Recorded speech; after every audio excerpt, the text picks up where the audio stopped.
Hypocrisy.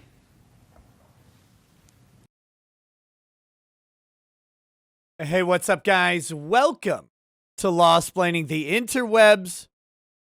I'm your host, Nick Rekieta of Rekieta Law, small law firm in central Minnesota.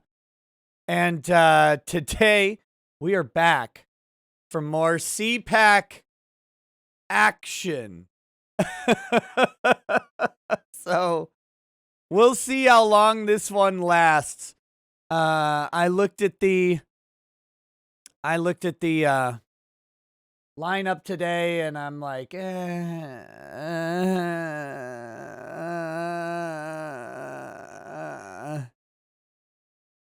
oh, we'll see. We'll see. I don't know. Maybe there'll be some surprises like the wide boy yesterday. That guy was great. James O'Keefe crushed it yesterday. The rest, just some mediocre stuff. There's some mediocre stuff. So, we're going to see how it goes. And if it's horrifyingly boring, we'll end it. That's how life is. What wide boy? He was the lieutenant governor of North Carolina. That guy came on stage. He's like 4 minutes out there, and he was entertaining and engaging as heck. I like that guy.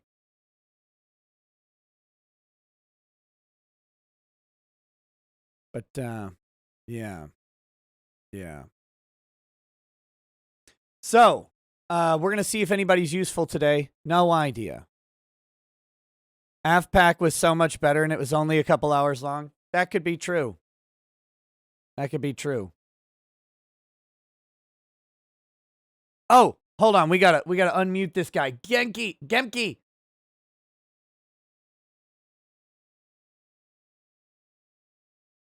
Oh no, I got the wrong. Of more than 70 books on international relations. 70 books! Online world forecast news service.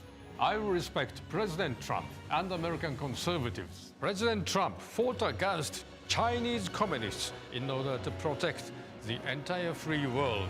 President Trump, I love this guy. He's a real American samurai. I want to make US-Japan alliance stronger. I want to build solid friendship with... I want to be in alliance with this guy. American samurai. Let's fight together for freedom.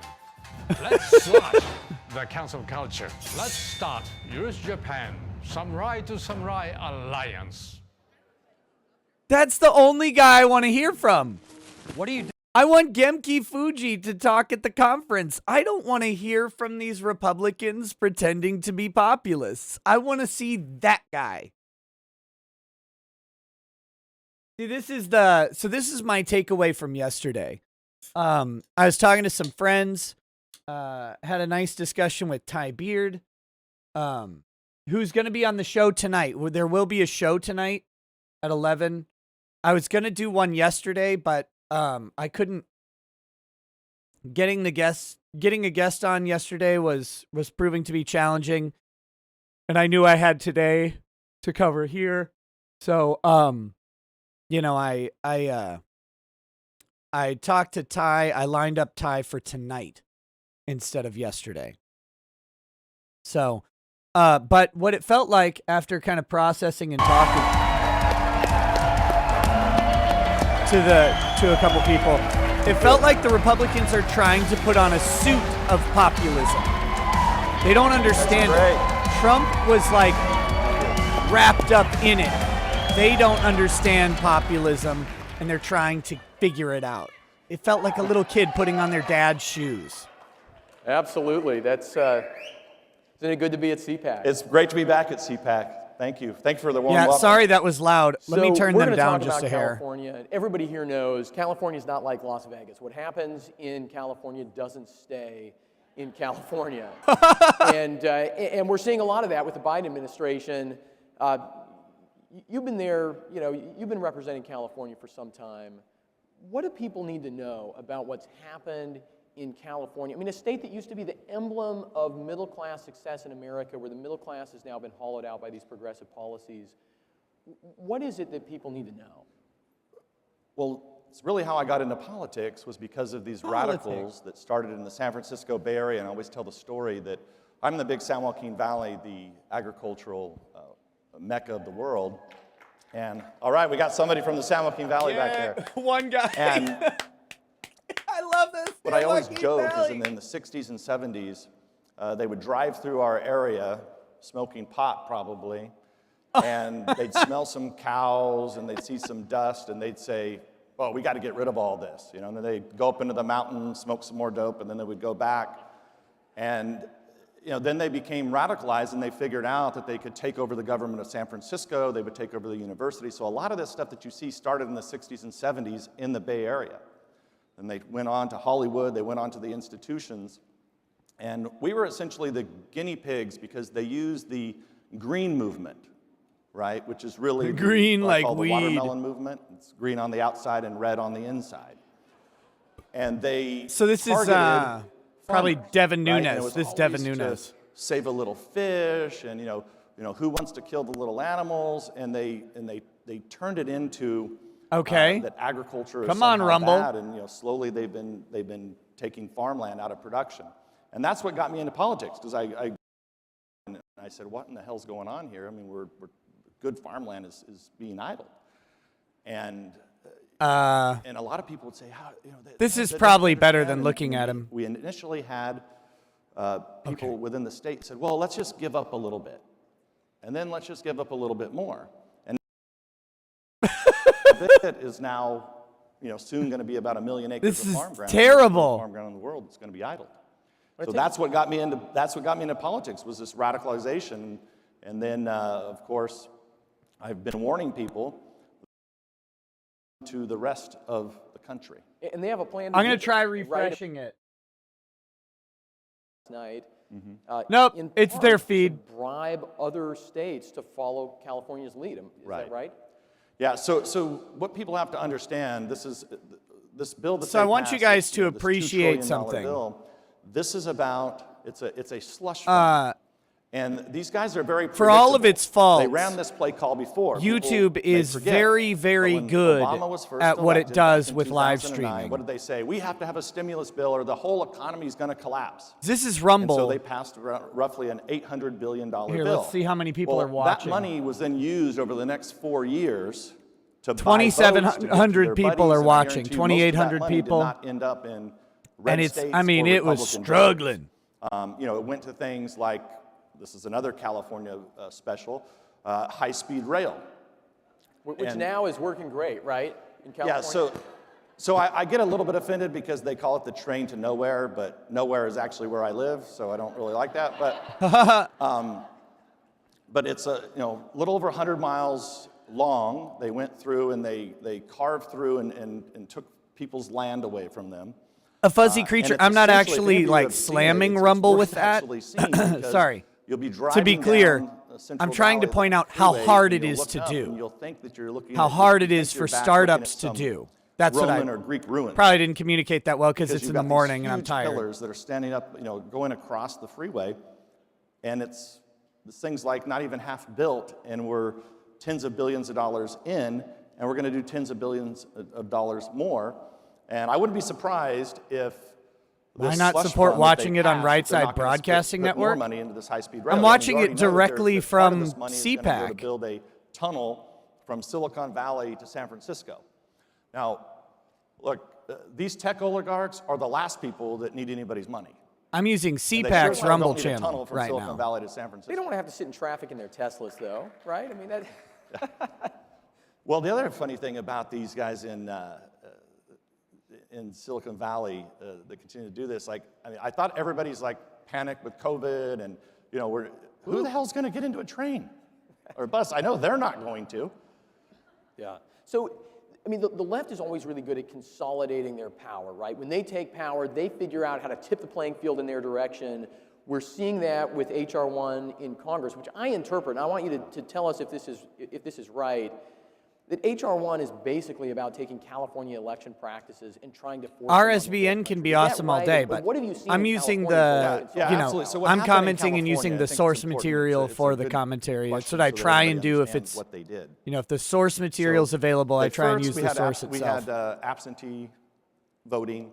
A lot of people liked it. You know, it was very convenient. You could sign up for it, signature, and then eventually, then they moved to permanent absentee voting, which that was very simple. You know, reduced paperwork. It was not a problem.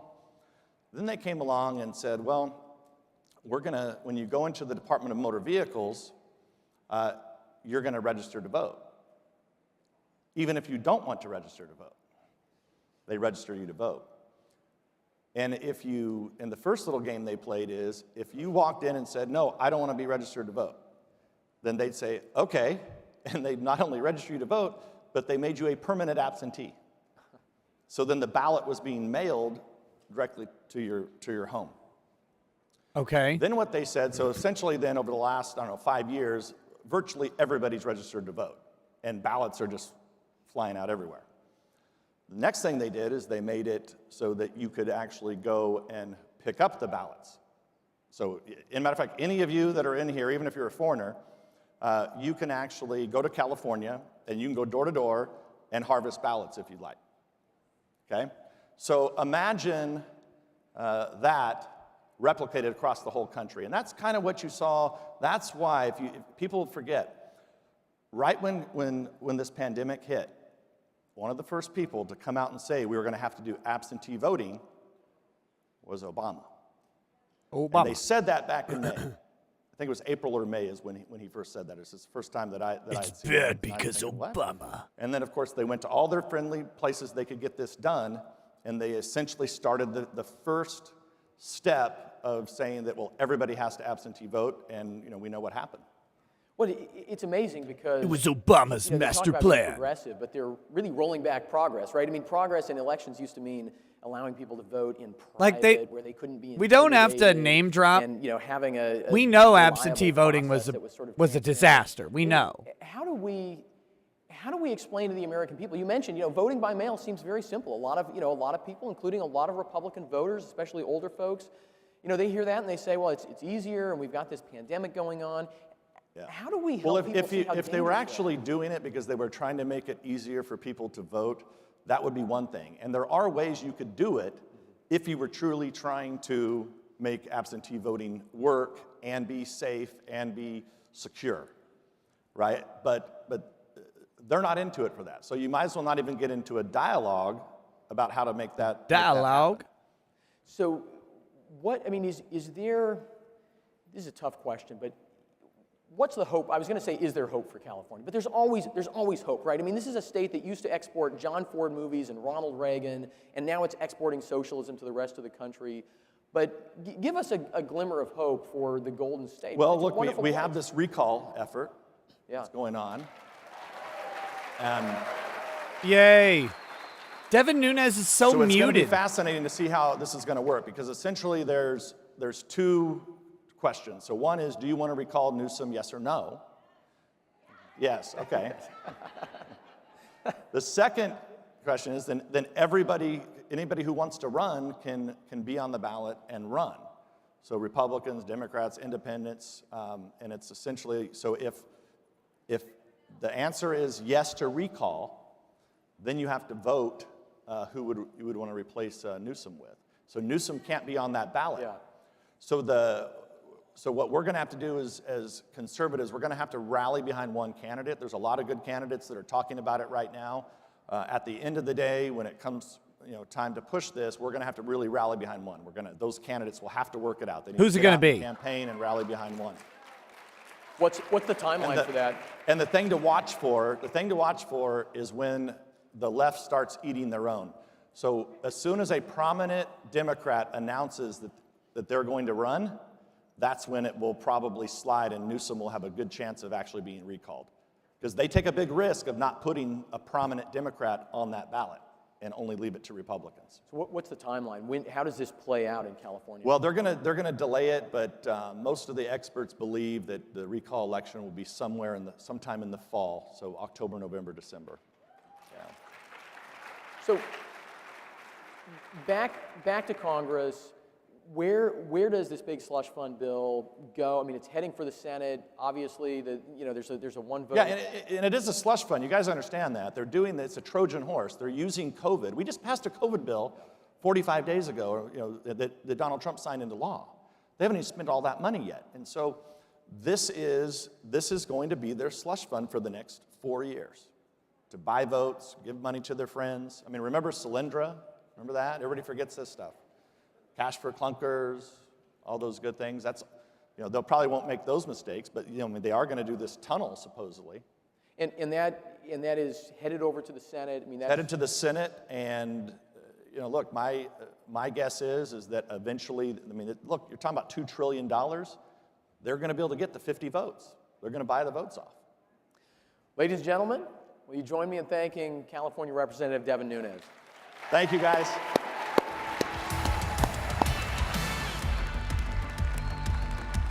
Thanks, Devin. Not really. Not what I would call electrifying or energizing. This is supposed to be like a rally, in my opinion. But I guess it's a conference, not a rally. But I want energy. I want plans. But I really liked what James O'Keefe did yesterday. Here's what I'm doing. Here's what we've done. Here's what we're doing. Not, oh, we need you guys to do it for us. We need your help doing stuff. That's not what James O'Keefe was saying, and that's not what I want to hear, and I don't think that's what Republicans want to hear.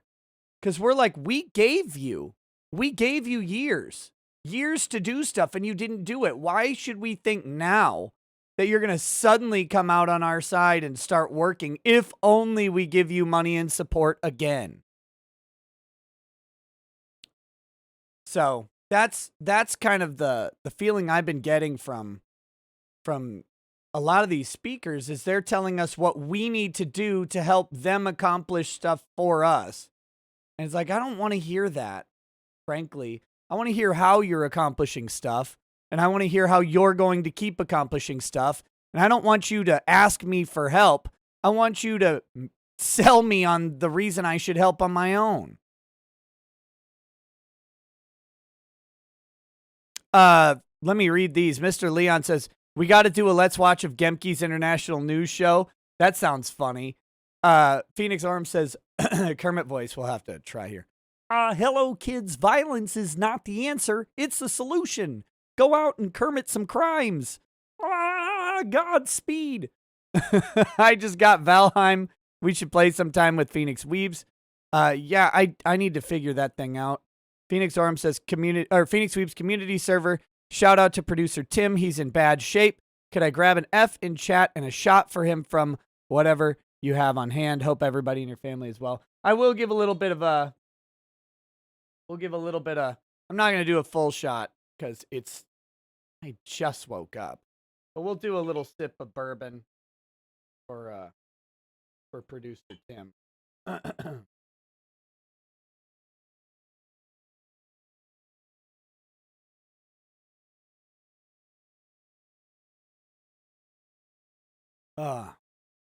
So anyway, how are you guys doing today? I, of course, have been dealing with increasing harassment from the South Dakota weirdo, and I also received some new communications from Ray Gordon Chess.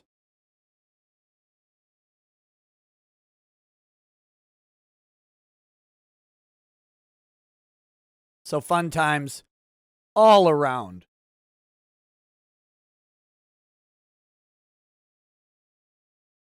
Okay. It's our moderator, Tudor Dixon.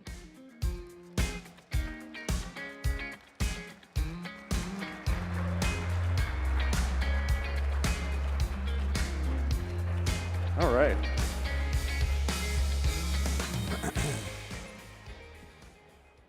Welcome to the most important panel Her name will is see Tudor today, Dixon? because, as you know, everything on. here is powered by energy. And energy is more important than you realize. Energy is probably something we all take for granted, But we just learned a couple weeks ago in Texas what a mistake it is to take advantage of our energy grid and how important it is to keep our energy grid safe. I want to talk about that to start this off. We want to make sure we get in as much as we can so that you understand what the future is and how this group of people will be helping to frame your future in the right way. But it is truly impossible I can tell to you keep our at- country safe at without Lib- safe energy. Senator Lummis, tell us LibPAC or about whatever, the importance of keeping the ladies would be a lot lower We saw quality. this during Texas, where the Whoa. wind turbines iced up, and people who had inadequate insulation in their homes had to deal with the problems of just keeping warm and having hot water. So it can be that essential. It can also go to the fact that so many of the things we're doing now, whether we're transitioning to electric cars or This using is more Senator technology, Cynthia Loomis from all Wyoming. energy-driven. So having affordable, redundant power is essential to keeping our economy strong and keeping our nation safe and secure. But now we're told that we have to have one form of energy or another. If you're listening to the Biden narrative, we have to get rid of emissions, and that means all coal and oil is wrong. But that's not how you feel, Congressman Kelly, is it? No, not at all. In fact, when you hear this mantra out there that we have to deal with all the above, and I Mantra. said, let's not forget what's all below. We have great stores of energy right now. Our old standards now, we have more than we've ever realized before. Pennsylvania is called the Saudi Arabia of natural gas. And that's all because no. of Marcellus Shale. If you look at Marcellus Shale, you know, below that is Utica and below that is Rutherford, and that's what geologists tell us right now, but there's possibly more. And what has that made us? Not only energy independent, but the biggest exporter of energy in the world. And if you want to keep friends close to you, and you tell them you got to separate, you got to get away from some of these bad areas because they're going to take you down, and they'll say, that's fine, but we rely on them for our energy. What can you do about it? Said, we got the answer, and we'll get it to you right away. We build those strong global relationships. We have to have it if we're going to survive in this new world. That's But we're not Pennsylvania only gonna Rep Mike survive in Kelly. this new world, we He will be the leaders in this filed new Kelly energy world, versus and that's going to come from the Pennsylvania, party of innovation. one of the better Congressman lawsuits Beaupre, following tell the us election. about this party and how we will reinvigorate energy and marry this green energy that we hear so much from the Democrats about. We can marry our energies together and be a world leader. See, that's, When you marry that's your the energies together, you critical get Captain point. Planet. Mike and Cynthia just set the stage very well. It wasn't even a generation ago, and the thought of energy independence was like fantasy island. I mean, we could dream, but did anybody really think it was going to happen? And fracking technology, which that wasn't some government program, that was created by good entrepreneurs and smart scientists. And now the move to clean energy has become so critical, and everybody's bought into that. Everybody wants a clean environment. We're all part of that clean environment. Where is the solution coming from? I read just, I think this last week, Net Power in North Carolina is where I think they're headquartered. They announced that they're going to build 4 zero-emission natural gas-powered electric generating stations. Zero-emission natural gas. Zero-emission How natural about gas. nuke And now plants, please? We've got a Biden administration telling us, no, you've got to get completely rid of those fossil fuels. That's absolute insanity. Insanity. At a time when Let me tell you guys about natural gas, energy okay? of all shapes and kinds. This is gonna be great. And this party, conservatives, are I've the got some natural entrepreneurs gas who right figure now. out how to use it safer, cleaner, wiser. So abundant, sustainable supplies of energy. Cynthia said it very well. That's what keeps an economy going. And if you pull the plug on some of that, you risk not only your You can't energy unplug a supply, power but the plant. security of your This very is nation. Well, there's been a manipulation. It's bad out to of the unplug a Biden power plant, administration, 'cause okay? They've come out and they've said, If you hey, do we're that, not then going you to lose ban the fracking. We're just going to ban new fracking. It's like a But heater. new fracking It's is like every a- 3 to 5 days because a once heater. you have gone to one well, you move on. And so new fracking was done. All fracking was done 5 days after that statement was made. How dangerous is this administration for our energy grid? Oh, it's terribly dangerous because directional drilling is enhanced by hydraulic fracturing. The opportunity to have a diverse portfolio is really threatened by this administration. You look at You the have too many president's scarves appointee, on. For Secretary of the Interior, Deb Haaland. You know, I wish desperately that she would go to President Biden and explain to him how important it is to have energy production and pipelines on federal land, but she desperately wants to implement. Can you imagine wearing a his scarf in agenda, Florida? which is no oil, gas, coal pipelines, no trapping on federal land, public land. My state is half trapping? federal land. Utah is 2/3 federal land. Nevada is 7/8 federal land. Alaska is 9/10 federal land. These states will be shut down. And the ability to cross federal land with pipelines will be so deeply impaired that we'll have to turn to things just like solar and wind. You know, if we could just capture energy from the California wildfires, we would never even need a new power plant. But it's terrible for our land quality. The pads to make these industrial scale wind farms takes our fragile topsoil and scrapes it off. So there's a much more environmental impact from wind energy than there is from oil and gas on the surface of the land. So we're only looking at one factor. We're looking at the air and the climate, and we're not looking at what we're doing that has other detrimental environmental impacts. We have to look at the whole picture, and that's where hydraulic fracturing and directional drilling is such an important thing. It is made, like Bob Beaupre said, our energy. How many people want to do some hydraulic fracturing and on our Tudor ability Dixon, though? to export, That's the so question. strong. And wind and solar, as great as they may be, they are not reliable. You need that constant, reliable source of coal and natural gas. I mean, in that some can- places, that wind is has to really, be really there. reliable. But that's not there if you have wind and solar, which is what we saw in Texas. But we also know Tudor from Dixon our is the chick in the northern green states dress, that if by you the way. have solar power, Just so we're when clear. those solar panels get covered in snow, they are not effective. And there's no, I mean, that sounds silly, but this is something that we deal with every day up north. We have snow all the time, and we don't have the reliability of solar panels. That's not to say that solar panels don't have a place. But They can not be a real married green into dress, to that's this cruel. grid, but the grid has to be controlled by what is sustainable, what will keep us going.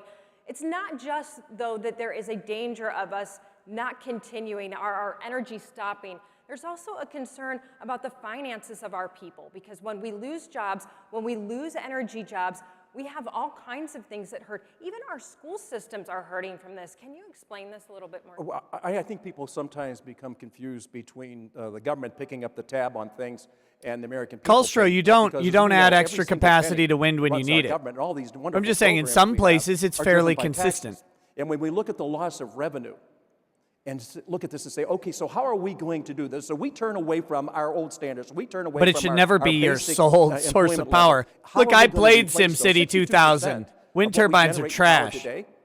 Get that Someone nuke or that standards microwave that we've always gun. done. How do you replace that? Listen, I have friends that think the greatest thing in the world are these windmills, that they think solar, oh, we got to go with solar. I said, how are you going to replace what you're going to take out? And the idea somehow that we're just going to eliminate fracking on federal lands, that's not the answer. That's just fulfilling a promise that the President Biden made when he was running for office. But when it really comes down That he to made, what then happens, he took back, and then he made again. yeah, but you can't. It's a back and forth that takes place, and I just think that we know what works. We know what we rely on. And when you talk about technology, clean coal technology, people think we're burning big chunks of coal. It's powder. It's powder. We can control it. We can, No, it's- don't it's tell clean. Hunter And the Biden. idea that somehow it's not. He'll take care of that coal real quick. To make, but they rely on people not knowing what they don't know and putting a narrative out there. I will just tell you, where I'm from in Pennsylvania, it is incredible, the stores of energy we have right below the surface. It is going to be available for us for centuries, not decades, centuries. Why would we turn away from that type of an asset to follow a dream team? It just doesn't make sense. If the dream But if we team do doesn't turn include away from nuclear that power, type it's of not the asset- dream team. The little micro nuke plants are great. Let's decentralize the energy grid. That's the direction this administration wants to go. We end up going overseas. And how dangerous is that? Because we have to have that reliable energy source, and we've already established that solar and wind are not those reliable energy sources. How dangerous is that? Well, it's not only dangerous, Tudor, it's stupid. Whoa! Well, it is. I love this guy already. It's You can just tell he's flat had a couple. Stupid. It's stupid. Here It's we dumb. sit, as Mike just laid out, Cynthia's done the same thing. We are sitting on an abundant supply of energy that God has blessed this nation with. Now we have the technology. God to really harness likes that us. energy, safer, cleaner I was talking than to him. humankind has ever been able to do in our existence. And by default, we want to put all that wonderful asset aside, that blessing aside, and say, well, we'll go down this other path and hope it all works out. I've got a wind turbine on my ranch back in Colorado. I It got works like great. 4 of those I'm happy wind to have turbine it. things. But I always make sure I've got propane in the tank, too. I got a little gas left in the tank, Tudor. Sometimes the wind You doesn't want to blow. talk after this And that's little what- that's conference? what happened in Texas. We don't have to look very far. I'm afraid my state of Colorado, on this quest to be 100% renewable, some want to do it as quick as the end of this decade, by 2030. And we're going to wind up someday exactly where Texas found themselves. And not that you don't have energy most days, but on those critical days that you need it, you don't have what they call capacity energy. You don't have storage. You don't have food in your pantry when it really gets dire and you need it. It's just stupid economic planning. I like this to, guy. to say we're not He's going great. to use the abundance that we've been given and the ability to Former harvest that Representative Bob We can't Beaupres. assume that energy He's will now always be on the there, and American if Conservative Union this Board. administration has their way, your energy costs are going to go way up. Now, Senator Lemus, I want to talk about nuclear. Some people say this Angry is the Bainling, you missed cleanest green dress energy out there, but waifu. There's a lot of fear Actually, she's around right here. nuclear. You didn't miss Let's her. talk about that a little bit. Well, it's zero emission. It can be done safely, especially when we do it with small distributive nuclear. So rather Yes, than have yes. very large nuclear plants along rivers and oceans, the technology exists to have smaller nuclear that is away from large waterways and can Nuclear. fuel a city and power a city and do it on an individual distributive basis. And we have the uranium in the United States to do it. We have the Uranium. ability to convert it and use it for I fuel. miss George And Bush so sometimes, this is an though. important component that is zero emissions that the Biden administration has not embraced. I hope they'll look at it again. I hope so too. I want to talk now about the increased cost of gas because we see gas going up. We're Hey, going to see Laura Powers, gasoline just to let prices you know, going up, like but we're gonna see nuclear has been energy costs responsible going for up. less deaths Who than does it hurt any the most other when energy power costs source. go up? Because it's not the upper class, and generally it's not really the middle class. But we know that our lowest class people are people that have the least amount of money. that all Lowest have to class pay their people. energy costs. Ooh, And ooh. our administration that's in right now doesn't seem to be thinking about the financial impact on our people that are hurting the most in the midst of a pandemic. So tell us, what exactly will be the impact if we go this route? You know, the people that always get hurt are low-income people. And this idea that somehow this is going to be an advantage to Low them income as we go people, forward is not absolutely bad. ridiculous. Low class The- people, the district little that I come from, cringe. The average annual is about $70,000, right? So we have a lot of people, that's the average. There's a lot of people working in the 40s, 50s. That's where they're trying to raise a family on, right? Put a roof Hey, over what their up, head, Aiden? prepare for Welcome the back. future. We are going to put a heavier burden on them because these people don't walk out their front door, go down the sidewalk a couple blocks, and go to their job. Some of them drive 30, 40 miles one way to go to Miles. their job. How do you get there? Well, there's not public transportation that's available to everybody everywhere, and especially if you live in the rural areas. This is absolutely insane. So the people who bear the heaviest burden, who are going to have to absorb all these costs, are the ones who we're telling, don't worry, this is going to work out in the long run. Of course, the left's idea is always that you penalize people by adding taxes and regulations, and you reward a far left agenda that says this is the way we have to go into the future. My only question is, have you ever actually sat down with people who are going through these great tough times? Have you ever actually heard what they have to say? Have you ever actually walked that walk with them? Have you gone into their factories? Have you gone into their minds? Have you seen what they have to do to put bread on the table for their families and then turn around and tell them, in the long run, this is going to be good for you? Yeah. And they're saying, yeah, but in the meantime, I'm trying to raise my children. I'm trying to get them ready for a future, and you're making it harder for me to get there. I always thought being able to get from point A to point B the most economical way is probably a great advantage for us in America, because so many of us live far from our jobs, right? You want to live in the suburbs, you want to live in the country, and you're going to go to work wherever the work is. Why would we penalize the hardest working Americans with this foolish, foolish agenda and tell them that somehow this is going to work out in the future for them? They work. I will tell you, listen, some of you know I was an automobile dealer. I would sit down with people across the he's a table, car right? salesman. And we would be working on a car, when you want to purchase a car or not purchase a car. They always talk about one thing: how much a month? How much down, how much a month? The man, the husband, would turn to his wife, and she would pull out one of these spiral tablets, and he'd say, honey, can we actually go another $7 or $8 a month on a payment? Now, other people laugh at me and say, oh, come on, Kelly, the $7 or $8 a month, that's nothing. I said, maybe to you, but not to these people. She would pull out that spiral tablet, and she goes, you know what? We can do about $3 more per month on a car or truck payment. We can't go any higher than that. So our job was always to marry the product with what the needs were on something that made sense to them on a monthly budget. We were turning away from the people that need us the most are the people we're turning away from. I am so tired of addressing this dream team that has no idea what it's like to work 40 hours a week as a minimum. As a minimum. That's right. Our people are working harder than ever, and some of them aren't even allowed to go back to work. So I'm asking people, if you haven't been there, please don't tell them how they're supposed to live. Yep. They disconnected from us a long, long time ago. That's why you hear so many people saying that the Democrat Party left them. Listen, I'm Irish Catholic, right? If you were ever to go My to a man. Thanksgiving dinner or after Mass, would go over to my grandmother Kelly's. Now, they had two pictures in the dining room, one of the Lord and the other of FDR, and they constantly got mixed up which one was really God. Oh, They were Irish Catholic, and they believed they were so blue-collar, that was Navy blue-collar. My dad was the first Kelly to ever wear a white shirt to work. He was a parts picker in a Chevrolet warehouse before the war, came back from the war, and got to actually go on the road for Chevrolet selling parts. And when you talk to the blue-collar people, we are the party of the blue-collar worker. That's right. We are the only hope they have. So, Republicans, we may be red on the inside and red in our policies, but we are so much for the average, everyday, hardworking man and woman that lives in America right now. Yep.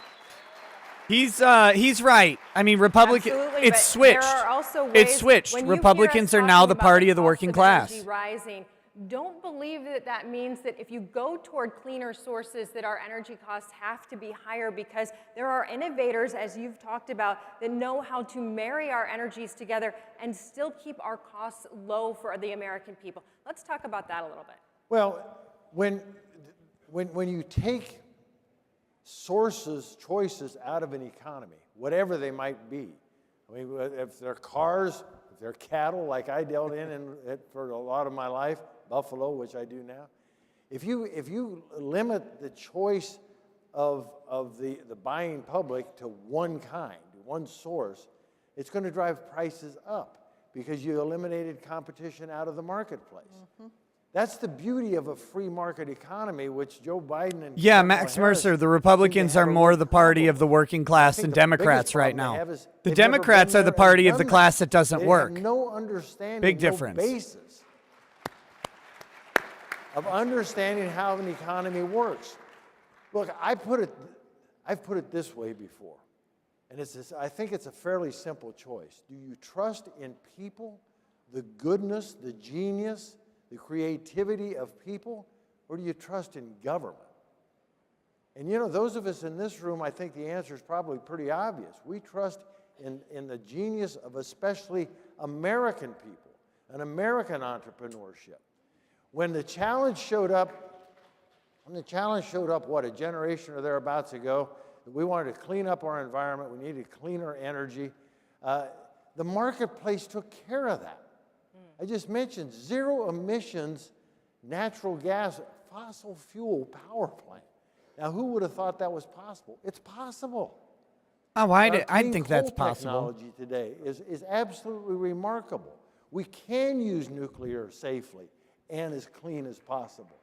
Unleash the genius of the American people, the American entrepreneurs and scientists, and then let the American public, oops, almost, let the American public figure out what choice is best for them.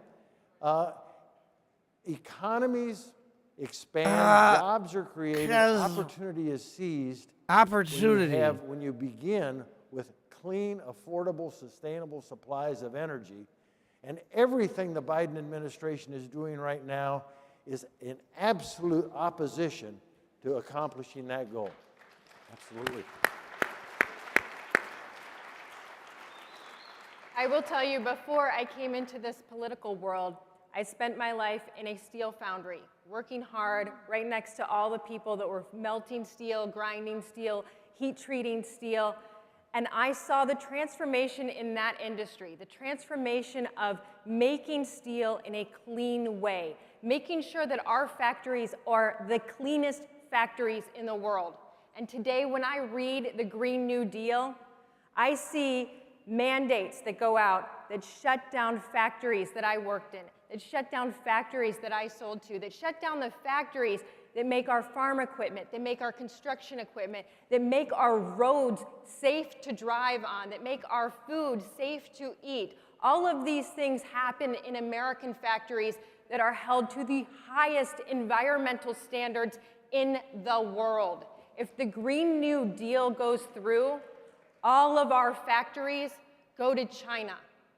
And there are no regulations in China. There is nothing close to what we do here in the United States. And if our factories go to China, what is the point of the Green New Deal? Yeah. There is no point to the Green New Deal. The United States will lead the world in clean energy, in clean manufacturing, in a clean environment. The United States will be the leaders, and these people will be helping us get there. Thank you so much. Thank you, Tudor. Thank you. Yeah, and let's remember, the greatest energy in America is right here, right now. Yeah, Mike. Get that please, drunk guy. Ah, dang it. I wanted the drunk guy to be like, yeah. Buy a truck. Agrilith, the female, and I'm not joking, her name was Tudor Dixon. Fantastic. Okay, so the next segment is in the left's own words, disrupting the nuclear family, with Jack Brewer, Burgess Owens, Leo Tyrell, Morgan Zegers, who's from Young Americans Against Socialism. And then it's moderated by Mary Vaught. So we'll see how that goes. Oh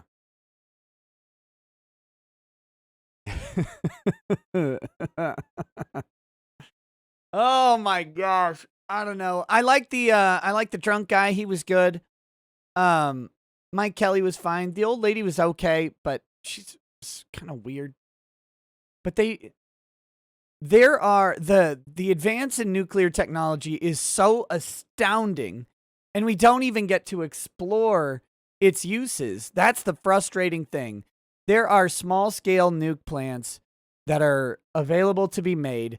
They could power small cities. They could power parts of large cities. They fit in like the size of a semi-trailer truck, and they don't have enough nuclear fuel to melt down. It's like, why aren't we doing this stuff? Why aren't we doing this stuff?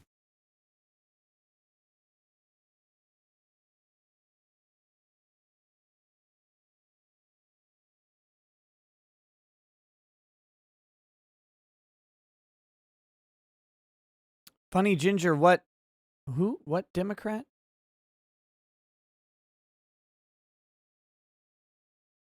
Aiden, to her credit, she may have married into the Dixon name. Oh, wait, my guy, Gemke. I'm going to watch every Gemke commercial. Samurai is right back. Hello, America. Hello, I love this guy. conservatives. My name is Genki Fuji. I'm a Japanese journalist and an author of more than 70 books on international relations. I run online world forecast news service.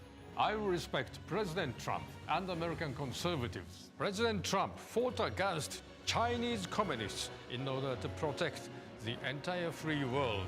President Trump, he's a real American samurai. I want to make US-Japan alliance stronger. I want to build solid friendship with real American patriots or American samurai. Let's fight together for freedom. Let's slash the cancel culture. Let's start US-Japan samurai to samurai alliance. I love that guy. I want Gemke to talk. Is he going to be Ladies there? and gentlemen, in the Okay. Get rid of their stupid music. If Gemke's not at CPAC, I'm going to be pissed.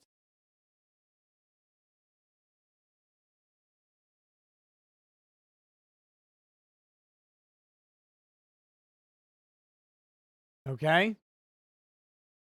All right. So.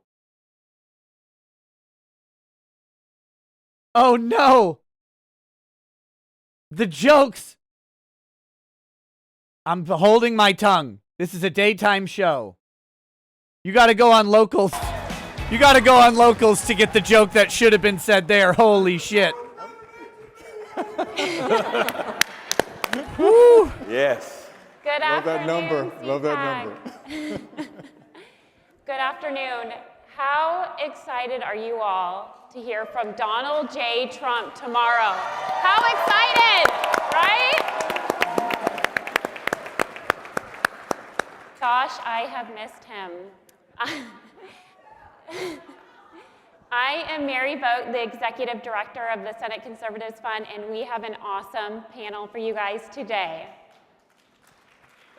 Yes, I'm so excited about this. We have Morgan Zegers.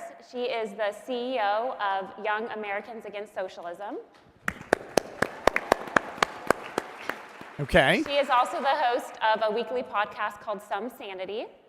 And I'm sure you've all seen her on national TV, completely slaying it, defending free speech, and she's an example for women everywhere. Thank you, Morgan. Thank you. Thank you, Morgan. And we also have Leo Tyrell. He is an... The blonde chick has that annoying vocal affectation where it sounds like her voice is cracking constantly. He is an American civil rights attorney, a Fox News contributor, and he is a radio talk show host. And previously, Leo was a lifelong Democrat, and in July of 2020, he switched parties and he endorsed Donald J. I love Donald Trump. I love Donald Trump. Whoa, get it, Leo. Yes.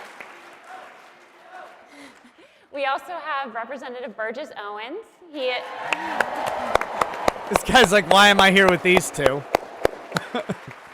And his biggest fan is here that we discovered. He is a congressman from Utah's 4th Congressional District.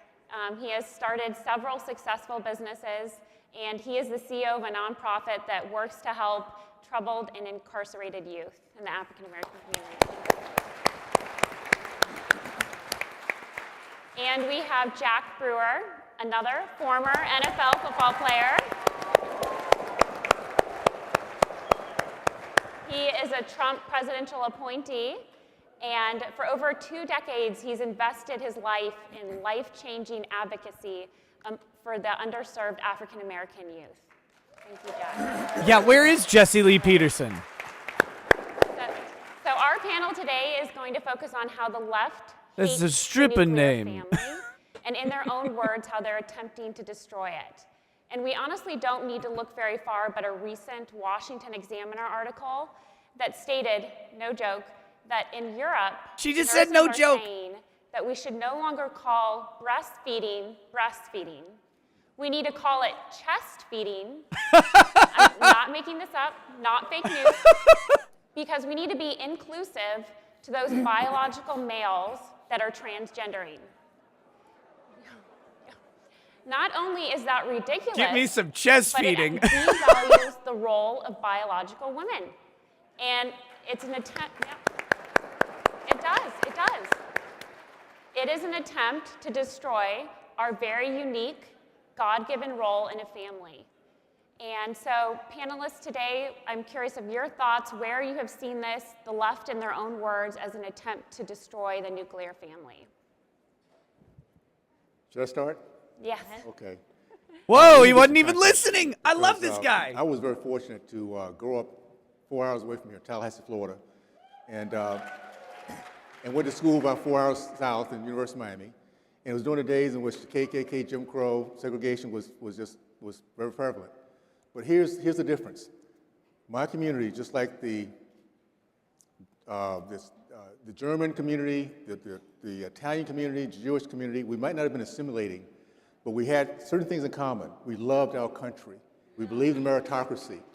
We believed that the way we command respect from each other was through hard work and outstudying, outworking anyone else around us, so we commanded respect in that way. Now, it's important to understand that what I'm talking about right now is not hypothetical. I grew up in a community that literally, because of the tenets we believed in, education, faith, the free market, and the family, everything was about that. We led our country in the 60s in the growth of the middle class. Men matriculated from college. Men committed to marriage. Percentage of entrepreneurs over 40%, which equated to 56% of black Americans in the 1960s being part of the middle class.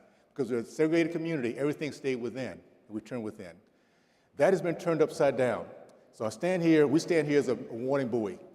Don't let the hard left do to our country what it did to my great community. We're now on the very upside down on everything I just talked about. And a lot of it is, first of all, you take away manhood. You take away the idea of what men are supposed to do, which is sacrifice everything for that family, that wife, and their name. So this is an evil that's been coming at us for a long time. I'm going to pass it on real quickly. Just remember this. The reason our country is such a unique country is because of the foundation of Judeo-Christian values that allows us to see each other from inside out versus outside in. The left wants to turn us around in every way they can, divide us, devalue womanhood, devalue manhood, destroy our kids, because when you take God out of the equation, destruction is what's left. And that's all they have right now. There you go. Based in Christian Pilled. You know, as conservatives, Andy Bainling says, "Be right back, Nick. I'm sliding into Tudor Dixon's DMs." I haven't always considered myself a conservative. I was brainwashed, as my big brother, I like to call him, Burgess. He taught me a lot.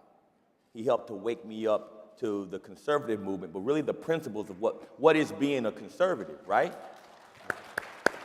And I challenge us all to do more. There's a lot of people like me out there. There are a lot of liberals, there are a lot of people who are Democrats who just don't understand what's going on around us. You see, I go into the inner city schools with my hands. And when I go into the schools, I see kids who can't read and write, and they're 15, 16 years old. I see mothers who have no clue how to raise their kids. You see, you have to take a driver's test to have a driver's license. Any profession you go into, you have to get certified. But to be a parent, we allow that to happen at free will. And so a lot of folks just don't know how to parent these kids. We don't have a problem with our children in America. We have a problem with our parents. And so as conservatives, we are the ones who have to teach. The Bible teaches us to go out and serve our neighbors. The Bible commands us to do that. It tells us, right in Scripture, right in James 1:7, pure religion and undefiled before God the Father is this, to serve the orphan and the widow. To serve the orphan and the widow. That's just not physically, but that's also spiritually. Like Burgess said, we have to get back to putting God back into our schools, God back into our families. But more importantly, as Christians, I don't think we got to put God back into our schools. I think we got to get our kids out of schools. Starting to let these babies who may not have fathers in their house, bring them into your home. You got to go out into the communities and where the teachers that we complain about in our public schools, we can all do something. We all have community centers in the inner cities. We all have places to go where we can touch youth that need us. But do we do it? We're conservatives. Let's start acting like it.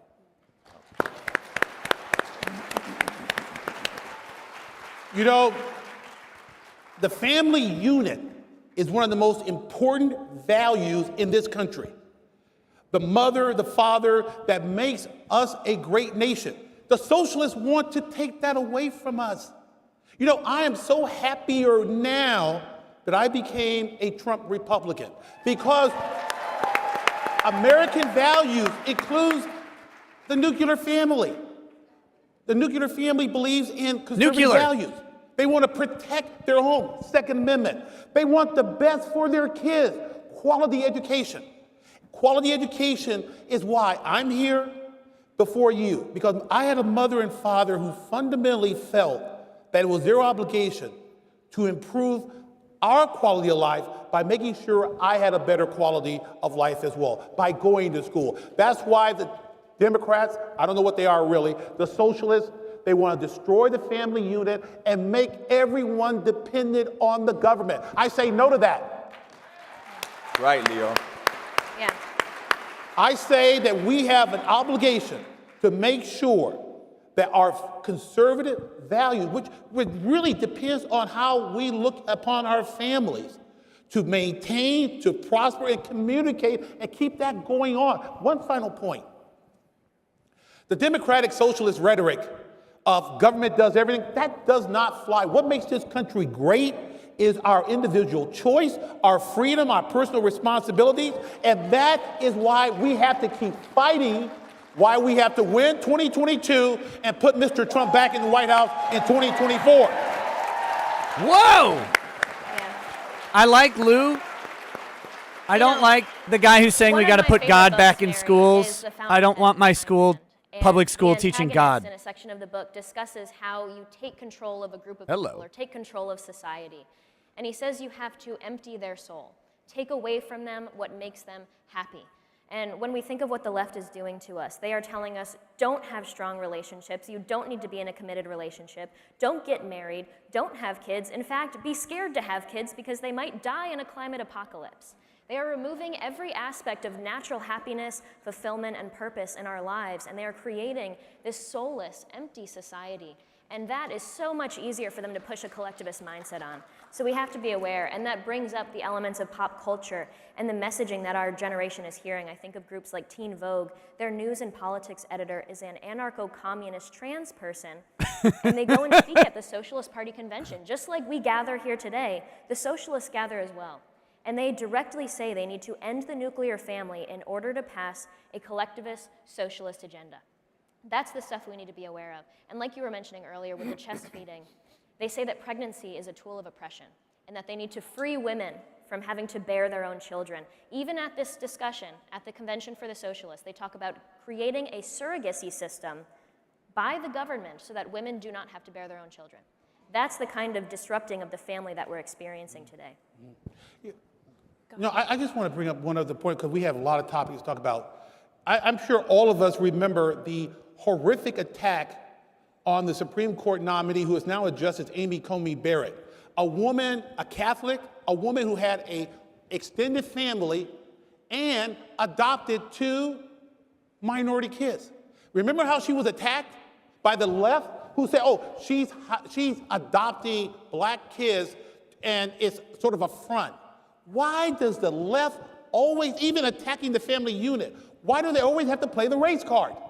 This woman has a heart of gold, a Catholic who wanted to expand her family, but that's the Democratic Kool-Aid. They attack any nature of the family unit. No mom in the house, no father in the house. Let the government do everything. We'll tell you who you can adopt. Really? That's what we have to fight against. Exactly. I think it was a Boston University professor that called that white colonization of her adopting those 2 children, which is, again, ludicrous.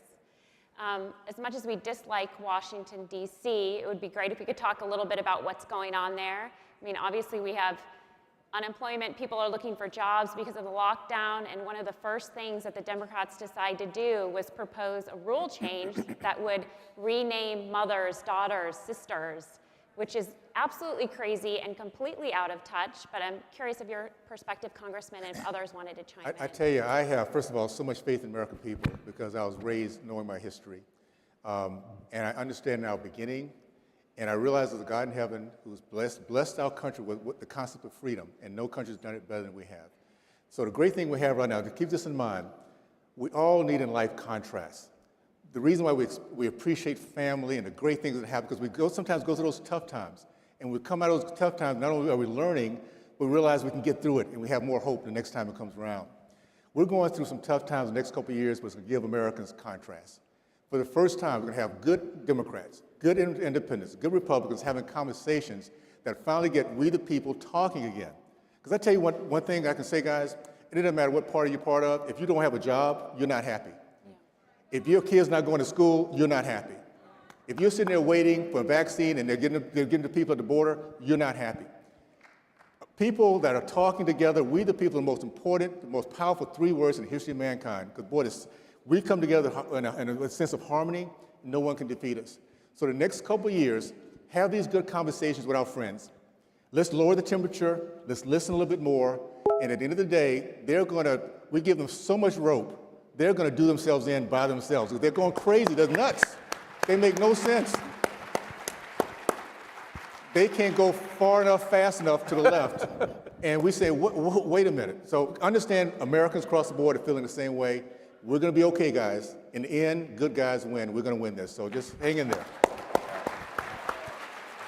I think it was Coach Denny Green after a game. He said, "They are who we thought they were." Y'all remember that? I remember that. Ladies and gentlemen, Joe Biden and the Democrats are who we thought they were. And so as they pass these policies, I call this Equality Act I call it the Sodom and Gomorrah Declaration. I'm in the schools, and I get emotional when I think about this. You're talking about, in the African-American community, over 70% of kids born out of wedlock. You're talking about homes full of kids who don't have fathers and broken homes, and a bunch of mamas who want to do better for their babies. You're talking about cities all over this country that are spending $25,000 per month per kid on education, and these kids can't read and write. Now you're going to force upon them that they can pick their gender when they're already broken and lost and don't know how to find their way anyway? This is a big deal. This is a really big deal. And we got to stand up and understand what kind of spiritual battle we are facing. This is just not about policy or Democrat, Republican. This is spiritual, y'all. We're talking about babies that are born that don't have any guidance now, that we're telling them that they can pick their gender. Boys can be girls and girls can be boys. Preach, brother. We're influencing our women not to need men. And we're influencing our boys to be soft. Can I get an amen? Men are not supposed to be soft. Can I get a hallelujah? I love that. Thank you. Christ Thank you. Jesus was not a soft man. Let's remember that. Read your scripture. And so we have to go back. I talk about scripture all the time because I don't have the truth. I don't have the answers. None of us do. But if we can't talk to the other side and agree on one thing, where we establish our truth. Are we going to establish our truth through the word of God? Or are we going to establish our truth through the desires of man? Sit back and think about that.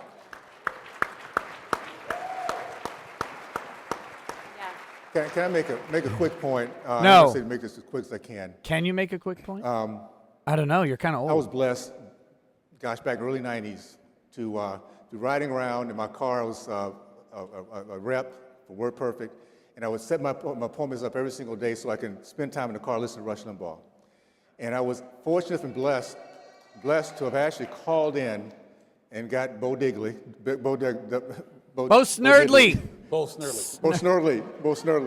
James Golden, a very good friend of mine. Oh, God, And it was a defining moment because Very that was good the first friend of time I had yours, a you don't chance even to know his talk to name. someone about the failure he had gone through a couple of years before and coming out of that and saying this is a country of second chances. The first time having a conversation with Rush Limbaugh, we connected when I made a statement. I said at the end of the day, the black community will rise again when black people turn within and do our part. We love to have our team. It's we the people, we're gonna do it together. But who's gonna be at the tip of the spear? Black Americans who love our nation, who love our country, who love our culture, and are willing to speak the truth. That conversation led me to say one day I'm gonna write a book, which I did 20 plus years later, which allowed me to develop a lot of friends on Fox News, which allowed me, when I decided to make this run, to have support across this country. I'm thankful for the American people, for everything they're doing to make sure we have the smallest margin in decades, so we can hold these guys' feet to the fire. I'm thankful for Heavenly Father who's given me this journey that I can learn that I truly have always been a conservative, and I will die a conservative. I will live as strong as I can to make sure that everybody understands the values that we have. And I'm thankful for a great man, Rush Limbaugh. Not his wealth. He lived the American dream by giving people hope, and that's something every one of us can do. We can all live the American dream by leaving as our legacy hope for those that watch this world. I told you he couldn't make a quick point. Yeah, can I just add just one thing back to what Jack said? Because, again, I'm a lawyer, but I was a former school teacher. I still have my teaching license.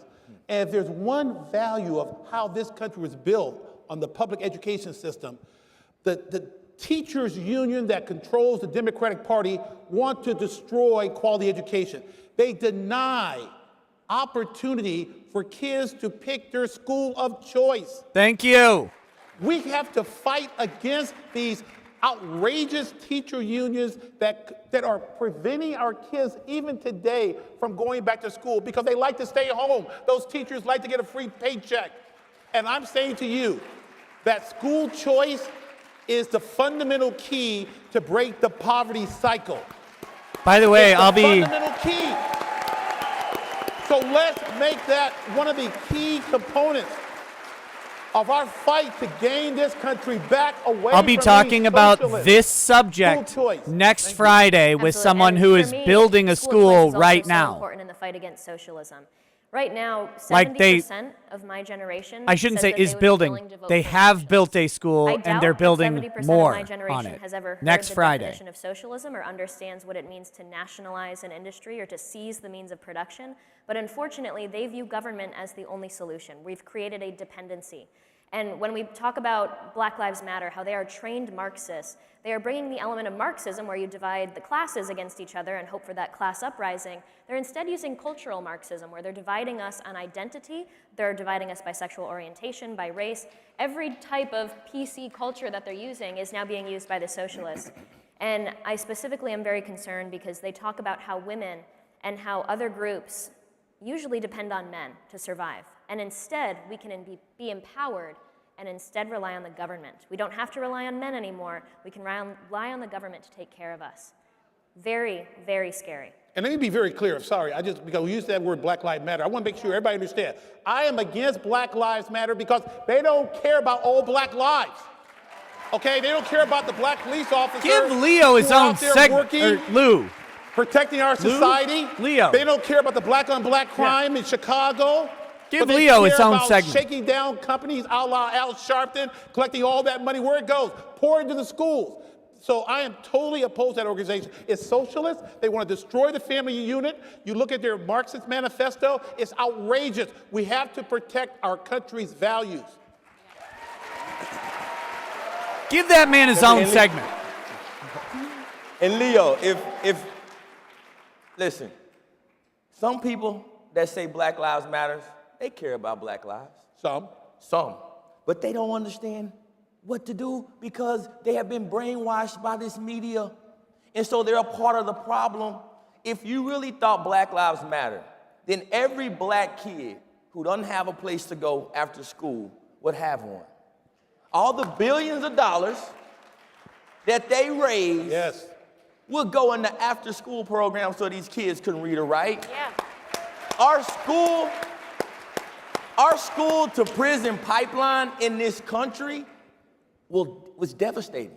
When I go into a school, I can look at a kid and say, man, he's probably gonna end up in prison. I teach in the prisons.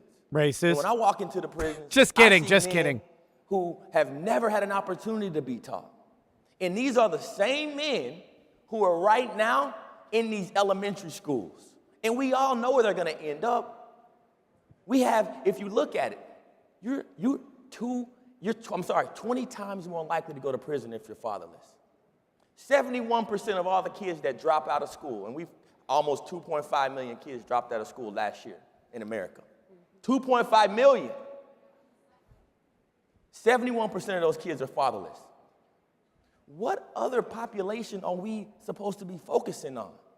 As conservatives, as Democrats, whoever you are, anyone listening, get out of your houses. Go touch an orphan.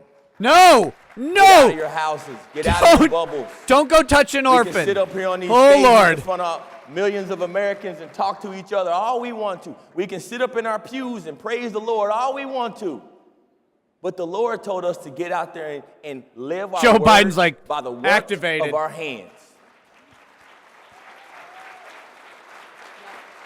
Let me just say this.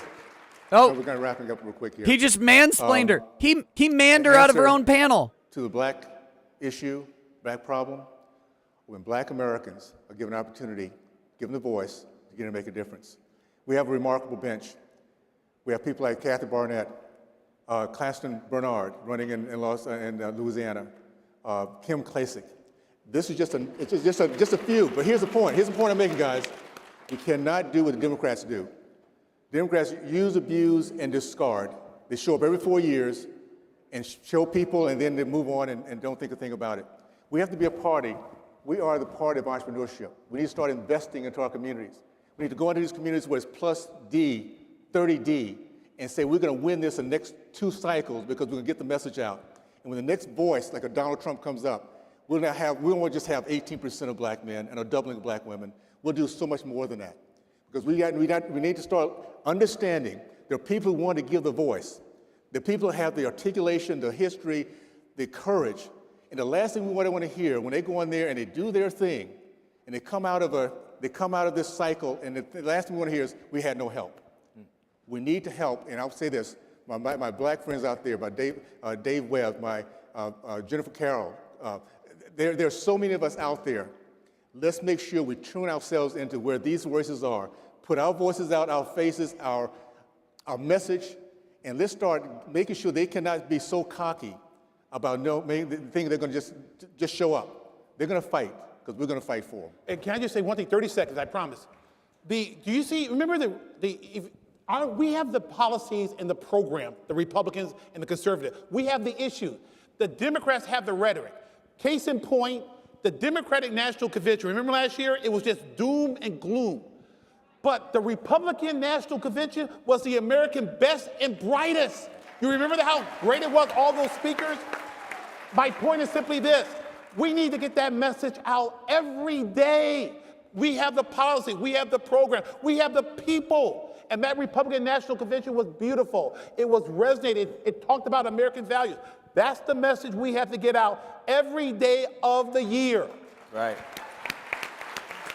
Stop letting anybody but Leo talk. And honestly, if they actually cared about black lives, they would not allow Planned Parenthood to go into the African American communities and target minorities. Uh-oh. They would actually stand up to this abortion provider and defend life if they cared about black lives. If they cared about black lives, they cared about the family, they wouldn't want to have a $15 per hour wage to make sure our kids never get a chance to go to work. They'll make sure that our kids are protected. We have choice of school. You go to the litany. They could care less. When you hate God, you hate capitalism, you hate the family unit, which is what Black Lives Matter, Inc. is, you do not care about black lives. You don't care about American lives. Right. You care about an ideology of godlessness. So understand what we're up against. Jack said it before. It's spiritual, my friends. Let's make sure we know where the truth comes from and the power, and let's make sure we're fighting together, guys. Bring us together and make this thing happen. Right. And Burgess, and I'll be 2 seconds. What Burgess just said remember that a lot of folks, particularly the black leaders in the Democratic Party who claim and sit in pews and claim to be way preachers, longer than 2 seconds. They claim to be Christians, but yet they are pushing to kill our babies. Right.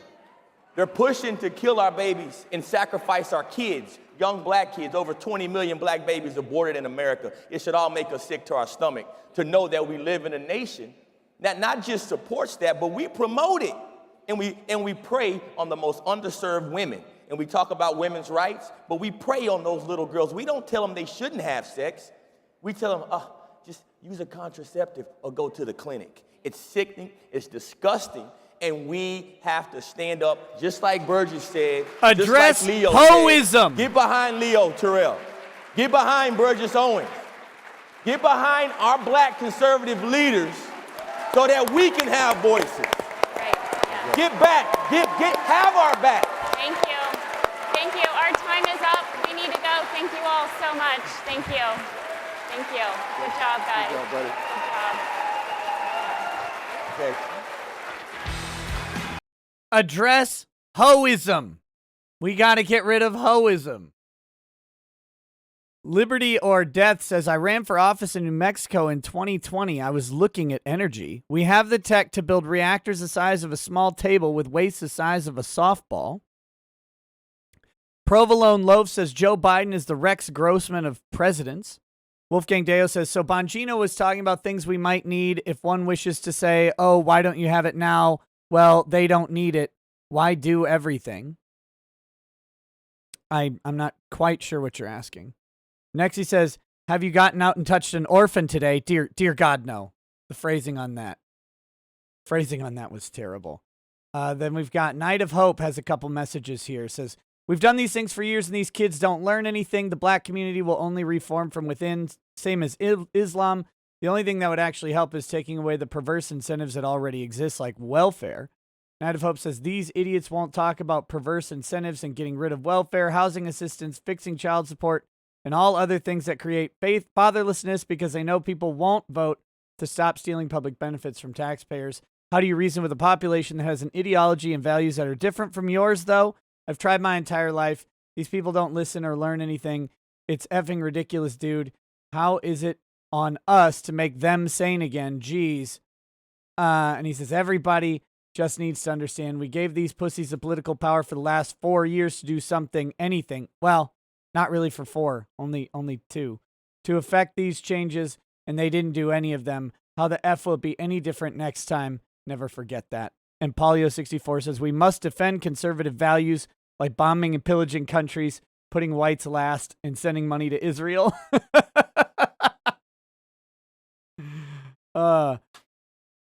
I think there was so that panel was interesting for 2 reasons. It was 3 black guys and one young white woman, moderated by an older white woman. Slightly older, not that she was older. But okay. But it was supposed to be about disrupting the nuclear family, and so it was interesting to have that messaging come from 3 black men, with 2 of them really primarily talking about black families. It's interesting because, one, it shows just how bad the problem is in the black community, where any discussion about the nuclear family is about, or disrupting the nuclear family is about the black family demographic. But at the same time, I think it was a little short-sighted because I think they lost focus. I think they could have done a panel on bolstering the black family, addressing needs in the black community, conservative solutions to black issues. I think they could have done that panel with those guys better. I think that would have been a better panel, because I don't think the disruption in the nuclear family is solely limited to the black community, but that's how that panel came off. That's how that panel came off. So that one kind of went off the rails for me. But that's just my opinion on that.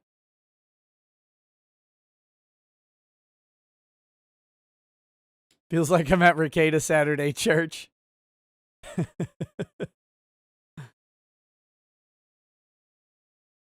Kallstroh, I don't know. I don't even know who Kim Classic is, but who knows? She might be on a different panel. The next panel is hard questions for the hard cases. How to defend life with Emily Burning, Allison Centofonte, Michelle Fischbach. Oh, that's the new Minnesota rep in my area. And moderated by Kelly Jane Torrance. So this is an all-female panel talking about how to defend life. So they're immediately eliminating the criticism of you don't have a uterus, you don't get a voice. That's why I think it's Fischbach. Fischbach, not Fischbach. So they're going to get around that criticism. That's probably, I guess, one of the right moves to get people to listen.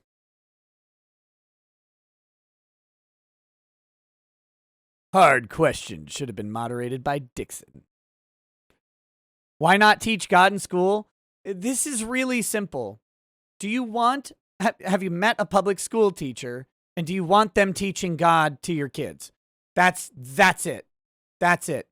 Instead of teaching God in public schools, support things like school choice and decentralizing schools where you can have your community school teaching God. I don't want a state education on God.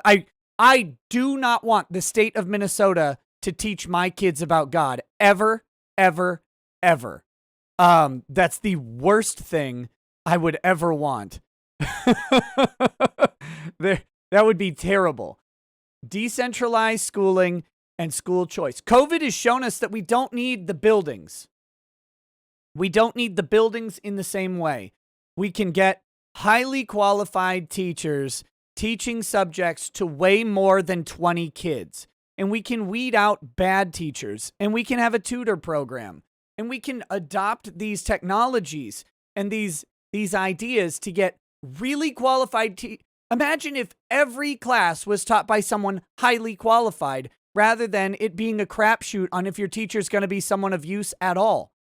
And instead, we can have local tutors helping to implement the teaching and assist kids rather than trying to license every single teacher and pulling out these bottom barrel undergrad students to come out and teach kids about how to live.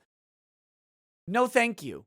No, thank you. Decentralized teaching, decentralized schooling, and allow for maximum choice. You can have smaller school pods that are localized, that have a lot more control and flexibility over their curriculums. This is what we used to do, but we could do it way better now with technology.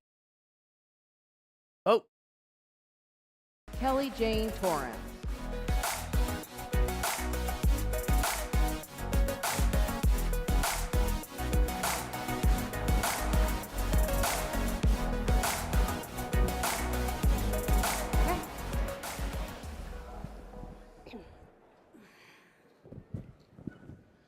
Well, welcome to Hard Questions for the Hard Cases, How to Defend Life. I want to briefly just give you a little more info on who our panelists are today. Emily Burning is the president and co-founder for Let Them Live, a 501c3 nonprofit. Angry Baneling says, ask chat to hit like in black passive voice. Now if you like the message, if you love the Lord, I'm going to need you to hit that like button.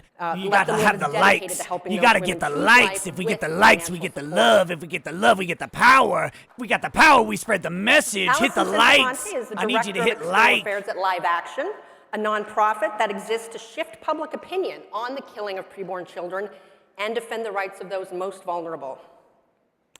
And finally, Representative Michelle Fischbach, who represents Minnesota's 7th District. She spent over 20 years in the Minnesota Senate, including 4 as president of the Senate, and she was the first woman to hold that position. She later served as lieutenant governor. She's from Minnesota and got her BA in political science and economics from St. Cloud State University and her JD from William Mitchell College of Law. Oh, no. Oh, no. She went to a defunct law school. Everybody who went to William Mitchell's terrible. I think it's great that CPAC is focusing on the hard questions, the hard cases. Even 66% of Americans who identify themselves as pro-choice are against third-term abortions. So there's certainly some issues that there's widespread agreement on. This is wrong. But there's the tougher questions come at the beginning or when there's medical issues. And that's what we're going to talk about today. So one of the first questions I'd like to ask is, if someone's a devout Catholic, for example, or has some other religious belief that prohibits abortion, it's easy. It's easy to Yes, tell I them went why to they William should be Mitchell. That was the joke. pro-life. That was the What if you're joke. talking to someone who is not religious, is maybe an agnostic, an atheist, they're not really sure, they don't have that easy in to being pro-life. How would you try to convince that person, try to bring them on board? What could you say to that person? You know, and I will just jump in. First and foremost, I think whatever, if it's a religious basis or you're an agnostic, whatever the case is, life is worth protecting. It is worth protecting. We respect one another because it is a life, and it's very important to do that. And I think it's just plain and simple that it's that simple.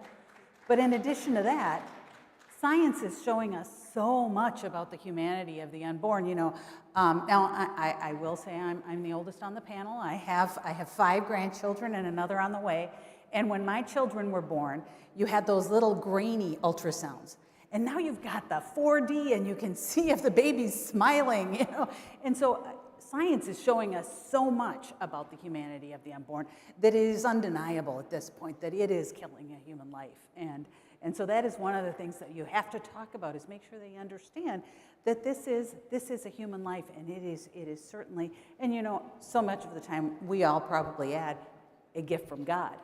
But it is just simply a human life. It's called a 4D ultrasound because Well, that's a great point, Michelle. You know, that's what they're called. They're actually really cool. No, she didn't mean 4K. 4D ultrasounds are really, really cool. Look them up. They really tend to fall heavily on and actually accuse pro-lifers of being anti-science. But you bring up a great point. Science is actually helping us understand even better what a fetus looks like, what a fetus goes through, what a fetus Probably feels. because you see a 3D image in full Emily, I real thought you had time. some great things, because your organization, I understand, is a secular one. Yes, and that was extremely intentional. Let Them Live, you know, we reach so many women. We reach so many different types of women that aren't necessarily, you know, just Christian.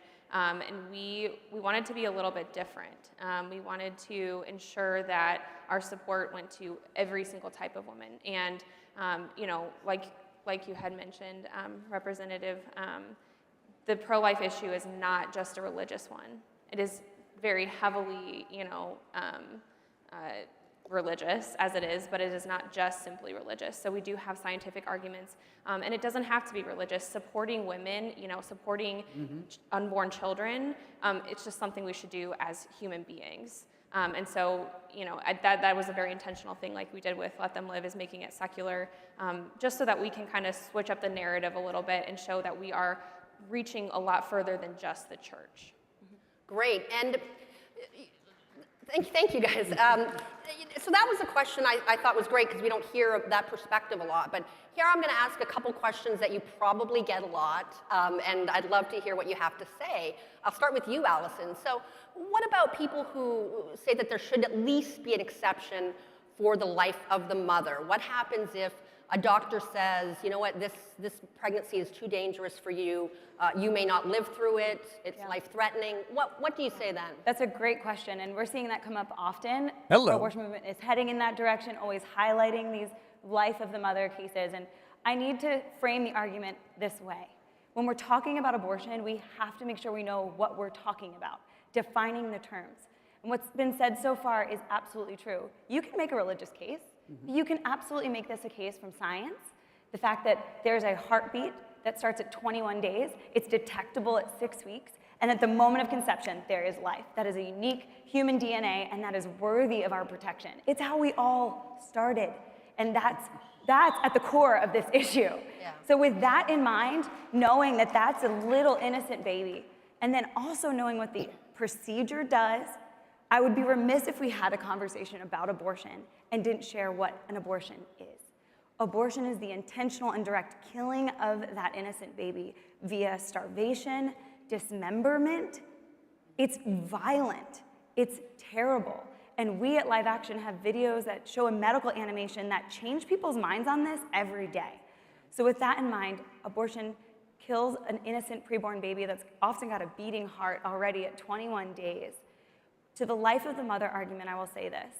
I thought there were cases too at one point where you had to pick between mom and baby. Who's gonna live and who's gonna die?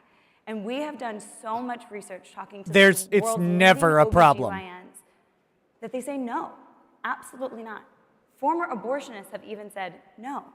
The Life of the goal mother should be not to save them a both. thing. So if a mother does find herself in a high-risk pregnancy, if she's experiencing preeclampsia, high blood pressure, then if that baby needs to be separated from that mother, the answer, guys, is early delivery, early induction or C-section, not dismembering that child.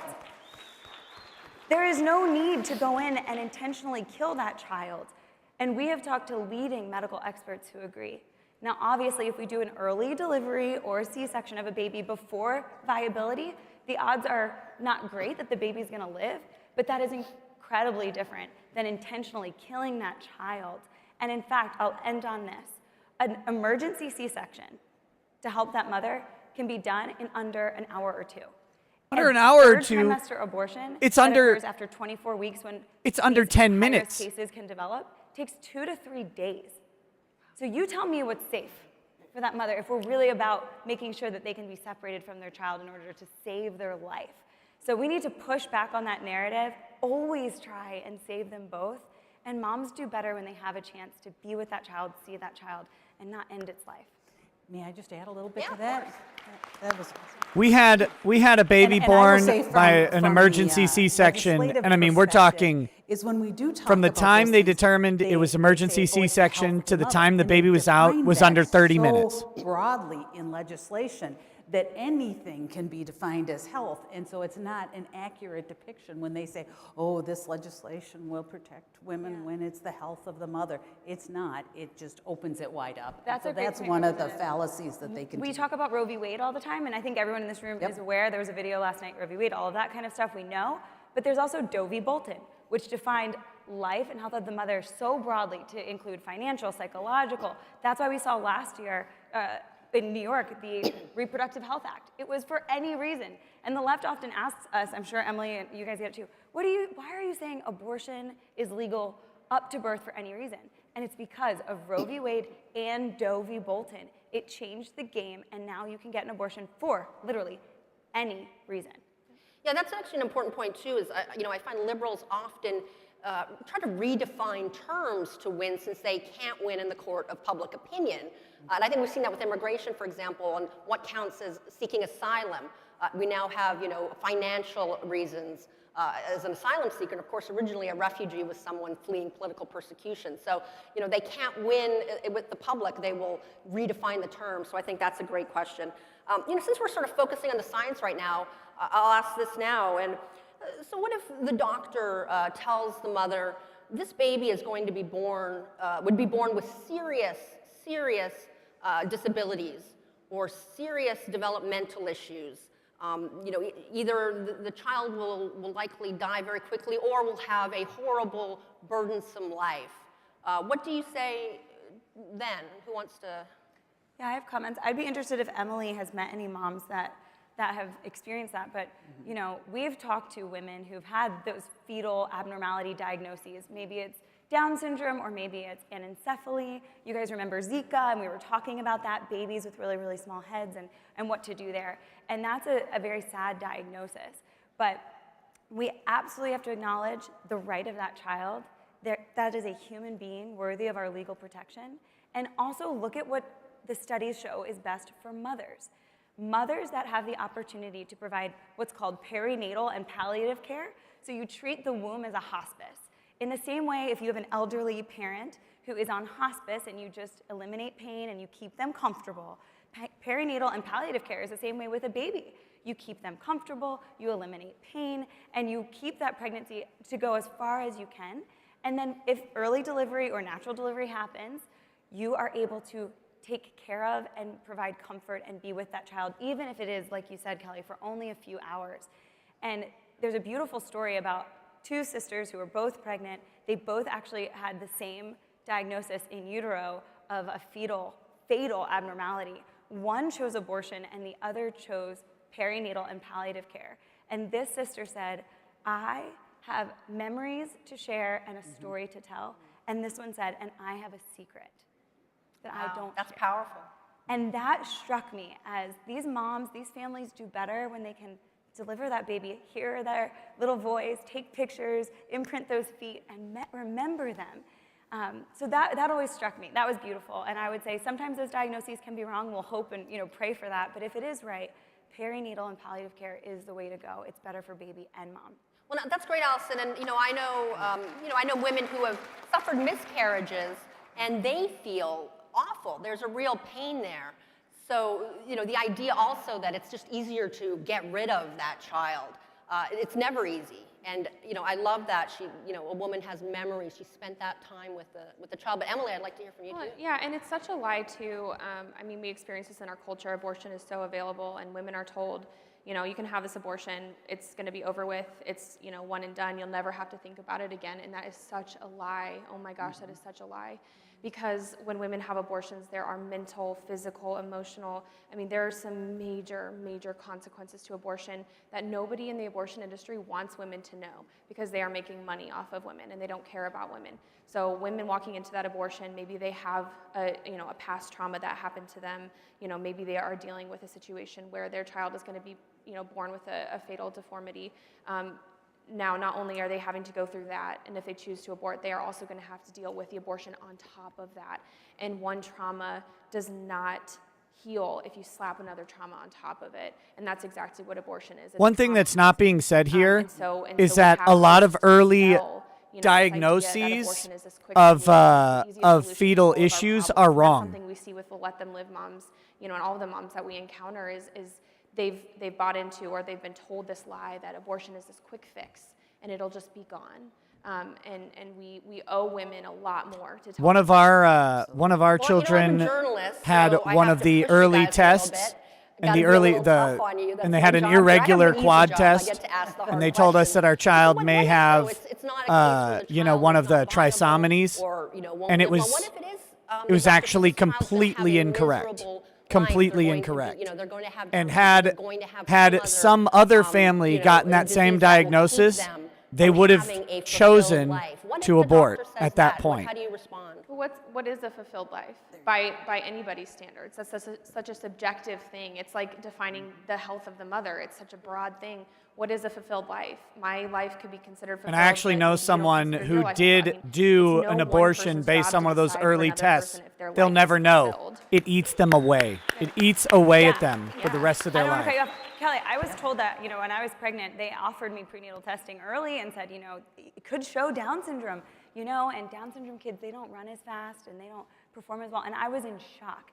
And I just want to push back on that for a second, because the fact that the medical community has the audacity to do an ultrasound on me and tell me my baby is X weeks along and doing well, but then if you just want to get rid of it, just in case it has Down syndrome, that's fine too. It's cognitive dissonance, and health professionals need to speak up and speak out and be done with abortion. It's not okay to treat women, pregnant women, and our children like that. And number two, I have coworkers on my team who have babies with Down syndrome, since that is, 9 out of 10 babies with Down syndrome are terminated in the United States. I'll say that again, 90% of babies diagnosed with Down syndrome in the United States are killed. And these are amazing children. These people hit the same milestones that I hit and my babies hit. It might take them a little bit longer. It absolutely does. But you know what? Things take me a little bit longer now that I have a baby, and you don't get rid of me, because I'm not on time for everything anymore. And so we got to speak up and defend these vulnerable demographics like those with Down syndrome or other disabilities that are available you can see on ultrasound. I would say leave that practice, and I should have, and I found a different doctor there. But if your doctor tells you that, you should be very, very concerned. Yep. Great. Now, a lot of people talking about abortion say if you make it illegal, if you criminalize abortion, there's not going to be that many fewer abortions. There will just be many more unsafe abortions. That's not true at all. The famous That's a dumb stereotype argument. of the back alley coat hanger abortion. The idea that if you criminalize abortion, make it illegal, women still are going to seek it out, but it's going to be much more dangerous for the women. What do you say to that, Representative? I would say abortion's not safe now, just for starters. It's not safe for the baby, and it's not safe for a woman. It is not a procedure that is good for either of those people. And so to say that, I think it's one of those you mentioned earlier, one of those things that they just keep saying and try to make people believe that. But it is not a safe procedure. There are many, many women who have complications from it and all kinds of other, and perforated uteruses, all kinds of things like that happen. So it's not safe now, and it certainly, they are not making it safer in any way. Well, that's a good point. And I notice in some jurisdictions, there's really a movement to, like this happened, of course, in Texas, where people want to make sure it can be as safe as possible. So they say, hey, the doctor has to have admitting privileges at a hospital. There needs to be this much, amount of care at the facility. And of course, pro-choicers push back on that because they think it's just a way to make abortion more difficult. Yeah. And it's amazing to me that they don't care about the women that are undergoing that you don't want the doctor to be able to admit to a hospital if something like that happens. And I will tell you, when I was in the Minnesota Senate, I carried the clinic licensing bill. And the pro-abortionists pushed back on that, and we didn't get it past the year that I carried it, but this was a simple bill to license the clinic that they were doing this. And if they want to call it a medical procedure, then it should be licensed like a medical facility. And they absolutely, and it wasn't an attempt to lessen their ability to sell this to women in crisis pregnancy, but it was an attempt to make sure that the facility is clean when we're looking at things like happening with Dr. Gosnell. We want to make sure that those facilities are clean, and it was our responsibility as Minnesota legislators to make sure that those facilities were clean in our state. And if you're, to back up what you're saying, Representative, abortion's not safe. Mm-hmm. Someone always dies in an abortion. Absolutely. A person always dies, and a woman is left harmed with countless complications that Emily talked about. And we have a media that refuses to cover when the abortion industry fails. So when they fight, these common sense admitting privileges, hallways being wide enough for a gurney to get through, they fight us tooth and nail. And the pro-lifers will go out and will say, hey, we hate abortion, we want it to end, but at least take care of that woman. Make sure that if something goes wrong, because it does, that she's not left in the front bleeding out, which we've heard stories of. Women like Tanya Reeves, Cree Irwin died because of their abortion. And because the abortion industry gets to go unfettered, unlicensed, not held accountable, veterinary clinics and nail salons see more oversight than our country's abortion facilities. Every woman should be terrified to walk into a Planned Parenthood. Absolutely terrified. Yes. They're nasty places, man. Shifting from the more scientific stuff, you often hear. Puggernaut says, so when can we get you to host a Sunday sermon? Oh, who no. gets pregnant, or a Oh, young no. girl, even a teenager, not even finished high school, say. They say this girl's making a choice between getting an education and actually being able to take care of herself in life and being able to have that baby. I mean, those are the sort of the choices that There's more regulation on like barbers in Minnesota than there is on Planned Parenthood. Pressure her to have an abortion. They think having a baby will ruin her life. Often at that age, the guy is not really in the picture. He's reluctant. He's probably putting some pressure on her as well. What do you say to that girl, Emily? Yeah, well, this is something we unfortunately have to deal with every single day at Let Them Live and other crisis pregnancy centers as well. Anybody that is helping women with these decisions. The one thing that I want to say, if I could say it, is circumstances are temporary and abortion is permanent. Yeah. And great, yeah. That's great good. line, yeah. We are facing a situation in our culture where the slightest problem can arise and you're pregnant and the solution is abortion. But what if the solution is something else? And that's what we fight for at Let Them Live, is when women say, I am not gonna be able to get an education and have this baby. I can't afford my rent. I'm living in my car and I'm supposed to have this baby. I just can't do it. It's because we have this so anti-woman culture that's saying, if you have a baby, you can't do anything. You can't do it. You have to kill your child to be successful. That is what the culture is telling women, and we have to be so opposite of that. And that's what we do at Let Them Live. We tell these women, we are here for you, we support you, we are all surrounding you, and we love you, and we love your baby. And your circumstances right in this second, those temporary circumstances, do not define you as a mother. They do not define you as a person, and we will help you get out of that so that you can make a life-affirming You guys are decision. missing And, what she's saying with the anti-woman culture by focusing on the words. Don't focus on the word anti-woman. Listen to what she said. She's right. Been at the lowest of their lows, facing. They're telling women that having a pregnancies where family their means that husband they or can't do anything the else. baby's father leaves them, and they have no family, and they are just scared, and they have no resources. You know, that's when we show that we're there for them. And tonight, Let Them Live, we're premiering our documentary at 6:30 p.m., and you will hear stories of Let Them Live moms who were at their lowest point. It's not a with propaganda no hope, with buzzword. abortions She's scheduled, talking about what to commit suicide because they the couldn't handle the biological decision that they creation felt like of they woman had to is. Like, don't want women feeling that's like not they a have to be propaganda backed into thing. a corner, She's doing and the that corner opposite being of abortion. propaganda. We need to give them She's more talking options, about and more what options means what stepping up for them role financially, many stepping women up have with in the for world. them with resources, love, emotional support. I mean, just surrounding these women. And politics is downstream from culture. So if we expect to change anything, we need to change the culture, and that starts with letting women know that we are here for them. Yep. That's great, Emily. And, you know, you're so right about culture. You know, I don't know if you remember, I think it was like about a year ago or so, the actress Michelle Williams said Women that don't exist. she had an abortion when she was early in her career.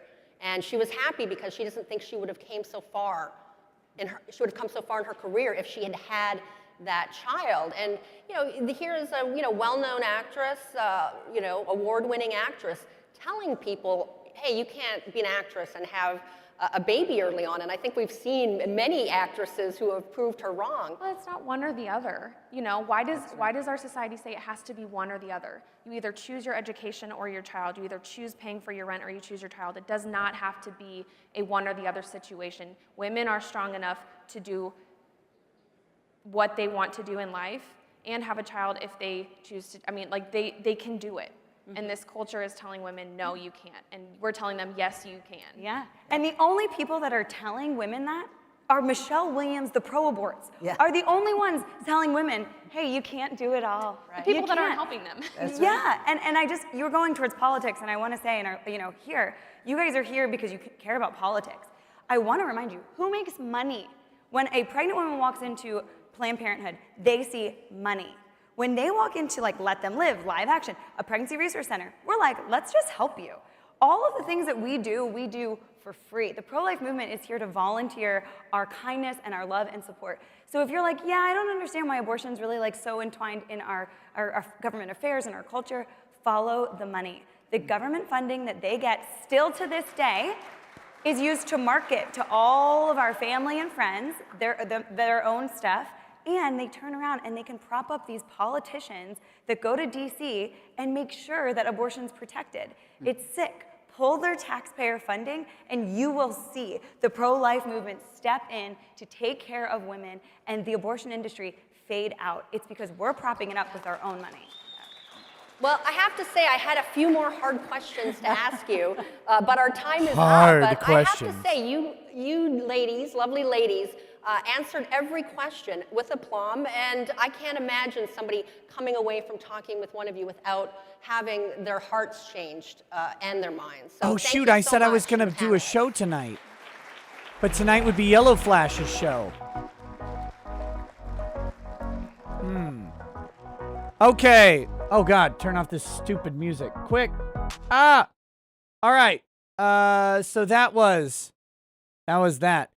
Next is Do Not Pass Go, the meaning of monopoly in the modern era with Ken Buck and Daryl Issa. So I'm sure that'll be terrible. Moderated by Dan Schneider from the American Conservative Union. So we'll see. We'll see.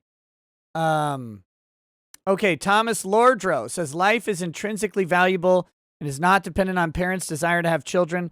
As an adopted son with CP and 2 kids of his own, I don't know what CP is there. There is no argument you can make to abort on the basis of physical impairment. So, yeah, I agree. I agree. I think we're beyond that, and I know it's really hard to do adoptions today, but these are parts. Oh, cerebral palsy. There you go. Thank you. These are these are all parts of bigger problems, of an overarching solution. So, like, you can't just say eliminate abortion and do nothing else. I don't think. I don't think that's practical. I think we need to work on the family court system is a big issue, and how child support works out. I do think that that's a problem that needs to be addressed in tandem with this. The adoption industry is a problem that needs to be addressed in tandem with this. There are other problems here. But at the core of the pro-life issue for me is always the simple thing of, why did we get to determine that these people aren't entitled to the right to life that all of us get? Like, why do we get to do that? And it's really easy to say, oh, they wouldn't have had a good life. They wouldn't have done this. But there are countless stories of people who do have good lives, who do exceed their expectations. And if we were to say that everybody who's not going to, grow up to be a millionaire should be aborted, then a lot of us get aborted. I mean, that's crazy talk. It's crazy talk. Life experiences there's no predetermined outcome for what made a good life for someone. So I can't buy that, any of those arguments. They're not availing to me. Wolfgang Deo. Oh wait, no. Sorry. Synapse says, I ran a complimentary school for 15 years, and I can tell you the results of having a local tutor helping the child understand the given lesson by a good teacher is extremely effective. Facebook account. Parlor account. Yeah! Notice like no one's excited for Parlor either. If you've been on either. your Twitter account or your Facebook account, and you tried to click on the CPAC.org link, you got a warning. You are malicious and dangerous. Now, interestingly enough, even though we've had the CPAC.org link for years, both of those tech companies said, oops, that was just a mistake. We didn't actually intend that. Something happened. Very first day of CPAC, that's what we faced. Conservatives know that big tech really does not like us. They're biased against us. They don't like us communicating freely. Yet, it's Remember, YouTube told me the other day, it was just a mistake. The media bias that has existed for decades and decades. So, on one hand, we know that big tech is a problem, a serious problem, but on the other hand, it's really been our only solution except for talk radio. How do we get around the media censorship? That is a huge debate now among conservatives. We've got two great conservatives here today with us. Congressman Ken Buck of Colorado, my native state, the author of Capital of Freedom. We were born just 30 miles from each other, maybe. And then, of course, we've got Congressman Tyrell here, who is the inventor of 37 patents. Both of these are impressive men. But the question then is, what do we do with big tech, these big platforms? Do we use the power of our antitrust laws and break them up? Or do we identify the particular problems? They're sucking up our data. They're acquiring new companies and getting bigger and bigger. And privacy concerns. What do we do with them? How do we do it? Gentlemen, sometimes you agree and sometimes you disagree. Well, I'm fortunate to serve on the antitrust subcommittee with Darrell Issa, and I have to tell you, we really have three issues. We have the monopoly issue, we have the speech issue, and we have the privacy issue. And I am focused on the monopoly issue. I believe that if we break these companies up or we create a competition in the marketplace, we will deal to a certain extent with the speech. We need to do things like make sure that a platform like Amazon can't create a product and compete with the company that is actually using Amazon. So it can't be a platform and have a line of business that operates on the platform. Apple can't compete with the apps on the App Store.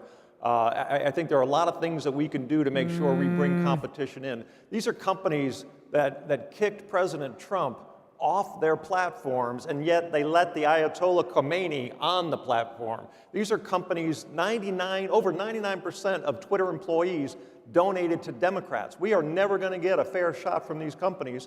We need to break them up. We need to make sure that we have competition in the marketplace so that we do get a fair shot with one of the companies. Congressman, I have a follow-up question for you. Well, and Ken and I agree on a great deal of that. I think the important thing is that even if you disagree on some of the tactics, that you understand, first, Republicans and conservatives have to define that we are at war with these companies. And undeniably, they are monopolies. Everything else, all the other tactics flow from those two truisms, that they do oppose us ideologically, and they have a monopoly which they have been abusing. Look, they've got power. They do not like us. We know what the problems are, but by breaking them up, do we solve the problem? Well, you know, the question is, if we have more MSNBCs and CNNs and the rest of the mainstream media, do we in fact accomplish anything?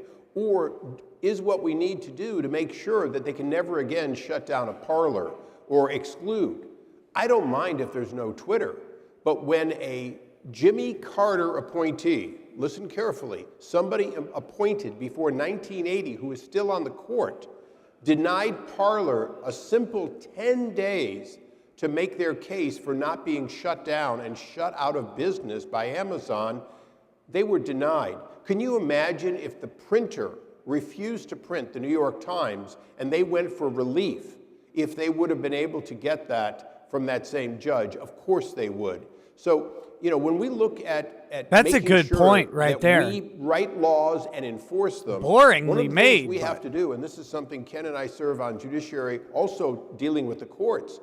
We've got to put an end to people that have been on the bench for 50 years being able to make those kinds of decisions and shutting off the only voice left when the monopolies had shut down the president. Create a subcourt where no one over 50 and Darrell and I agree about that. One of the things we want can to make decide sure on is that tech we cases, don't, period. We understand what the unintended consequences are, that we have intended consequences. We don't want to create something that's worse than where we are today. I don't know how, but we don't want to do that. And we don't want to start opening up regulation, more regulation, to businesses in this country that are competing because the Democrats want to shut down every big corporation. So I think we have to be really careful. We know what we're doing, and we're aimed directly at these monopolies that are operating in this monopoly area. We have a special patent court. We really need a tech court. We really do. I shouldn't call it a problem yet. I'm not going to prejudge it is a problem. You two to answer. But Section 230, and this it gets is a kind of problem. complicated, We know it's a basically problem. gives a get out of jail for free card to the big tech companies so that if there's something on there that they don't like, they don't have to be held liable for it. But then they're not supposed to be controlling that. Congressman Chris Cox of California, Chris Cox, his name rocks, behind Section 230, had exactly the right reason to pass it. The internet providers should be exactly like the phone company or the trucking company. You can't hold the trucking company responsible for what's inside a box. You can't hold the post office responsible for everything that they ship, and you can't hold the phone companies responsible for what Ken and I say over the phone. That was what it was supposed to do. But today they are in fact picking winners and losers, and they're doing so with so much protection that even the New York Times is easier to sue than Facebook or Twitter, and that's got to change. They were given this protection with the understanding that they would not censor speech. But now they are censoring speech. Why do they still have this protection? Is that the better solution? Amend Section 230 so that we have a targeted approach, or break them up? Is that a fair question? A better way to say it in a way is define Section 230. Section 230, according to its authors, was never intended to be anything but a protection for a common carrier, for someone who more or less blindly allowed product to transit the internet.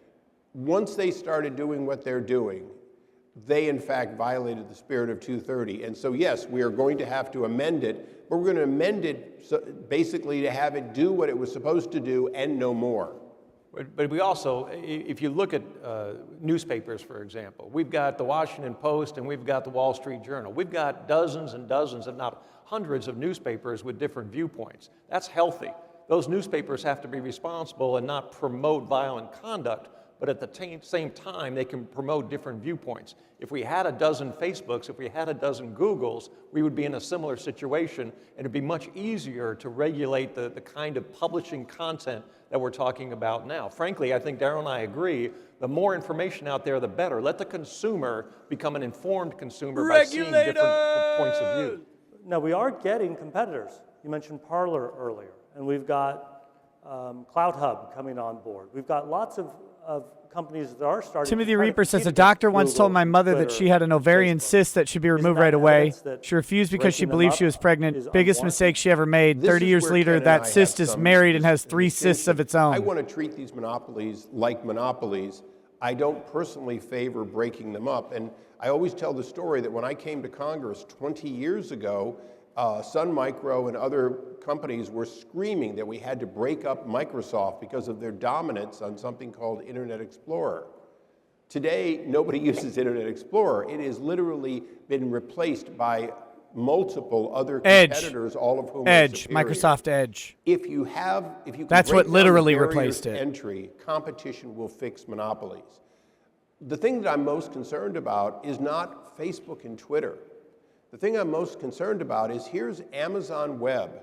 They're simply providing computers in the sky, and they made a decision that they had the right to shut off an enterprise who they disagreed with what they were saying, even though what was being said on Parler had less to do with January 6th than what was being said on Facebook and Twitter.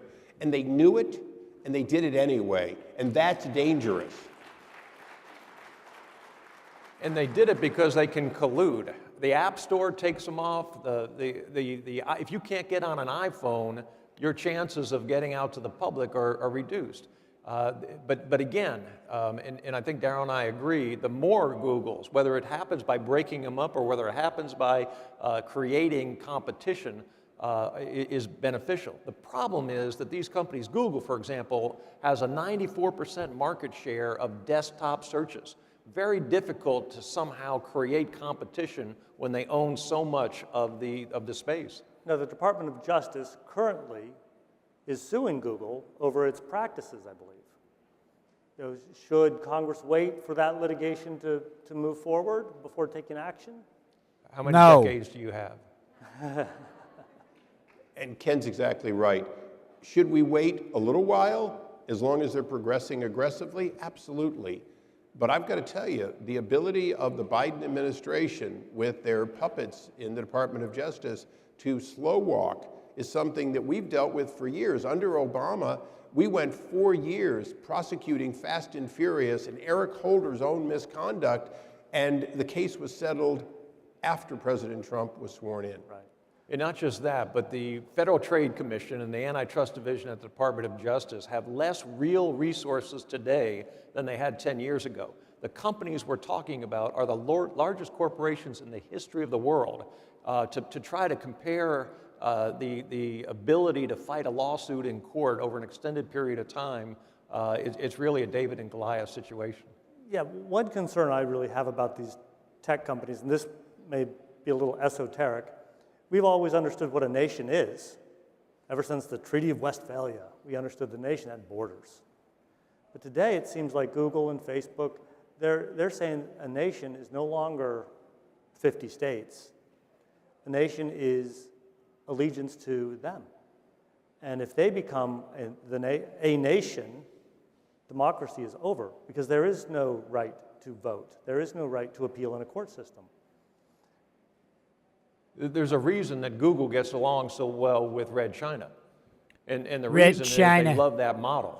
They control the information. Amazon controls the information, Facebook, Twitter, Apple, and if we don't get more diverse information out to the American public, we become whatever Facebook and Google and those companies want us to become. We think because that's the only information we're getting. That's extremely dangerous. But let me champion one other thought while we're here. Again, 20 years ago, Apple was really dead on its ass. Whoa! And Microsoft dominated both the PC industry and others dominated the phone industry. Over these 2 decades, Apple has become a $1 trillion plus market cap, most profitable company on earth. They have done a phenomenal job. And today, they're the monopoly that's one of them we're talking about. The one thing that I never want to do is eliminate the ability for that next generation to come up and succeed in America. Because if we get this wrong, then what will happen is a European monopoly, a Chinese monopoly, or monopolies who have no allegiance to the US will in fact dominate and then use these same techniques to preclude any kind of competition here. So make no mistake, the Europeans would like us to overreact. They would like us to overreact because they would like to have an opportunity to have these dominant companies that they've never been able to have because they've never had the freedom for the next generation of ideas. He's actually right on this. To $1 trillion. And that's one thing that here at CPAC and in our party, we have to always champion. And Ken and I agree on that. And that's why the tactics we use, we're debating, not the fact that these companies have to, in fact, have real competition that today they don't have. And the key, I think, in our economy is to make sure we continue to innovate. If we continue to innovate, we dominate the world economy. And the only thing, in my opinion, that harms us from continuing to innovate are these monopolies that squash competition and innovation. If we can find ways to create competition, we will continue to innovate, and we will be the owners of the next generation of this type of technology. You both have used the word monopoly, but of course monopoly means mono, one. Well, the federal definition starts with a decision of market power, which can begin as little as 10%. And then the question, Chris Scar says, argue that natural rights for the baby start at the second trimester, basis on the fact that during the second trimester, a birthing can happen. This could very well change with medical advances. So it's very important to not think of a monopoly or a duopoly as per se 100%. The fact is that even if there were 2 companies or 3 companies that dominate and they tend to coordinate, you lose competition. Real competition is defined based on a presence of competition, and you look for what the market is doing. When the market acts like a monopoly, it is a monopoly. When it acts like it's competitive, and we need to make sure that we always define that much more based on that market power and barriers to entry. And right now, market power and barrier to entries are what Ken and I are fighting in Congress. And if you look at Facebook, for example, when they buy WhatsApp, they're buying the next competitor. And when the government doesn't look at that and give it serious scrutiny, we're taking away the future competition. When they buy Instagram, they are creating, when Google buys YouTube, they are stopping the innovation that we need in the marketplace. 750 mergers, most of them during the Obama administration occurred, and none of them were given the scrutiny that they needed to, and not one of them was taken to court because the law wasn't updated in a way that the regulators could actually win.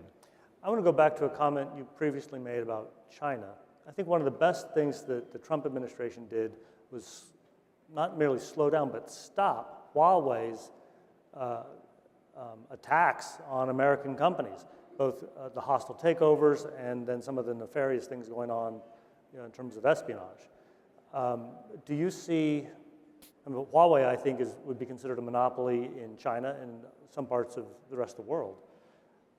What actions could we take against, we can't call Google an American company, right? It's sort of just everywhere. How does that, the Huawei impact your thinking on what we do? Huawei. Those sorts of. Is that how you pronounce it? I always thought it was Huawei. One of the things that's important to understand is they Let's use American pronunciations. That even when President Trump says we got to shut them off, we had to make exceptions because without some of their products, we had no products. And that means we had given up the ability to have a second source time and time again. So just as they had the ability to force us to not completely shut them down in spite of their bad acting, we have the same situation. If I asked everyone out there to raise their hand and say, what product do you use to make a phone call that is not either Google-based or Apple-based, the only people raising their hands have a flip phone. How many flip phones are out there? That's because no devs would support Microsoft Phone. Windows Phone was great. But the reality... One of those flip phones was shining here, so I could see it very clearly. Exactly. But that's how bad it's become in the question of those operating systems, is that there is no competition except for my mother, 88-year-old mother's flip phone. We have to find a way to tear down the barriers to make sure that American innovators can get into this market. And one of the ways is for everyone in this audience to own their data, to own their ability to demand that it be portable, that Facebook never be able to say, if you leave us, you leave with nothing. No, every point of contact you have on your Facebook or Twitter account is your asset. How many of you believe you should be able to control your own data, your private data? I think you're a winner on that. You are the most senior Republican on the relevant committee here. Do you have a last thought to share with us? Well, thank God, a last thought. Agree with Darrell again, but I think that when you I tuned out of these guys a while ago. And you look at the Chinese Communist Party, there is no daylight between those two. When you're operating as a Chinese company, you're operating directly at the direction of the Chinese Communist Party. Well, gentlemen, thank you so much. This has been a very good discussion. These antitrust laws, these big platforms, we've got to figure out what we're going to do to protect our rights, to protect our privacy, to protect us from the different kinds of harm they intend to cause us. Thank you so much. Thank you. Oh, God. That was real effing boring. Wolfgang Deo says, I don't think we expect the fifth column and Manchurian Candidate would be so supported. Hold these voices accountable. Yes, they'll give some slack. Inward Jackson, thank you for the donation. Krusty says, wasn't Alex Jones right about the abortion industry selling aborted fetuses to medical corps for their stem cells? Yeah, basically. James O'Keefe kind of exposed that. Inward Jackson says, a baby or $60,000 student debt for a worthless degree. Angry Baneling says, be right back, Nick. I'm going to slide into the Blondes DMs. Wolfgang Deo says, well then, my life sucks. Time to abort. Fuzzy Creature says, I just want to make internet like it's 1999. And Wolfgang says, get it wrong, dumbass. We already wrong. Will K says, these morons do not understand the biggest issue, the banking industry. We keep letting the banks, the major credit cards control the flow of money. All their ideas and businesses are done. Why don't they talk about this? Because they want the money. Oh, they're terrified to talk about the banks. They're terrified to talk about the banks. You know, they probably don't want to get Epsteined. Start regulating the banks and see how many congressmen get the coof right away after regulating the bank. Oh man, there's COVID in my oatmeal.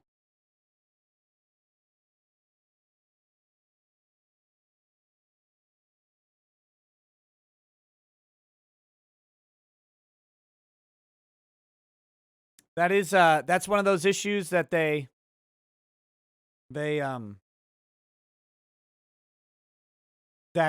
is part of that holistic thing I was talking about with abortion and stuff like that. You know, the attacking the family in general.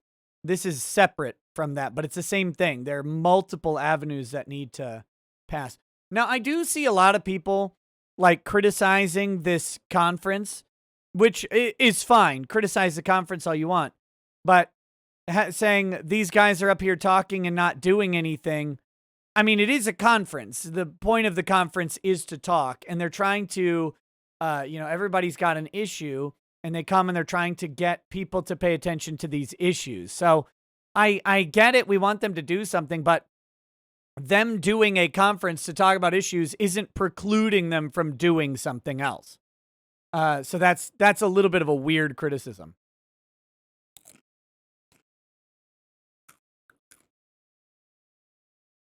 The Field Hyatt is right. The next is the Amendment 8. Cruel and unusual punishment. Does tough on crime messaging work on election day? Oh, this is going to be terrible.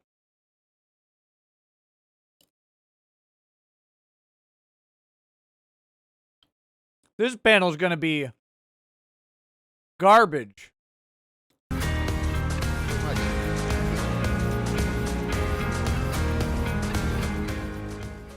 John Cook, yes, and that is a valid criticism. All right, let's do it. That's why I said I really only liked James O'Keefe yesterday. In the country where we're talking about preserving our constitutional rights and civil rights and not canceling them. And this is a panel that I've been looking forward to being with for a long time. And we have with us at least one person has. Byron, look, I'm going to tell you, Byron, when I saw you in jeans, I was excited. Jeans. It's needed in Congress, for sure. We have Doug Deason, my friend. We have Mark Walker, who's running for the Senate. We have Jim McLaughlin, who I enjoy that Irish brogue on occasion.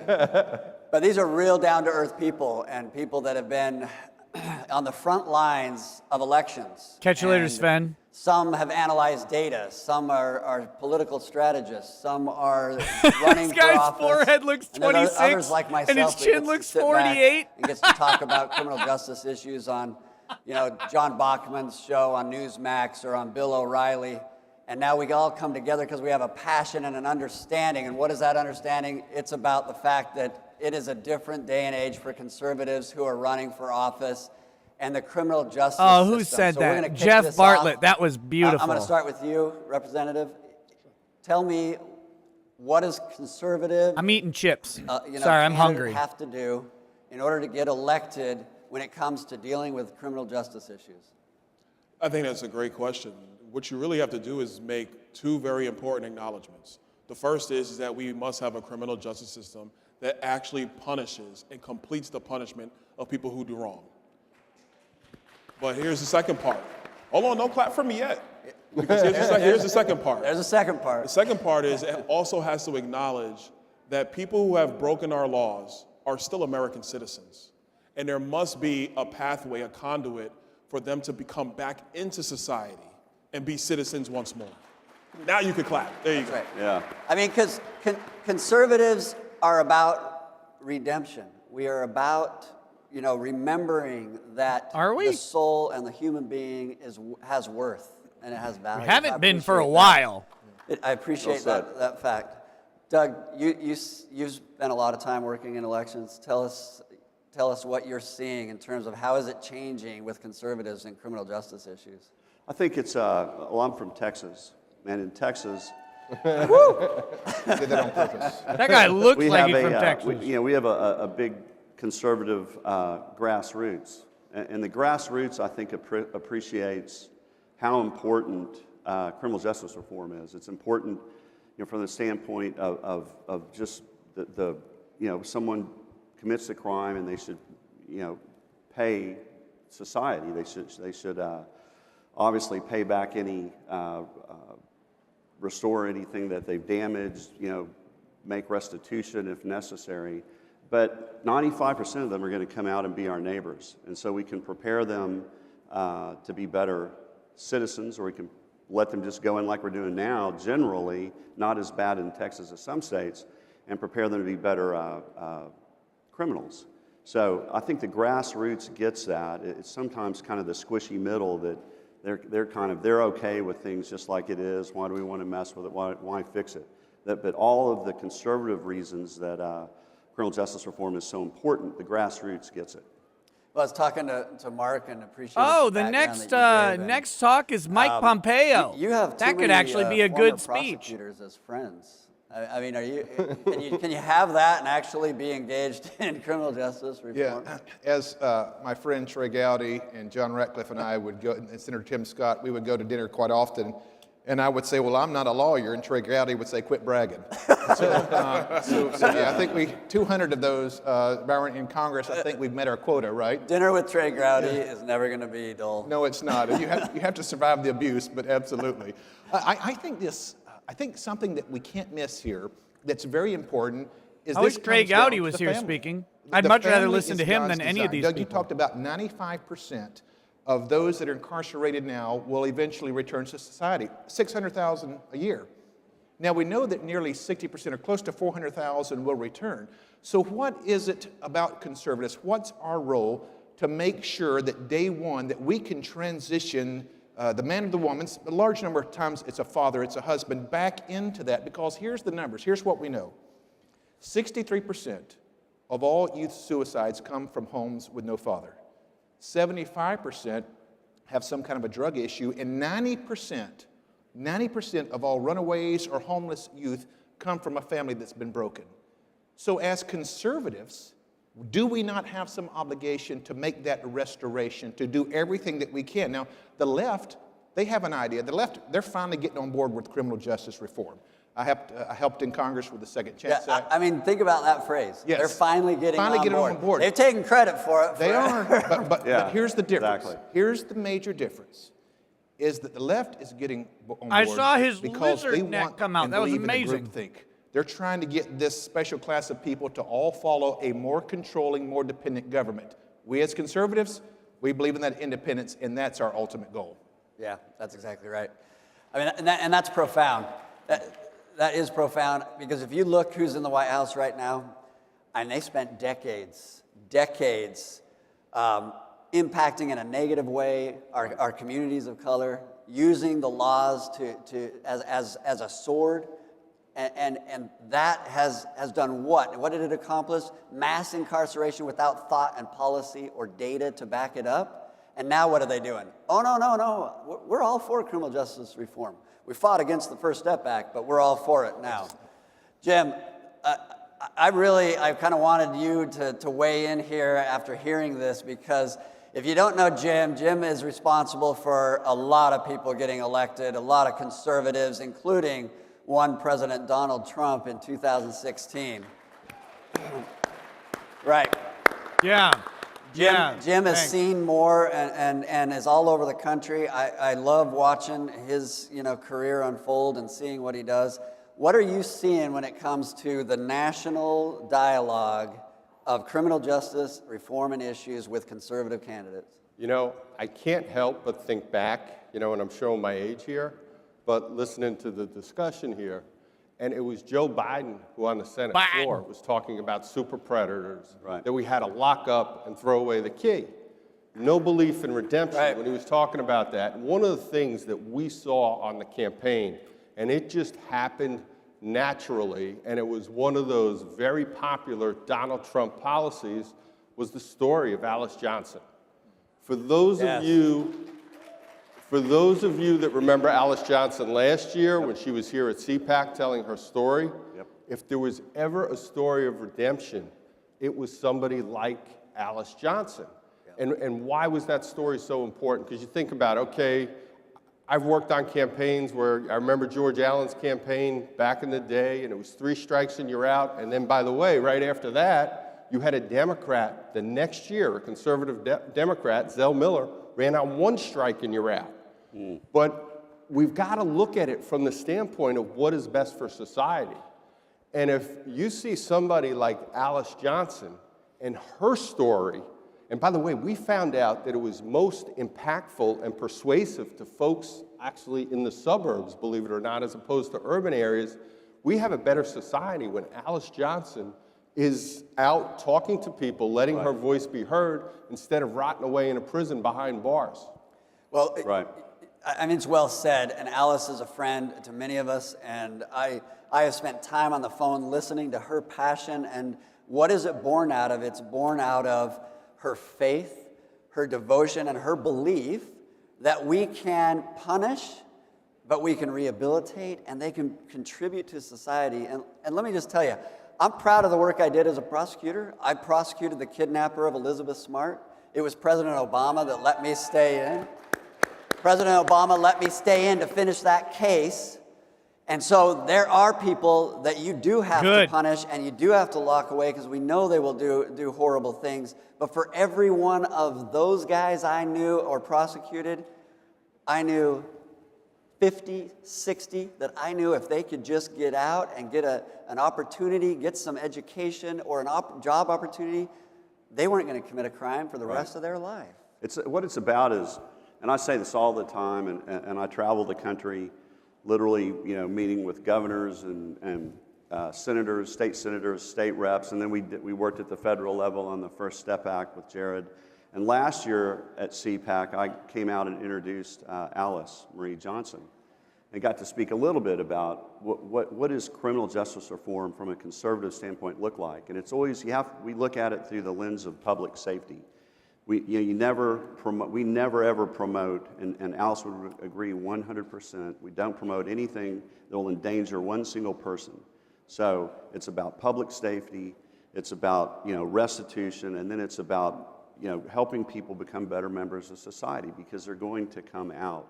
And if you look at it through all of that and then think about the Christian values that go with the redemption, it's just, it No, makes these aren't so much Doritos. sense. These are And the Lay's money jalapeno Christmas chips, season. kettle cooked. We save a lot more money putting people out, becoming productive members of society, paying taxes, instead of paying to incarcerate them. Let's get the reason. It's something that you really brought up that's important. It's about making sure people come back and they're productive. Actually, I kind of started thinking about this space of policy in church. My pastor said something very important one day. It always sticks with me. He says, everybody in life is 15 seconds away from stupid. We all are. Right. Okay? Right. But when you're desperate, you're 3 seconds away from stupid. Right. And it's actually indicative of what happens with people. That when you're Problem in is, this is a really tough, good topic. tough This is spot, a really stressful bad situation, topic for you're CPAC. Desperate. People do make bad decisions. But the thing we have to acknowledge, if you tour some of our state prisons here in the great state of Florida, by the way, but if you tour some of our prisons, what you'll see is that actually in the state-run facilities, the inmates are literally doing nothing. But if you're in the private facilities, they're actually getting different trainings, whether it's to get a CDL license, I have to chips get on my their beard. barbering credentials, to get their bad. carpentry credentials, I'm fat today. I'm construction credentials. Why is this important? Because at some point, what are we going to do? Give them $50 in a bus pass? As a good colleague of mine from the Florida legislature would always say, is that what we're going to do? And say, okay, now go out there. Which What do is you what really we're think doing, is going right? to happen when they spent the $50? Yeah. You're exactly right. And here's where the legislative part of that is so important. Because in many places, if you have a felony in your background, you cannot get an occupational license. Right. Occupational I'll wipe it off licenses when I'm are done needed eating. for HVAC workers, There's for no plumbers, reason to wipe it off electricians, now. for I got more barbers, as food you to just eat. mentioned there. That's why it's so crucial that conservatives have an opportunity. I think it's crucial because the quickest way to create a conservative is to introduce them to the free market system. That's where the opportunity, that's where the Great point. prosperity comes Great from. point. Absolutely. That's why we should be passionate about this. And I think that we are, as conservatives, yes, we can be flamethrowers and we need to be. But when we leave that scorched earth, we have some responsibility. Flamethrowers? I thought to plant those a were on the seed to rooftops of cultivate that Iran. soil where the generation behind us can also understand these principles. I learned a valuable. Can we do spicy jokes? Bit of data last night. Is it late but enough to do spicy jokes? Talking to some colleagues, but look, Utah just passed a bill, nearly unanimous, and it's so simple. It seems it's a no-brainer, and that is you can't use a mugshot until they are convicted. Guess who objected to it? Only one objection to the whole thing: mainstream media. Yeah. They came in with lobbyists and money and power, and they objected. Why? Because there are individuals who have preyed on those that are in the criminal justice system. That's right. And there are politicians who have preyed on those in the criminal justice system to use them and inflate them into office. That's not the case anymore. Yep. And one of the things we were seeing in our research, our polling, is, believe it or not, there was a significant segment of the electorate, especially in a lot of these close battleground suburban congressional districts, where they like Black Lives Matter and they love their cops, believe it or not. It was like 25 to 33%, and that was always a key swing group for us to be able to get, was those voters. Because what it was those are people where, what I would tell my candidates, they want you to keep them safe. It's one of the most important priorities of government. Keep us all safe, but they want you to do it in a Frank Quarters, I'm non-threatening Central and a Time. compassionate manner that I'm in Minnesota. makes society better. You see, I want to delve on that point because one of the things that gets caught up when you talk criminal justice, the assumption is that this is a black issue. Yep. It's actually not. When Amendment 4 in the state of Florida was going through, what we found was the vast majority, not the vast majority, but the majority of people in our state who were going to get their voting rights restored were actually white males who were convicted felons. It was not black males, it was white males in the state of Florida. They were the majority. And so when you look at what our criminal justice system actually does, On the other side, it breaks down all families, whether it's a white family, whether it's a Right. black family, whether it's a Hispanic family. And you cannot continue a society like ours if you don't start with the formation of the family. So whether it is a man who is in prison or a man who is on probation, we got to find, or not so much we, the rules to the road, the pathway has to allow for it to be more easy for him to get back to his family. Because that not only helps him, it helps his children. We introduced some legislation, still hasn't arrived, called Prison to Prosperity.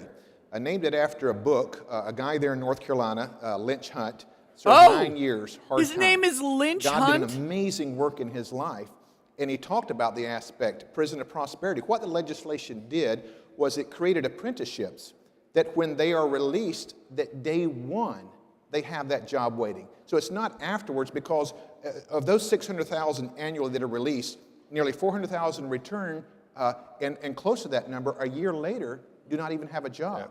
So part of it, if we have a role in government, which is to reach out to all communities, all segments, black or white, then do we not have some responsibility to make sure that citizen has as much chance to be productive as anybody else in our society, in our culture? That's where I feel like we can make a That's right. That's right. Blue collar says, are they talking about taxpayer-sponsored jogging? I want to No. ask you, you not only share, the same last name as the first name of our prior president, right? But you got to know him in a way. You got to know him. People often ask me, I'm interested on your point on this. How do you have the president who talks tough about being tough on crime, but at the same time, he pushed the First Step Act? Oh, that's he wanted Matthew Charles and Alice Johnson out, right? And so tell us why that is the future of the conservative movement in this country. How do you maintain both? Look, because as much as, well, they're not all here right now, but as much as the guys that'll be in that stand tomorrow want to talk about him being rough and gruff and non-caring and not empathetic, the president actually has great compassion for all people. Coming up the way he did in the business world, he does. He actually has a lot of compassion for a wide array of people. When you're working in construction in New York City or frankly anywhere in our country, you deal with all kinds of people, their struggles, what's going on in their lives. No, I heard the Trump things was that they're doing racist, great, you the things liar. that are not happening well, and you have to find a way to work with all that. That's why I said at the very beginning, we want to be tough with crime, but you also have to be understanding of, frankly, the condition of the human being and realize that, listen, first of all, we've all fallen short of the glory of God. Ain't none of us perfect. That's number one. Right. But number two, everybody has the redemptive ability within them if they actually think and believe that the people around them want them to be redeemed. Well, amen to that. I sat there with Doug Deason. We were in the White House. The First Step Act, the president's there. He's brought in, individuals that were just incarcerated, and he's interacting with them, and you can see genuine compassion and sincerity. My friend, who's a Democrat, leaned over and said, "Oh man, if the media showed this side of him, we'd be in trouble." Oh, but they never do. No, they're not they'll going to never show that it. side. But and it applies to all conservatives, right? They don't want to show that. Right, they didn't show it though. And of course, Van Jones was there, and at a lot of those meetings and a lot of the press conferences that we had with the president in the East Room, and it was fun to watch them kind of go at it. But the difference in the left and their movement is they want to, quote, end mass incarceration.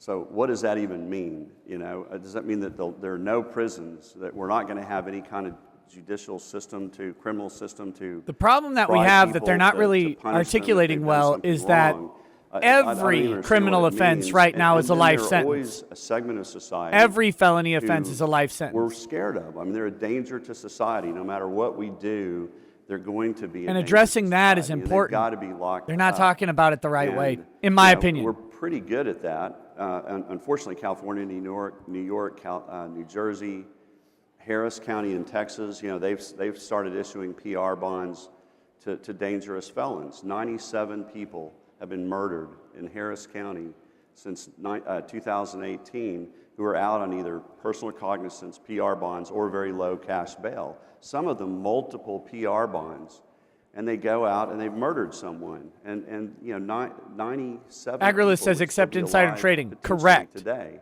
if they didn't take that attitude.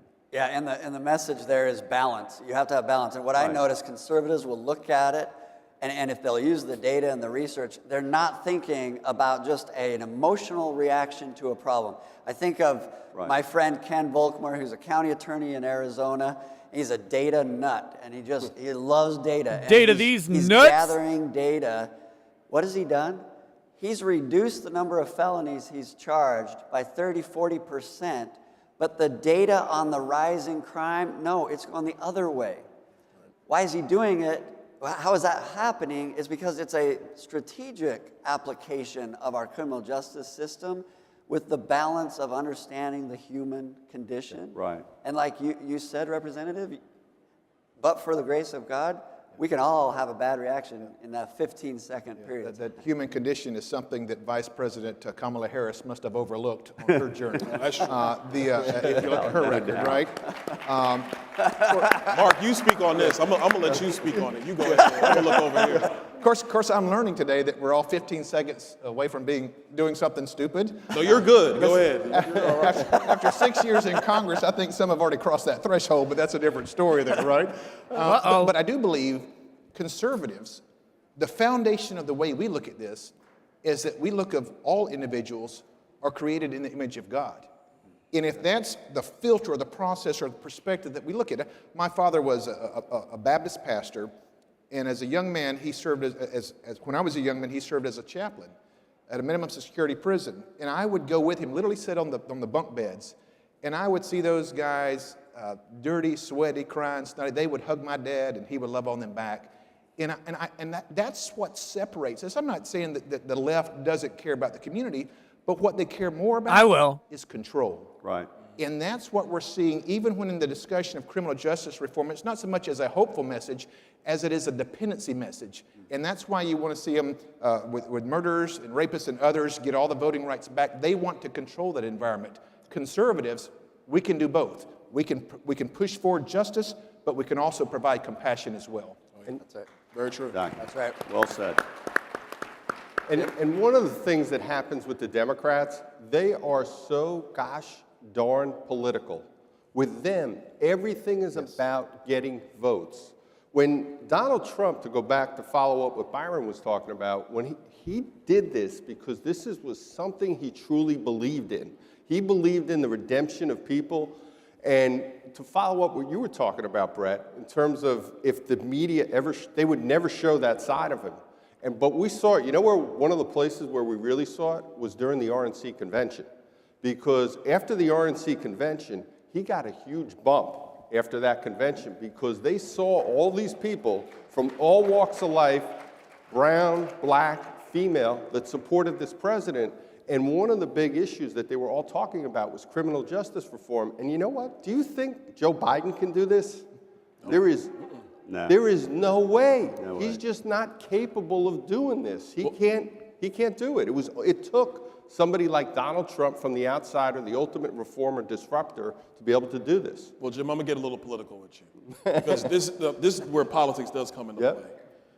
If you have most of America truly believing now that free markets work, that there's a real propensity to build your life from nothing to something, that yes, you made major missteps in your life at some point, but we're able to, and I'm going to use Joe Biden's phrase, build back better. If that is actually demonstrated in our country, then why in the hell would people vote for Democrats? Because then the proof is actually in the pudding that, you know what, we are the land of opportunity. And I think that as conservatives, this is an area of public policy where we can demonstrate that opportunity even exists when you're having to rebound from the worst spot in your life. Yeah, that's right. Well said. I'd just like to say that I think it's really important what the American Conservative Union, ACU, Matt Slapp, David Safavian are doing here. That they're making this an important subject. Turning Point USA, Charlie Kirk does, Candace Owens and Blexit. A lot of conservatives are talking about criminal justice reform, and they're putting it, on stage, on camera, in front of people, and it's getting a great reception. It got a great reception at the convention, the Republican convention. So it really is an important subject, and it's an opportunity that we have to own it as Republicans and to take it to the nation. My good friend from law school, been friends for now almost 30 years, is Senator Mike Lee. And we have both served together as prosecutors in the federal system, but he says that he is engaged in criminal justice reform, not despite being a conservative, but because he is a conservative. Right. Yeah. And because we've seen the criminal justice system, it is not, if you believe big government is inefficient in all other areas except the criminal justice system, you have a rude awakening when you actually pull up the curtain and look what's back there. Because there are aspects that are broken, and they will only get fixed if conservatives step forward and say, I will do that. Is it possible in Congress to still do that as a conservative? I don't know if I'm going to watch this whole thing today. Something for 6 years that I made our staff and team answered Maybe. this question. I don't know. Is it simply about making the argument, or is it also about making a difference? That's right. You see, in 21st century conservatism, Kristi Noem is the final speaker today, so maybe. Republicanism, either way you face it, we are challenged now not only to be conservative champions, but also to be bridge builders. That's the long game. That's the discipline. And we are going to be faced, every one of us, this great crowd here and all those watching at home, what's it going to take for us to engage to a place that we hold the line, we do not compromise on our values, yet we have a heart for our communities. You know, being a former pastor, let me give you the two greatest commandments, right? Love the Lord your God with all your heart, but love your neighbor as yourself. Well, after Pompeo, there's actually some good stuff coming back. From a conservative interesting stuff, realizing I don't know if it'll be that good. We are called to be that conservative warrior, but also a bridge builder. We then can see great accomplishments, not just in Congress, but in the entire country. Yeah, amen. You look at, and we got just a couple minutes left, but you look at a real tough issue, and that is reforming policing, right? And we saw what the Democrats' solution is. You just defend it or defund it and walk away and see it's going to work. And yet, I saw Senator Tim Scott, for example, he drafted a bill. It had in there meaningful reform that Democrats have been trying to get, almost exactly the same as what they've been trying to get for years. Right. Nobody wants to do it. Why? Because it's like you said, they're political. I've been in that place for 2 months now since I got sworn in. How's it going? Well, listen, the Democrats don't care about science or economics. They care about politics. Yeah. That's the only thing they care about. And so whether it was Senator Scott's bill, which was actually a very good bill that got drafted, whether it's that bill or anything else, if you actually sit down with them kind of away from Nancy Pelosi, and you start talking through these issues in concrete detail, they actually agree with us. They're like, yeah, that makes sense, but I got to get reelected. And so, but there is real potential, I believe, going forward for us to actually do these things appropriately. Defunding the police is ridiculous. That makes no sense at all. Yep. None. And we're not going to do it. I know we're not doing it in Florida. I know that for sure. But what does have to be acknowledged is that, are there room for reforms in policing? Yes. But the responsibility is actually not Washington. The responsibility are local communities. It is police chiefs. It is sheriffs. And the vast majority of them have already started that work without Washington playing politics with it. That's right. There is, I mean, if you look at the fact that both sides are to blame for where we got here. Look, both were doing the one-upmanship, and they're passing more mandatory minimums because it was politically helpful. But there is only one side that cares now about fixing it. Right. And that's the conservative side. That's right. Without a doubt. Last word, Jim. And what it also tells you is, Byron is exactly right, and it's great that we got him in Congress because he gets it. Because the solutions are not going to come from Washington. They're going to come from places like Florida and our local communities. That's where it's going to come from. Amen. Amen. Folks, thank you. Honor to be here with these gentlemen, and thank you for paying attention to this issue. It's a really good issue to talk about. It's just CPAC. I want more energy from CPAC. That's what I want to see. I want to see, and I want to see solutions that are already happening. That's what I want to see. I want to see the work people are already doing, not the work that we need to do. Again, I'm going to keep going back to it. That's why James O'Keefe was so good yesterday. It wasn't about him. It wasn't even about what Project Veritas, it wasn't about what he needs. That's what I'm saying. It wasn't about what he needs to do, what he needs other people to do for him. That's what so many of these guys, we need you to pay attention to this issue. We need you to pay attention to this. We need your vote here. We need your book purchase here. We need your dollars. That's not what it was about. James O'Keefe comes out and he says, here's what we're doing. Not only that, here's the people who did it. It wasn't about him doing it. That was so brilliant. He brings out the actual whistleblowers who did it, brings them out one at a time. And then at the end, they don't say, we need more people like you. Project Veritas needs people. They said, Project Veritas is everywhere. We have people in every one of your companies, and we can't wait to make you the next celebrity. Perfect. Beautiful. That is what we need. More of that. Less of what I need from you, and more just I want to see what you're doing for me in these areas already. And I'm not getting it. That's how you hype. That's how you build energy and momentum. And if they don't learn that, if they sit around saying, "Oh, we need to talk about these issues," then they won't do it.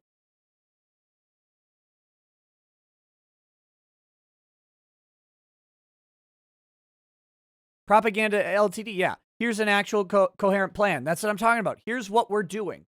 We're already on this train. We're already doing it. Don't ask me for help. Make me want to help you without asking. Don't ask me. Just show me what you're doing. And then I'll go, hey, that's something I like. That's something I believe in.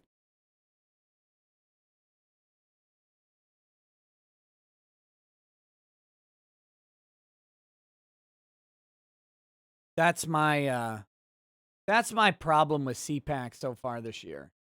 I don't usually watch CPAC, so, I'm not like, whoa, this CPAC is worse than the others. I don't really care, generally speaking, about what's going on. I'm watching it because, I get to watch it with you guys. That's literally the only reason.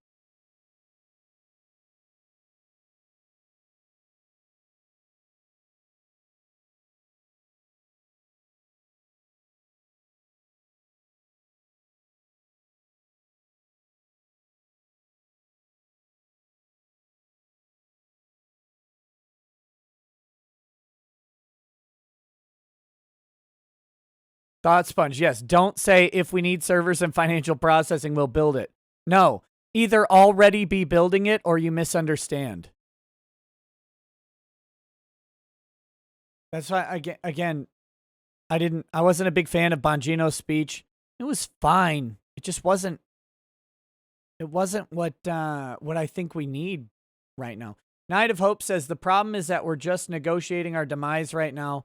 What are these people going to do to stop the Democrat scam, the scam of democracy? Our union is not supposed to be a death pact. I don't think these a-holes know what hold the line means.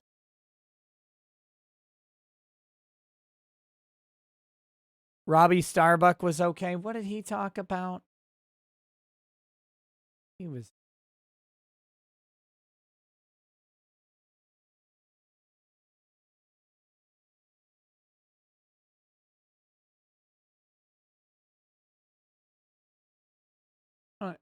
I don't even remember what he said. Oh, it was how government, big tech, and the media are colluding to deprive us of our humanity. I hated that whole segment, actually. I hated Ben Ferguson. I thought that guy was really, really hideous. I hated Jeff Brain from Clout Hub. He made me want to die. Robbie Starbuck. I mean, he was the director of like music videos or whatever. He was kind of okay, but Matt Gaetz. I never realized how much of a goblin Matt Gaetz looked like. Charlie Kirk has a weird shaped head. Then they had the fake, oh, this is a surprise. We've got Min Kyung-woo. Or whatever, the Korean guy. I actually liked the Korean guy, but they're like, oh, this is an audible. We didn't have this plan. And the guy shows up with the speech that he's written down. And I'm like, is that an audible, really? Like, what the hell is this? The guy shows up with a prepared speech, and you're telling me that this is, like, not part of the plan? I don't know. Felt very hollow. Anyway, next up is Mike Pompeo. The next then is Second Amendment right to bear arms with Andy Biggs, Lauren Boebert, Vernon Jones, and Dana Loesch. Then we've got Our Consumers Powerless, the awakening of corporate America. So that has a really pathetic name, so that's going to be bad. Then we've got Winning Back America. Then we've got Pete Hegeseth. Then we've got My Pronouns Are First Place and Winning, protecting women's sports. So that's going to be about trans men and women's sports or whatever. And then we've got closing remarks by Kristi Noem for the day. So that's the remaining schedule.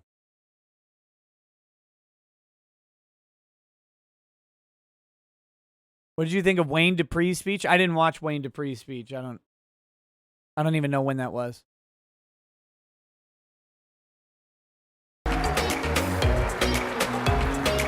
Wait.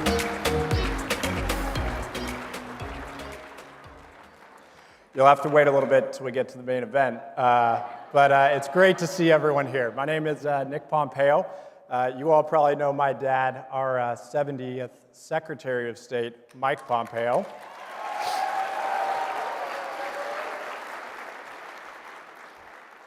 I want to tell you a little bit about him, but first, it's really special for me to be here at CPAC in Florida.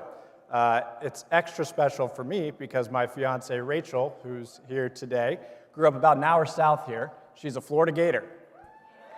Okay. Now, I'm here for two reasons. One, to introduce my dad, but two, because I'm a young conservative. And I know a lot of you are too. I've met many of you here today. And it may not always seem like it, but there are a lot of us out there, and our numbers are growing. Be sure to keep making your voices heard.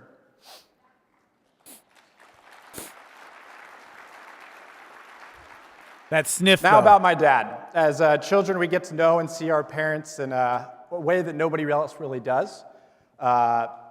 We know their values. We know their habits. We know their imperfections and their flaws. We know who they really are. He's introducing his dad. And as his son, here's what I can tell you about my dad. He loves college basketball. He is obsessed with punctuality and being on time, so I need to hurry here.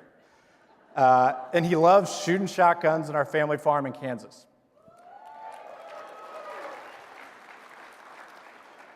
But these last 4 years, you all got to see what I've known about my dad for years.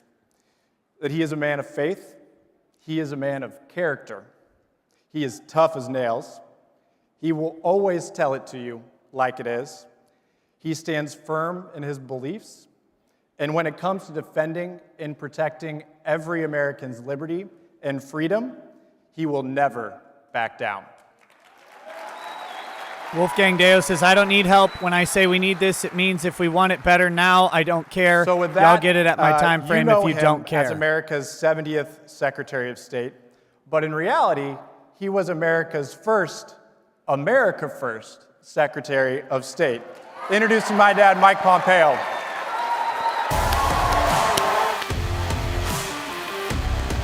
Hold on. Too much copyright music.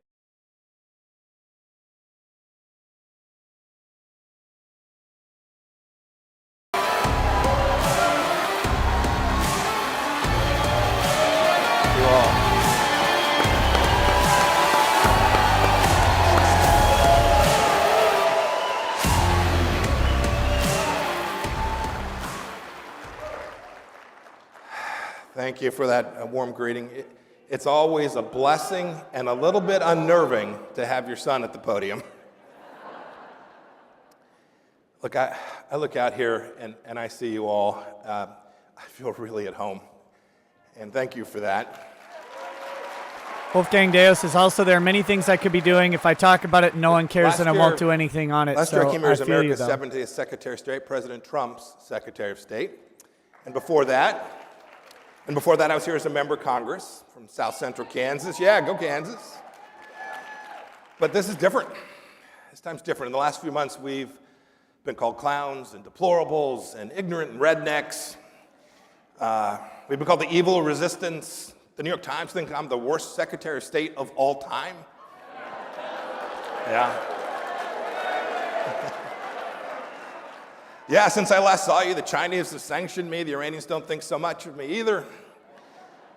But I'm proud of our fight, and I'm proud of our accomplishments, and that we have truly upended the status quo.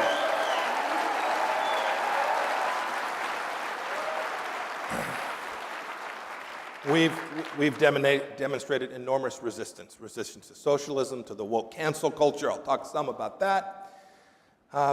We've resisted seeing our liberty and our freedoms slipping away. This is a noble, worthy fight, and we're in it. We fought hard. We fought for it hard on nearly every front, and we will always fight for it.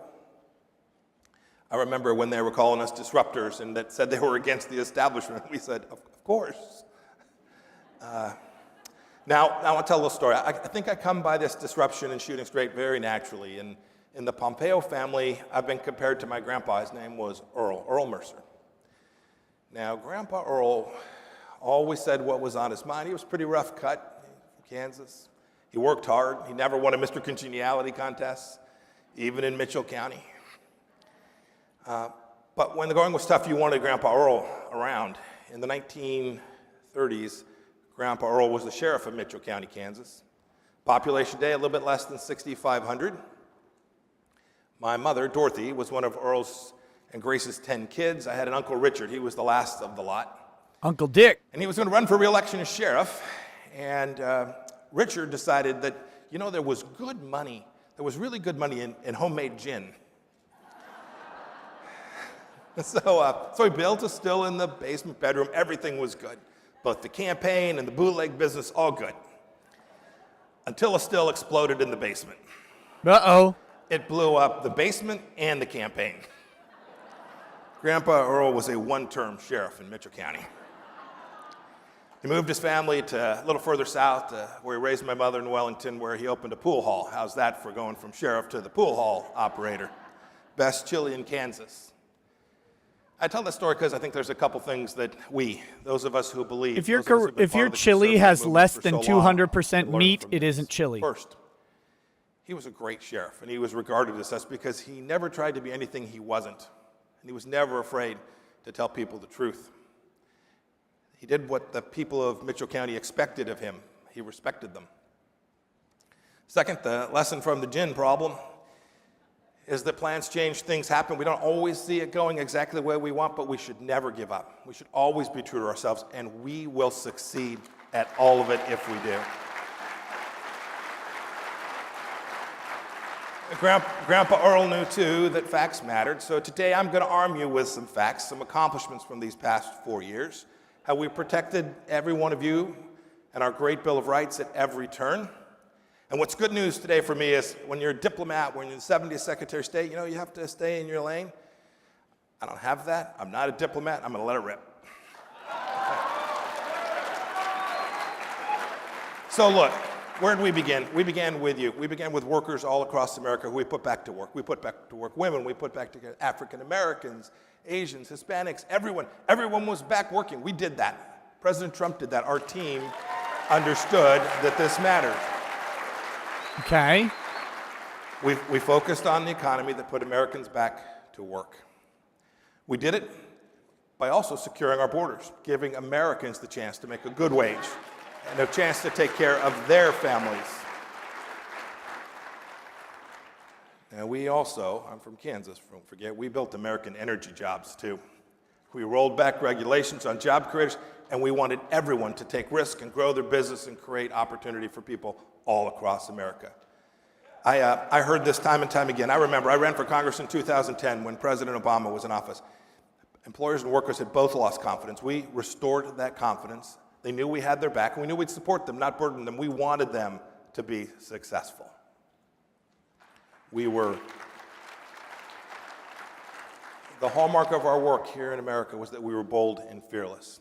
And when I hear Democrats pretend they care about jobs in America. But before the seats were warm in the Oval Office, they destroyed 10,000 jobs in a pipeline.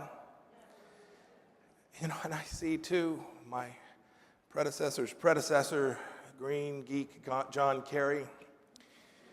Right, he thinks these folks are all going to go make solar panels. I'll tell you what, you ask the good people of Midland, Texas, Oklahoma, or Kansas, or South Dakota, or Pennsylvania, you think petroleum engineers and rig hands are going to go out and make solar panels? No, and you can bet this too, those cheap Chinese solar panels will start flooding into America like you have not seen. And this won't be good for the United States of America. Now, don't get me wrong, sometimes we get accused, say we don't care about the environment, we create jobs that destroy the environment. That's just not true. We didn't do it. We didn't protect the environment on the backs of American workers. There were more job openings than people looking for work for much of these past 4 years. It was an amazing accomplishment.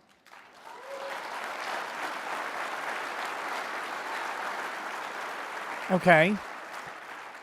And when the Chinese wanted to come steal your job, we just said, no way.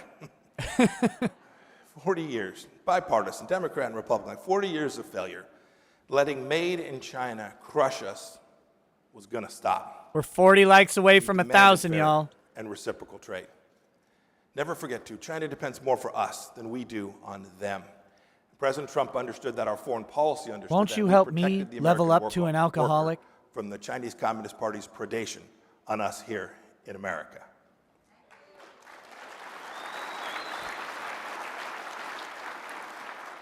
Now, my job you guys did often it. You took guys me are great. overseas. We protected our freedom abroad. We kind of did it like Grandpa Earl did. We were honest, hardworking. We treated the world as it is, not as we wished it were. We weren't going to live in fantasy land. I will tell you, I walked out of some very quiet rooms in Europe. Okay, that was good. That's good. I've done that walkout. We had a not in the restrained same foreign policy, capacity, but when the time came, when the situation so required, we led. We came hard. We came heavy. I sent messages repeatedly to bad guys around the world that if you touch an American, you'll pay dearly. Now we all know that strength deters bad guys. Weakness begets war. And we want to stay out of wars. And we did.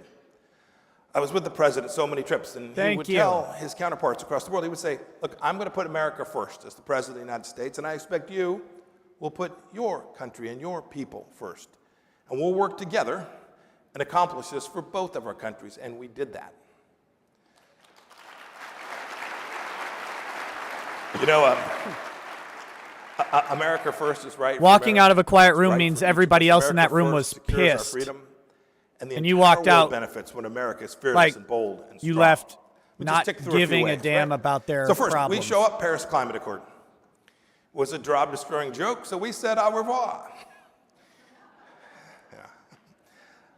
Look, we all want clean air, safe drinking water, but the Paris Agreement was a fantasy for elite diplomats who just wanted to virtue signal. And when President Biden re-entered this deal, I can tell you that Xi Jinping was smiling every single minute, and the American workers lost. We, too, spent a lot of time. We defended America in the Middle East, and we defended Israel in the Middle East, too. We were told a number of things. Right? This was what establishment foreign policy meant. It says you were told that you can't sanction the Ayatollah in Iran, and you can't stop sending pallets of gas to the leadership. There'll be a war. Well, we did, and there wasn't a war. Of course there's not a war. We were told you can't move the United States Embassy in Israel to Jerusalem. There'll be a war. Well, we did, and there was not a war.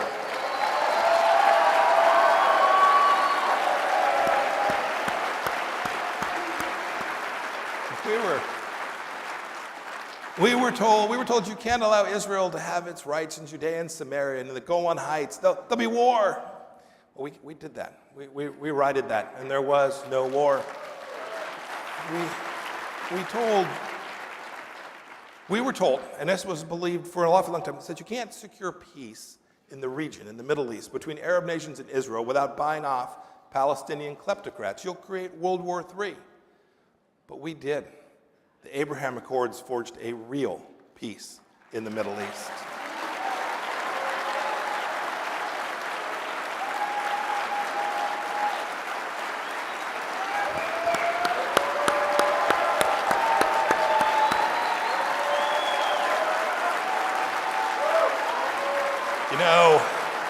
Thank you.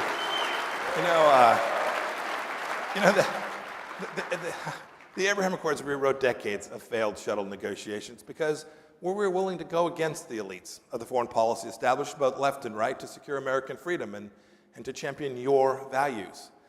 It's unfortunate. It looks like the new Team Biden, appears to be headed back into appeasing Iran. This will be a disaster for the United States of America and a disaster for the region as well.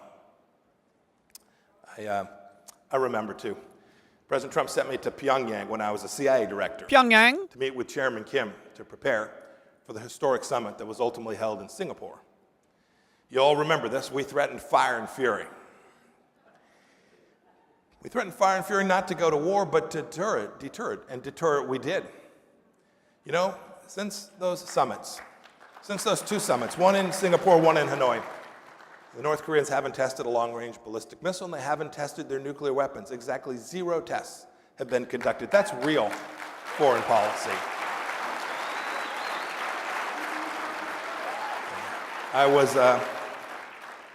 It was humbling, too, because it was the second trip, I had the chance to bring home American hostages from Pyongyang, 3 men, at 3 o'clock in the morning.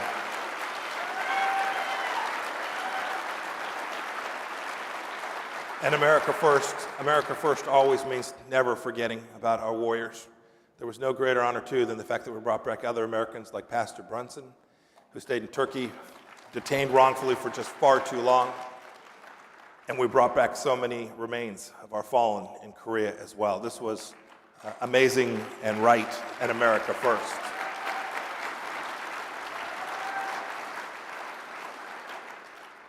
So how many of you remember Qasem Soleimani, Allah rest his soul? This was the Iranian general who was trying to cause trouble for America. He was on a mission to harm Americans, but we were a few steps ahead of him.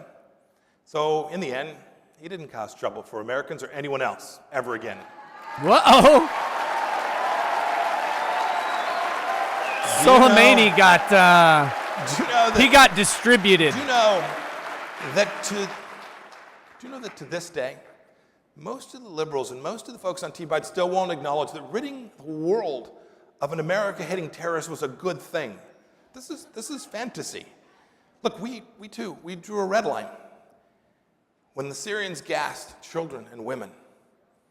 And we told them, don't do that again. And when they crossed it, President Trump ordered 70 plus beautiful American-made Tomahawk missiles to let them know that we weren't going to allow them to kill women and children. I still don't know if I'm okay with that one. America first takes real courage, takes a Secretary of State willing to walk into a room and tell it like it is, and a president who will have his back. We had that. Speaking of backs. Oh no, YouTube's doing the buffering. I hear President Biden saying, America's back. Back to what? So, right, back to pallets of cash to the Ayatollah so he can build missiles that threaten us? Back to apologizing when Iranians tell our soldiers and sailors to take to their knees at gunpoint? Back to President Biden killing a pipeline? Back to all the things that put America at risk? Back to supporting a pipeline in Europe that'll create European jobs? This is not where we want to go back to any time at all. And we certainly don't want to go back to letting China have trade deals that kill our jobs right here in America. We can't afford it. We can't afford it. It's not the right thing, and we don't have to do it. We must be bold, and we must always put America first. Let's see if we talk about exploding terrorists a couple more times. I was really happy that if that causes more buffering. Being aired on television, not canceled, at least for the moment. We worked tirelessly with great success to deliver on our values, American values that have made this such a special, unique nation. Look, this country was built on what our founders understood and then the Bill of Rights that came behind that Constitution. They built a nation recognizing that our rights come from our Creator and not from any government. Our union becomes more perfect every time we defend our sovereignty and we defend our borders. And I'm proud that we were the most pro-life administration in the history of the United States of America.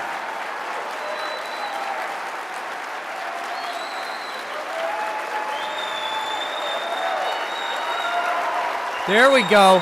I'm glad being pro-life got a bigger cheer than Israel. It was. Thank you. It was Thank my you, job CPAC, to for deny that at any least. Taxpayer dollars from any hardworking America ever went to perform an abortion any place in the world, and we promoted adoption everywhere and always. And don't forget, too, President Trump appointed an awful lot of judges that understand the words life and liberty and words that have real meaning. I worked with the Mexican government, my counterpart, Foreign Minister of Mexico and its president, to secure our borders. We worked hard, too, to make sure that drugs and other things didn't traffic across that border, and that meant, too, protecting your right to own firearms. Our Second Amendment matters. It builds communities, it builds strong families, and it makes sure each of us has the right to defend ourselves precisely as our founders intended. Yes, thank you. I'm always stunned. I was like, liberals pretend to care about the poor, and then they side with the union bosses against the workers. They pretend to stand for children while kids in Democrat-led inner cities aren't in front of computers like they think they are. They're struggling to figure out how to stay safe from drug lords and how to get a meal. That's not good leadership. It's not America First leadership. It's not taking care of those people you're charged with protecting. That was a weird And we need to get every one of our children back in school. From the Second and we Amendment. need to get them back in now.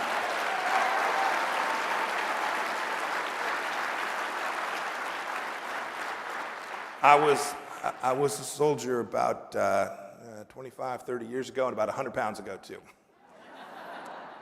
And when I hear Democrats say they want a strong America, I know that they are working to undermine it.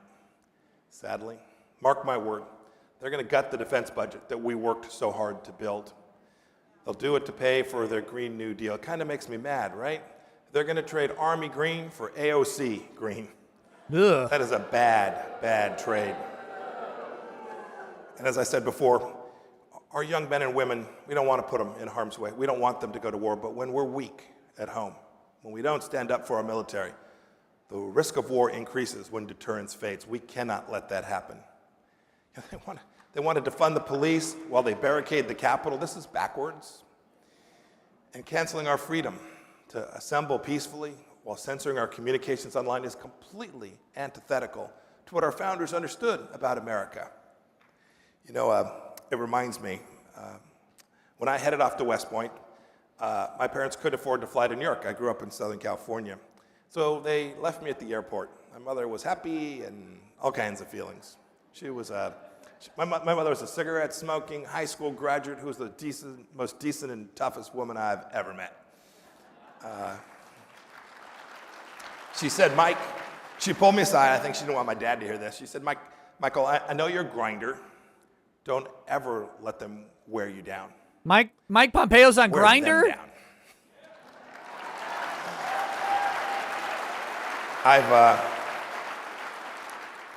I've never forgotten what my mom told me that day. We'll all remember it. Keep grinding, keep championing American values. One more story. The smartest, best CIA officer that I ever came to know. He worked closely with me. He was a former Air Force Special Operations officer. I'd ask him about someone who was working on our team, and I'd say, what do you think of him, or what do you think of her? And he'd say, love that guy, pipe hitter. You know what he meant? He meant that person got stuff done. They were a Pipe grinder. hitter. They kept banging away. Drexel, he's You all talking know about these Drexel. 4 years are going to test us. Whew, grinders laying pipe and Each banging of you away. Be a pipe hitter. Get stuff done. Keep grinding. Be a pipe hitter. Be a pipe hitter at church. Right? Be a pipe hitter at church. Be a pipe hitter at your PTA meeting. Don't let them bring crazy into your classrooms. Be a pipe hitter at your VFW. Lead the team to continue to support our military warriors. Be a pipe hitter. Be a pipe hitter when they tell you they're closing the mine or the factory because of some green vision. Keep it open. Be a pipe hitter like Hunter President Biden. Say it, say it, say it, say it, say it. President Reagan got stuff done, and he once said, Hunter if Biden we gets lose stuff freedom done. here, if we lose freedom here, there is no place to escape. This is the last stand on earth. I saw that. I saw that as your Secretary of State as I traveled all around the world. And I am confident that he was right. I am confident that the American star will shine across the heavens so long as we keep a proper understanding of our God-given rights at the center of who we are, and we keep up our quest to secure our freedom for our own people and for all of mankind. I'll be with you in the fight. God bless you, and may God bless the United States of America. Thank you. Not a bad speech. Not a bad speech. What I like about Mike, he's got that quiet, calm confidence. He's got a cool up on stage. You know, for those of you focusing on how much he talked about other countries, I mean, he was Secretary of State. That was his job.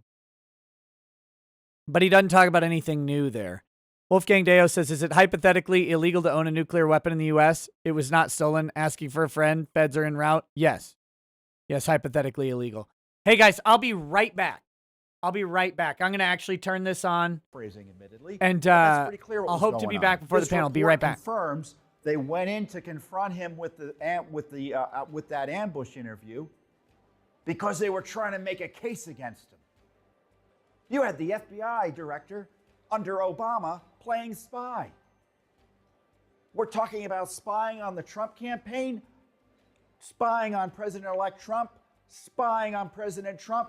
Comey was the chief spy, and he was designated as such by Barack Obama because they met about this very issue a day or two before in the Oval Office with Barack Obama, Biden, Susan Rice, all the king's horses, all the king's men in there. And Comey was the go-to guy.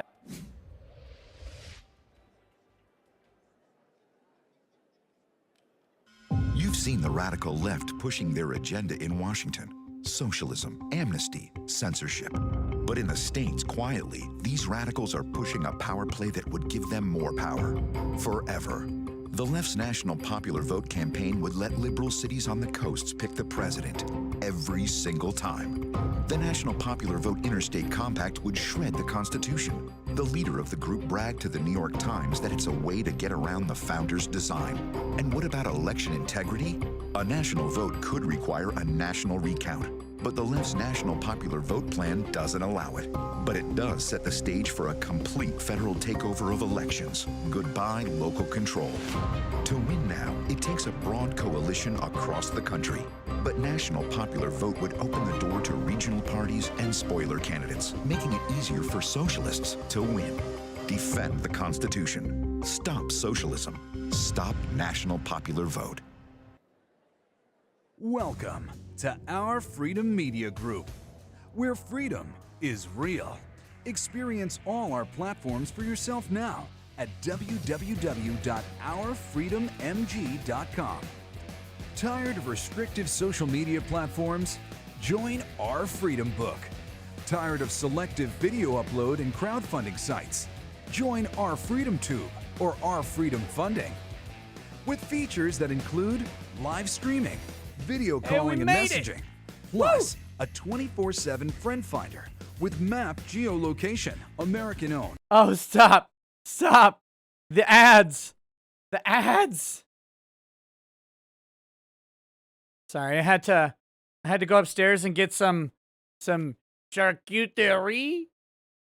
Cured meats. Cured meats are always delicious. I also had to briefly talk to Lady Rackets because she's got to run and grab something from town. And so I told her I needed her to go by a store because I bought a butane torch. A butane torch because I have been sous vide cooking a chuck roast, and it'll be done.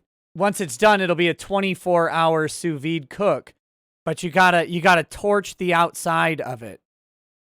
So I was like, I need you to go get this torch.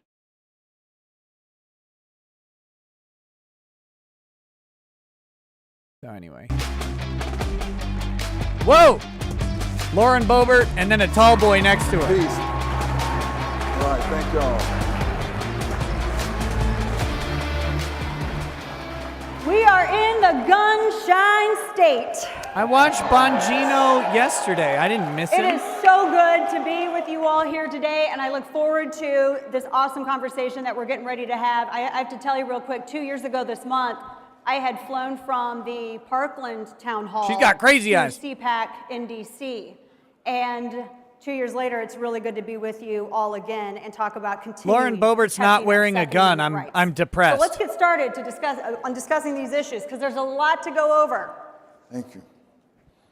All right, so we had some really good conversation backstage. Why isn't Lauren Boebert strapped? about She's all of strapped this. everywhere else. I would have wanna start definitely some strapped of these for questions this. I want to ask both of you. You know, we were talking about this. Some of them, I'm just going to open the field.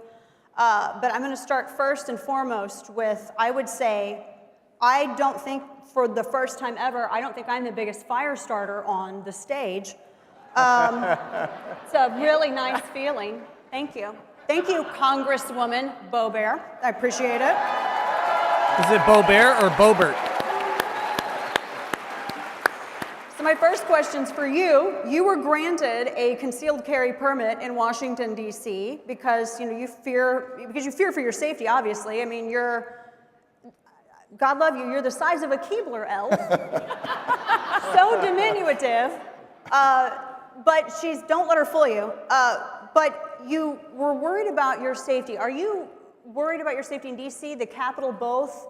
What made you did get the permit, but what drove that decision? Oh, it's in the waistband? Well, I've been an advocate for the Second Amendment for nearly 8 years now. I opened a restaurant in Rifle, Colorado, the only city in America named after a gun. Shortly after we opened our restaurant, there was an altercation where a man was beat to death. Whoa! Outside of your restaurant? I'm sorry? Or where this was outside of my restaurant. Yeah. Outside of my restaurant, he was beat to death by another man. No weapons, no.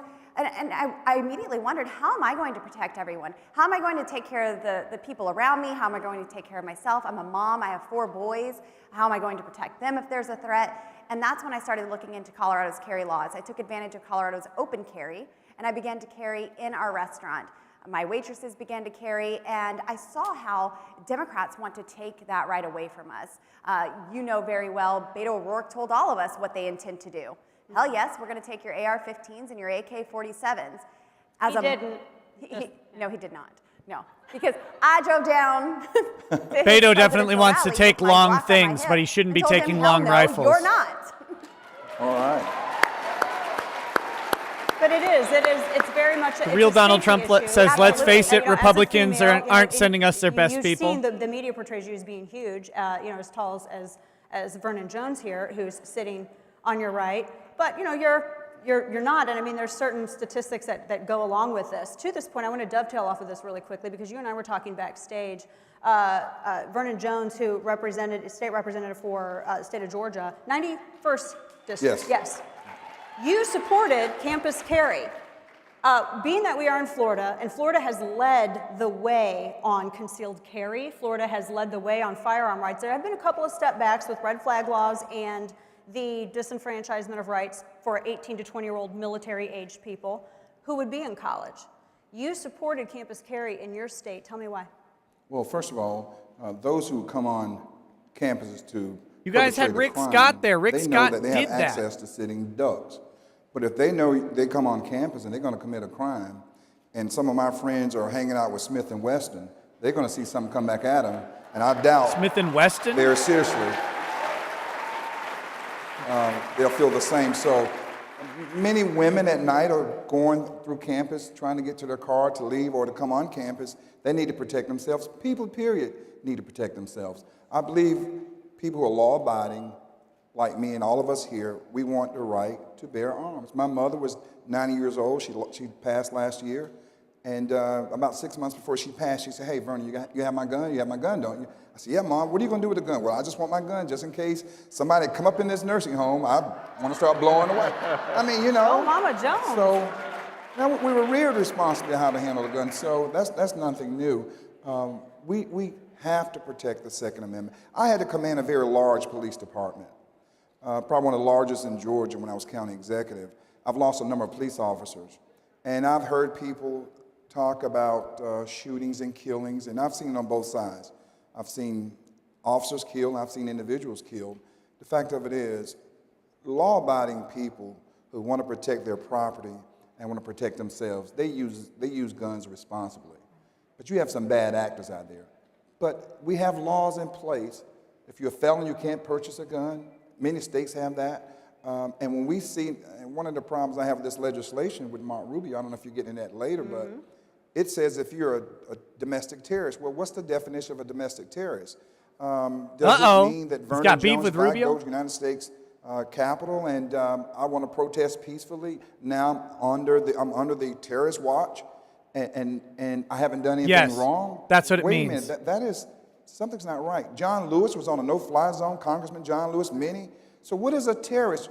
You and me could be a terrorist in their definition, and that legislation does not define what a terrorist is. And that's a little scary there, because it can happen to all of us. That is troubling, and this sets up my question, Congressman Andy Biggs, to you. We are in, again, the gunshine state, and this is Senator Marco Rubio's state.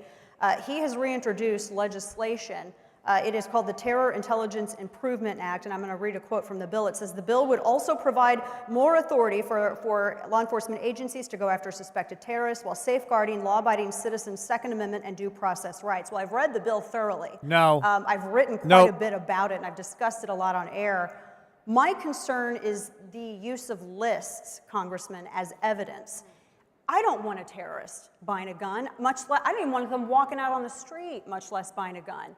So if we're that worried that we're going to enforce a penalty, why not just indict them? Why not arrest them?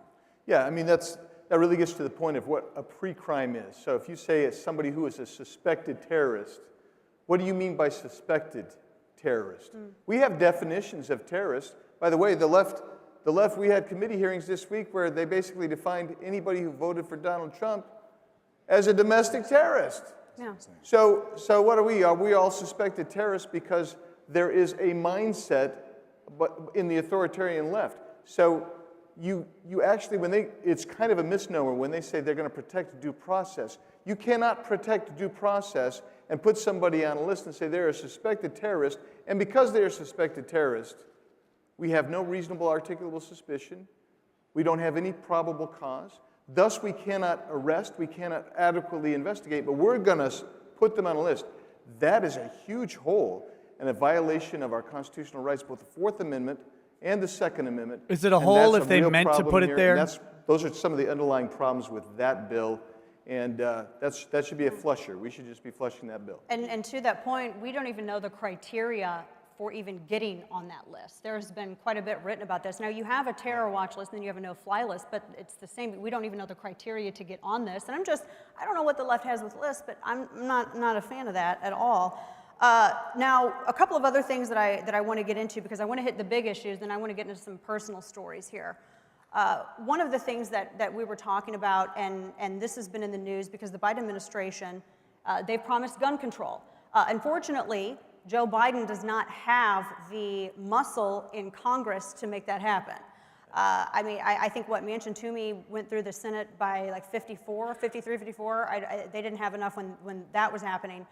They're not going to have enough with some of the legislation that they're trying to propose now. But that's not stopping him from looking at regulatory enactment of gun control. Right. How can they go and abuse the regulatory process? Now, to this point, it's the issue of ghost guns. Now, we all were talking about, we all know, how many of you know what a ghost gun is? No one knows what a ghost gun is. It's actually a phantom. It's a goblin that will haunt you at night. No, I'm kidding. It's not that at all. It's not real. It's basically you're 80% lower if you're making a 3D gun at home. They're talking about the serialization of firearms, and the way that the law is right now, it's like 18 USC 922 or 19 USC. You get a blank, you get one of the 80% lowers, or you make your 3D printed gun. There's still federal regulation that says it has to be detectable if it's polymer, plastic. You have to have a percentage of metal. If you're a hobbyist, you can, with your 80% lower, you can make your own firearm at home, and if you sell it, it has to be serialized. So whoever wants to take this first, we can either go with Congresswoman Boebert or Congressman Biggs or Rep. Jordan as well. We could. This situation with ghost guns, is this going too far? Should Bureau of Alcohol, Tobacco, and Firearms, should they even have any weigh in on this issue at all? Should they be defining and trying to redefine what these parts are and aren't as a way to stop hobbyists from a perfectly legal activity? So if I can just weigh in first, and then you guys can clean up the mess I make of the answer to this question. But I look at it, and what they're doing is creating law where there's no legislative authority. That's what the agency's doing. And so that's strike one right there. Number two, it's a legal activity that you're trying to impose your will, your bureaucratic will. And this is the problem with all of Washington, D.C., is that Congress will punt and lay down so the bureaucrats can go out and do whatever they want. I would say that if we as legislators thought there was a problem, that's where it would originate. We should be doing that. There is no problem right here. This is a manufactured crisis so that the bureaucrats can go over and take over, and it's one How more many violation murders of have we the had from God-given a rights 3D printed gun? Yeah. I'll wait. I would agree. You didn't make a mess of that at all. That was a good answer. So, Dana, I see this as another hijack of the American language. They are abusing this term, and they're just running amok of it. I mean, we want to be called domestic terrorists and be put on lists and all of these things. Well, then aren't we all domestic terrorists? Haven't we all been called domestic terrorists? My mom is backstage. She was accused of being the bullhorn lady and leading folks in the Capitol. And, we all came to see that wasn't true. Speaker Pelosi has called us the enemy within. There's metal detectors. She's still on the last talk. This is all about control. DC wants control of everyone's life. And I am there to defend our Second Amendment. This isn't about taking my gun. It's about taking your guns. And I will stand up for your God-given rights every single day.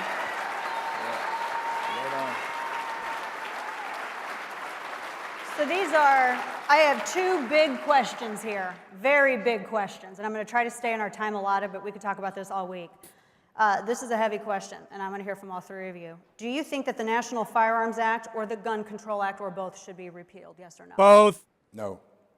What? Yes, you. Yes. Oh, wait a minute now. What'd you say again? Should the National Firearms Act or there was a pregnant pause, Vernon. He's like, what? Can the gentleman please refrain? What happened there? Should the National Firearms Act, the Gun Control Act, be repealed? Should the National Firearms Act be repealed? Yes, ma'am. Yes.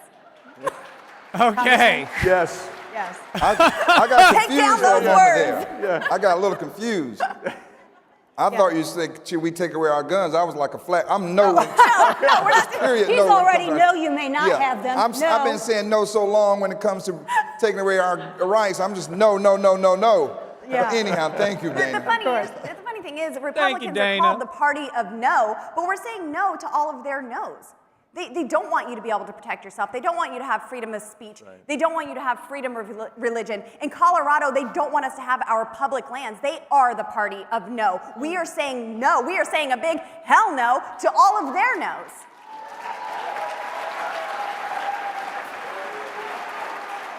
Vernon's like, I don't listen to women when they talk about guns. Supreme Court hearing to confirm Justice Amy Coney Barrett, who I like very much.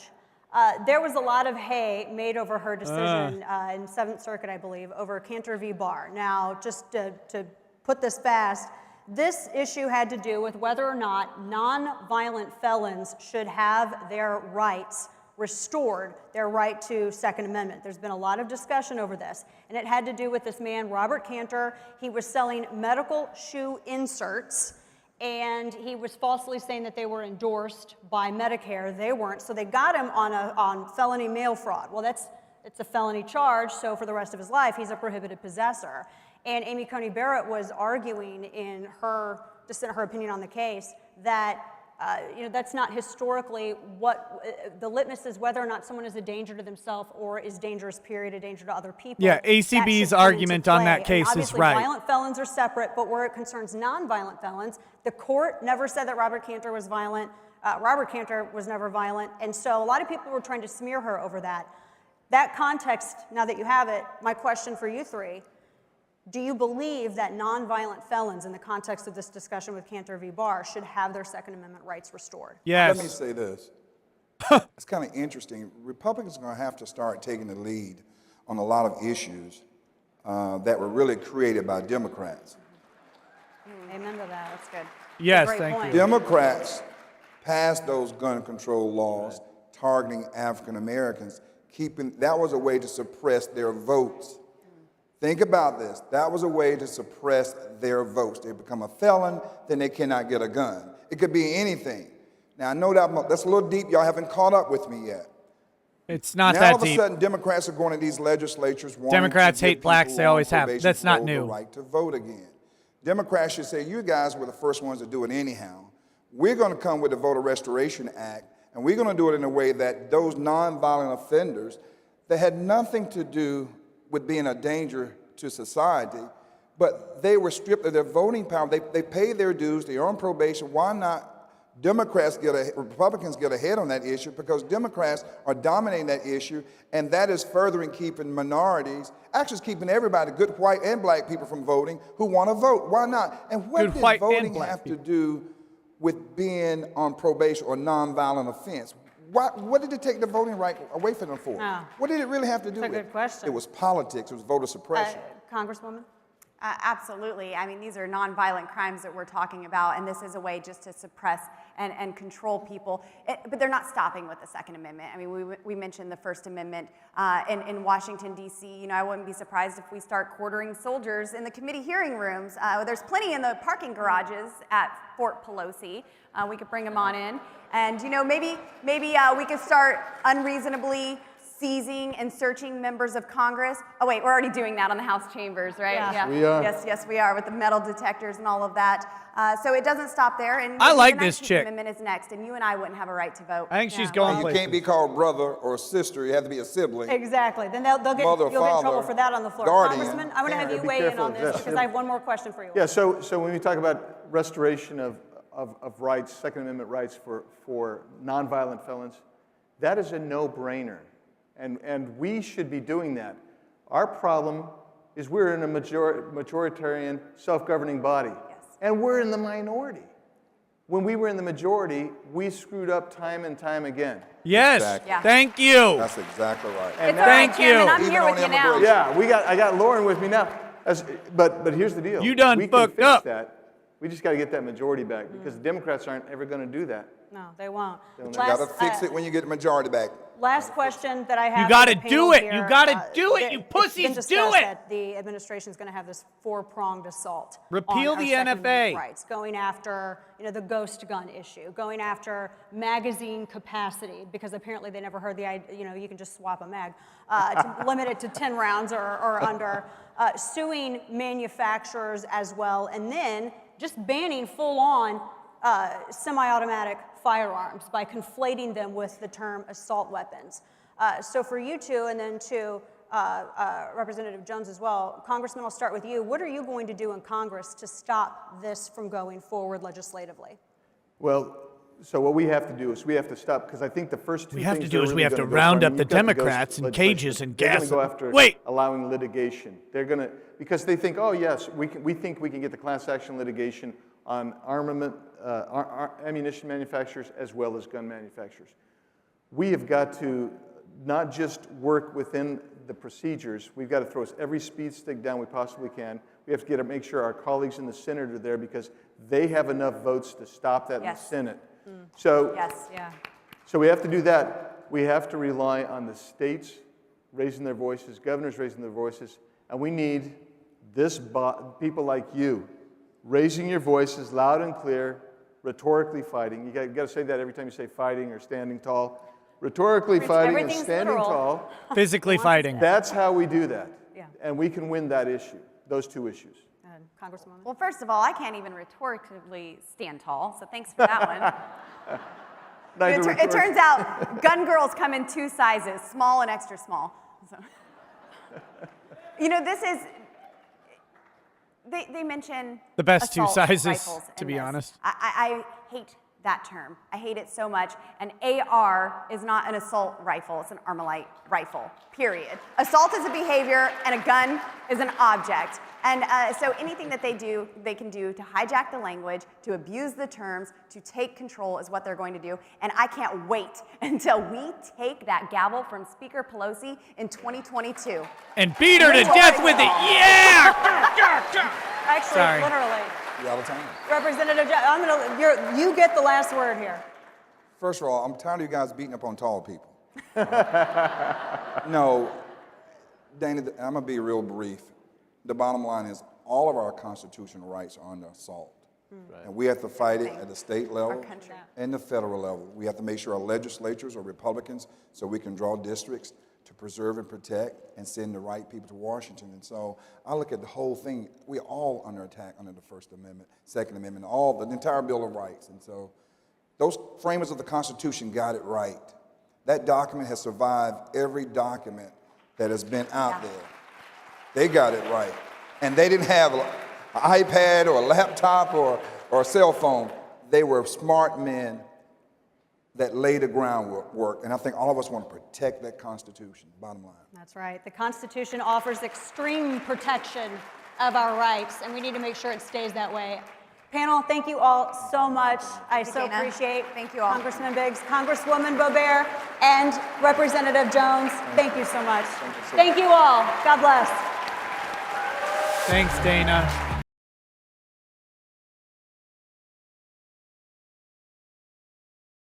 I like this Boebert chick. I like her. She's kind of fearless to some extent. She's holding her own. People are pissed off at her. Those are all good things. Wolfgang says, the more Beta speaks about guns, the more I'm willing to let terrorists and felons buy guns. Shall not be infringed. Common sense or free for all. Uh-oh, wait. Hello, American conservatives. Hello, My name is Genki. Genki Fuji. I'm a Japanese journalist and an author of more than 70 books on international relations. I love a Genki. World Forecast News Service. I attended the CPAC last year. I respect President Trump and American conservatives. Many Japanese admire President Trump for his courage, inspiration, and energy. President Trump is a real samurai of America. His popularity is still very high in Japan. I'll show you one example. I translated Trump brought anime inside to America. Trump's White House into Japanese. The translation came out shortly after the election last November, but the book sold very well. We have so far sold 50,000 copies in Japan. Egregious election fraud took place last November. Communist China is standing behind it. Now, socialist coup Listen is how going damn on inspiring in the this US. music is. Freedom of speech is in crisis. The political situation of Japan is currently quite similar to the US. American conservatives and Japanese conservatives should fight back together to defend freedom. An We are alliance confronting forged the in cancel history. culture in Japan too. Leftists are trying to deny totally the Japanese history of 3,000 years. In particular, they dislike samurai spirits. In today's world, Chinese communists are the center of the totalitarian movement. They are destroying freedom all over the world. President Trump and American conservatives fought against the Chinese communists in order to protect the entire free world. Yes! We appreciate that, and we Japanese fight together. America has been the beacon of hope for those fighting against communism. Get it! Chinese communists are a real threat to us. Chinese military ships are threatening Japanese territorial waters every day. Chinese Communist Empire is another Who is evil this guy? empire. Chinese communists want to invade Japan, Revenant, this guy's name is Gemki. India, and other democracies in Asia. I have many friends in Taiwan. Taiwan is a fortress of freedom in East Asia. Taiwan #1. Japan was a nation of samurai. When Commodore Perry came to Japan in 1853, he must deal with tough Japanese samurai to open up then closed country Japan. In today's Tokyo, you don't see samurai anymore. However, spirit of samurai lives on in ordinary Japanese people, not in bureaucrats nor in politicians. Still, samurai spirit is an indispensable element of our tradition. From my viewpoint, you American conservatives are American samurai. The Japanese sword is the symbol of samurai spirit. Folded over 1,000,000 times. What the Japanese sword is to samurai is what a gun is to American freemen. Freedom of speech is the foundation of democracy. The First Amendment, freedom of speech, is supported by the Second Amendment, gun right or right to bear arms.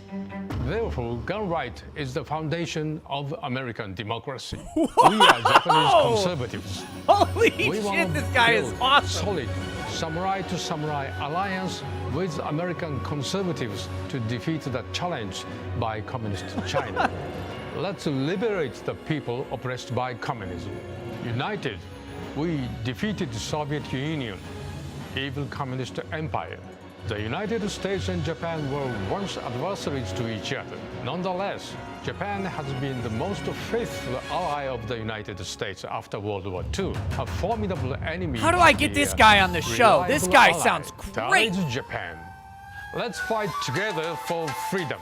Yeah! Let's slash the cancel culture. Yes! Let's start US-Japan Samurai to Samurai Alliance.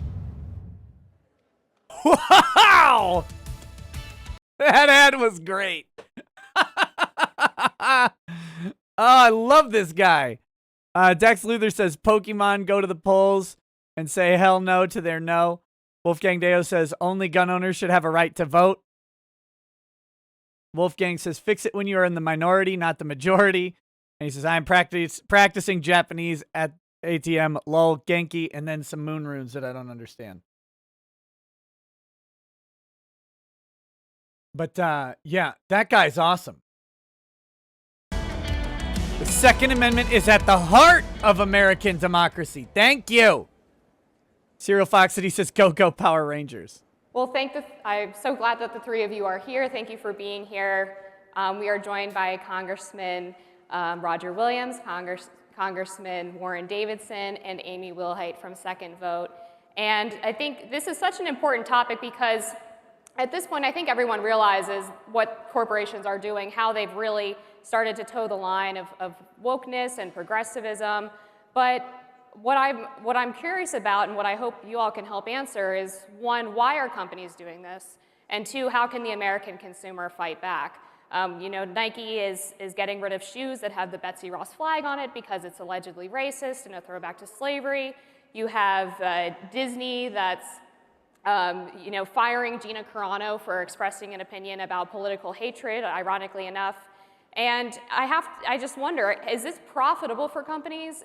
Why are they doing this when so many everyday Americans want politics out of their life? They don't want politics injected into everything they do. So maybe one of you could attempt to answer, you know, why the companies are towing this line. Okay, wokeism. I'd like to jump right in. So we've seen the We'd all left like do to jump this right for in. years. I mean, it's not like it just happened. It's been going on. They have a loud voice. They're out there raising all these concerns with these corporations. And so conservatives we're hardworking folks. We want to raise our families. We want to share with them the American principles. And the left has just been very, very vocal over the last, several years. And so we've got to become more vocal with what we're doing so that we can get them to listen to us. And there are things that we can do about that. And second vote, we say your first vote is at the ballot box, and your second vote is with your wallet. The power is in our pocket. And Dr. David Black and Congressman Diane Black founded Second Vote 9 years ago. What's up, Sheila? Made a donation at a check register after grocery shopping.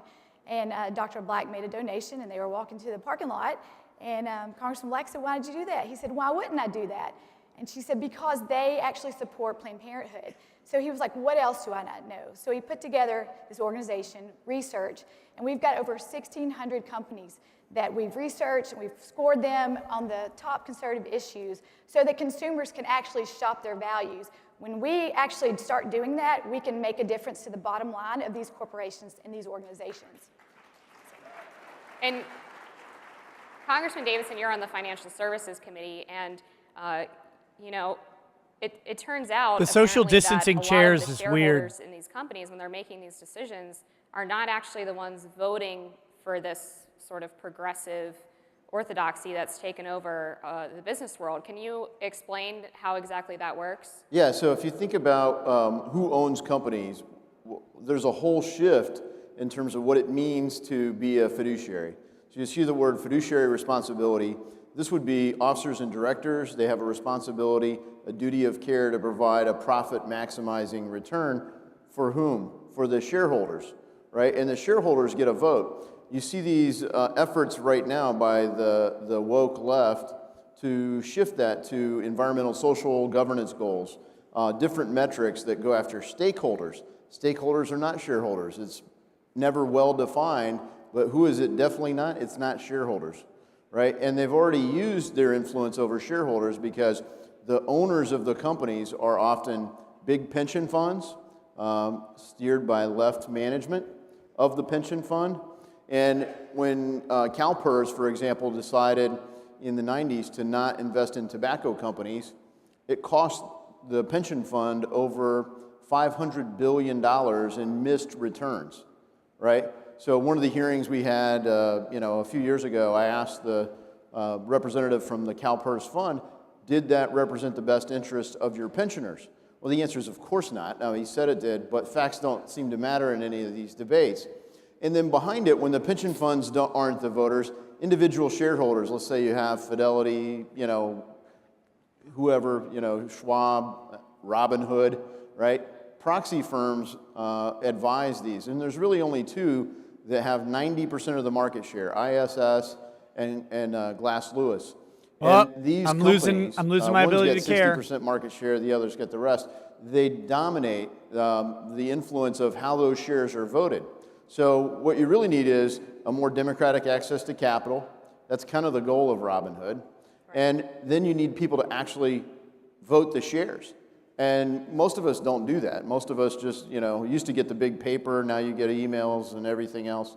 But it's really important to vote the direction of the company because in the absence of that, the left is voting it. They've got organized and activated and they're steering the direction of this company and they put pressure on the management teams to go towards this kind of woke heresy code that's out there. Gemke set you There's up so much and you just hypocrisy knocked us involved all here into as not well. caring. These companies that take these public stances that seem to align with wokeism behind the scenes are running their businesses in what these progressives would consider to be a very unwoke way. Disney, for example, filmed its Mulan remake next to the Uyghur concentration camps. And the NBA bows down to communist China while trotting out its players in Black Lives Matter shirts. So, Congressman Williams, I guess I would ask you, why exactly are the companies able to Pie get away Baker with this? says, How can they have "Hey one Rackets, public can we get a stance while toast and a their prayer business up here? practices go My against what fiance's they're grandmother preaching and no one passed seems away to in the care?" night. God, the force, and whatever heathens like myself believe in be with you, your family, and your fans. May your flame be immortal in the hearts you touch. Pie Baker, people back in, to your fiance's grandmother. But the fact of the matter is, I think a lot of businesses, especially Main Street. Now, remember, Main Street business is 70% of the payroll, 75% of the workforce. And Main Street business still runs this country. And and these are bullies. These people bully people. The fact of the matter is, if we get back to Main Street values, and I'm an old school capitalist, if we get back there and let competition work, a lot of this we won't have to do. You won't have to bow to these people, for crying out loud. Competition, let the consumer decide. Let people compete. Take the regulations away from people. And all this conversation about, like you just brought up, about siding with the Chinese and this and that, you can't be all things to all people. You eventually got to go back to your roots. And that's American capitalism, where you can invest 100, lose 100, invest 100, make 100, risk and reward. And we've got to get back to that. Otherwise, the private sector is going to be choked out. Main Street America will be choked out. We'll have these big companies that nobody put their arms around what they stand for or whatever. And I think that's a big problem. And I think that we need to look at these folks as bullies, and we need to stand up to them. And we need to buy, at the end of the day, buy American. That's the name of the game. So. I wonder, is competition enough now? Because with the social media companies, conservatives created Parler to have a place to speak, and then that was stripped of its web hosting service and shut down by Amazon, and there was collusion among the big tech companies to shut them down. And then with GameStop, Robinhood stopped trading to literally stop people from making money in a legal and acceptable manner. So is there anything that you're doing in Congress, with legislation or measures that you're taking with the force of the government in order to make sure that people have fair access to the marketplace? One of the big things, and there was a panel earlier on antitrust, but when you think about it, look, we're Republicans, we're not anarchists, right? There are people that basically turned the market into a deity, that we're just going to worship market for the sake of the market. And the reality is our country as a republic was founded to seek virtue, not just the market. And a functioning market has competition. And what's the role of government? In my view and a lot of Republicans' view, it's kind of like if you're watching boxing, it's not boxing when they're over hugging in the corner. The referee's got to go break them up and make them fight.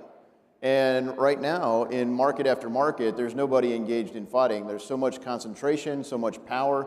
And you saw that also. God, I just don't care. It's, kind of the swamp, taking care of the swamp in D.C. You alluded to suspending trading. The SEC suspended it for certain shares Friday. But look at the reaction in this COVID. I mean, you could go into Walmart and buy anything. You could buy all kinds of bicycles, but if you want to go to a Main Street bike shop, you couldn't go in. You could have fake flowers delivered from Amazon, but if you wanted a local florist to deliver live flowers, you couldn't do that. And so the biggest companies got bigger and more profitable, and Main Street has been crippled. That disconnect has really got to end, and a lot of that goes to even our monetary policy. When the government spends too much money, like they just did last night over our objections, that gets printed into dollars, and the Fed grows it, and it's destroying the value of the dollars that we all count on. And a buck isn't going to go as far if we keep doing that.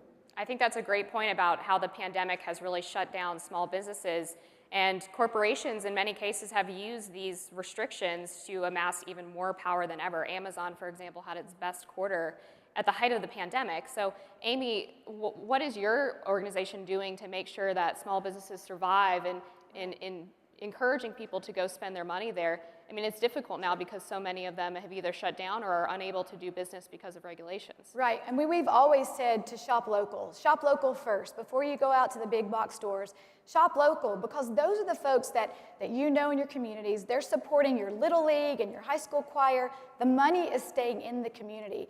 And you know these folks, and they mostly align with your values. And so these big box organizations that you go shop to, they are funneling these organizations that are attacking our values. We need to quit funding them and shopping with them so that we can align our values with our money is the key here. Oh. So we've got to quit shopping at these places. We score them. We've got over 1,600 companies scored. It's secondvote.com. You can go to our website or this download is really, really boring. And search a company score, and you can look on there and see what they're giving with their charitable dollars and what they're supporting. And so we've got to look at that. We've got to take notice. We can't continue to do what we've been doing. We've got to make a difference. And it's us here today. Everybody here, you guys are making the difference. By the way, I just want to let you guys know that the weirdo who's been yelling at me not go shop the entire time since I did the Thunderfoot video, he left I think 8 voicemails for me yesterday. Yeah, it's a lot of work, but 8 of them. with your organization, you can empower yourself and, That's right. and your family members and your community to shop at places that align with your values.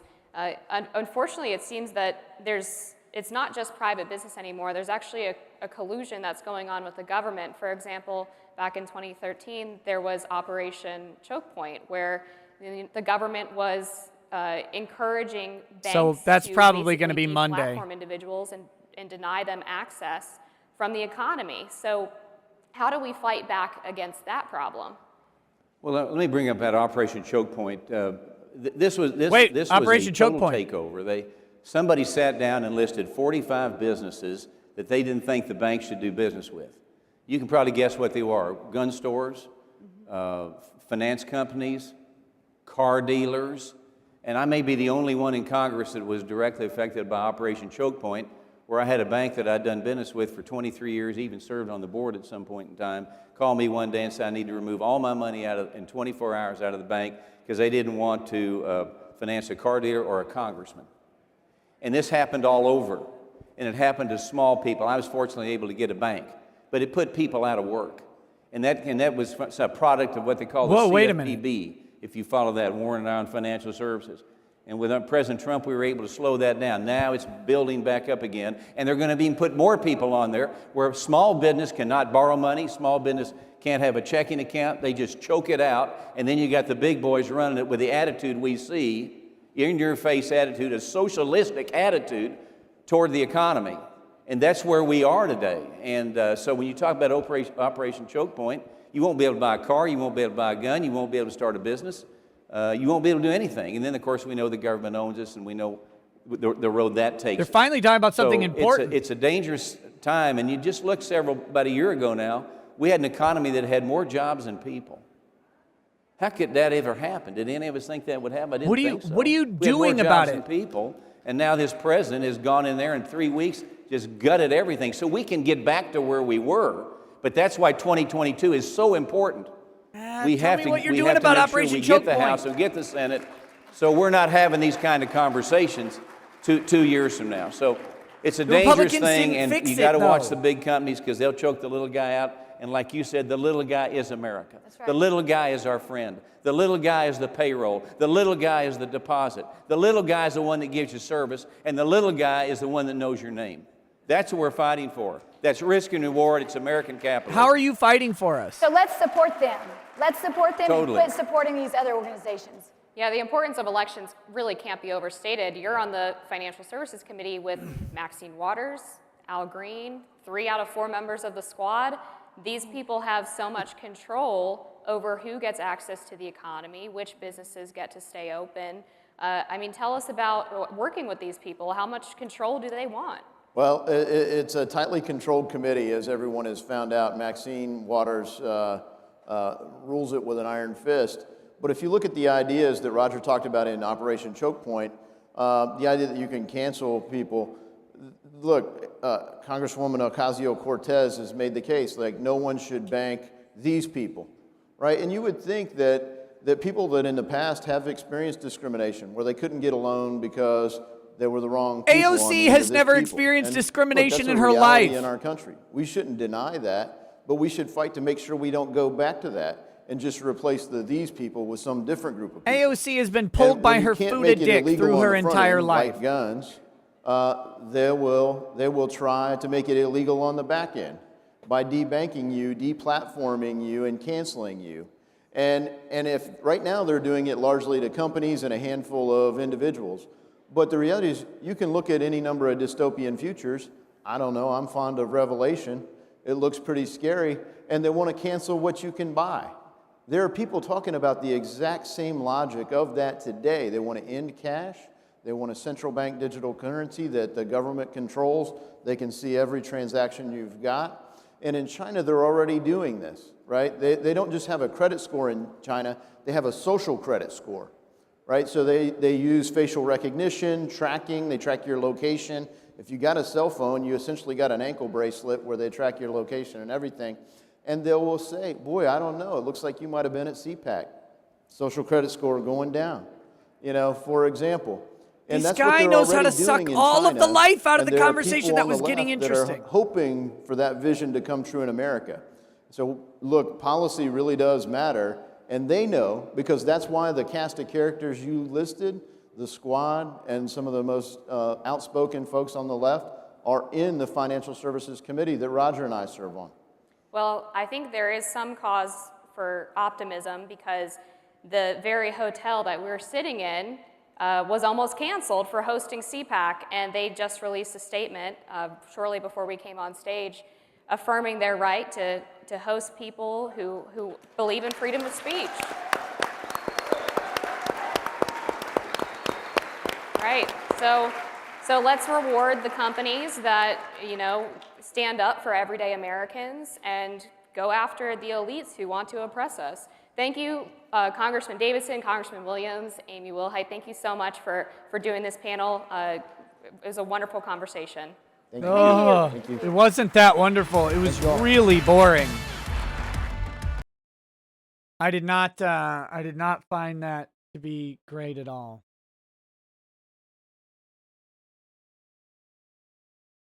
So here's what I'm going to say, guys.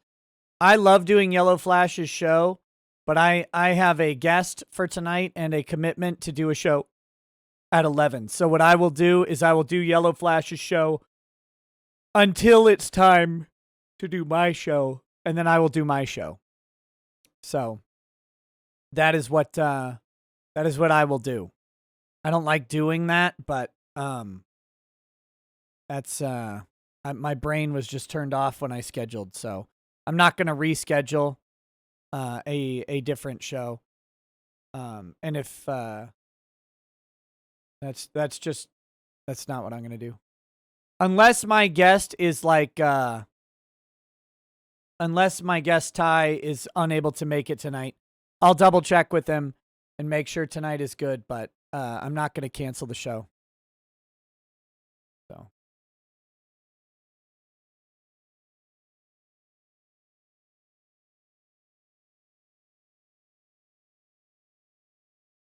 catch you later, Phoenix.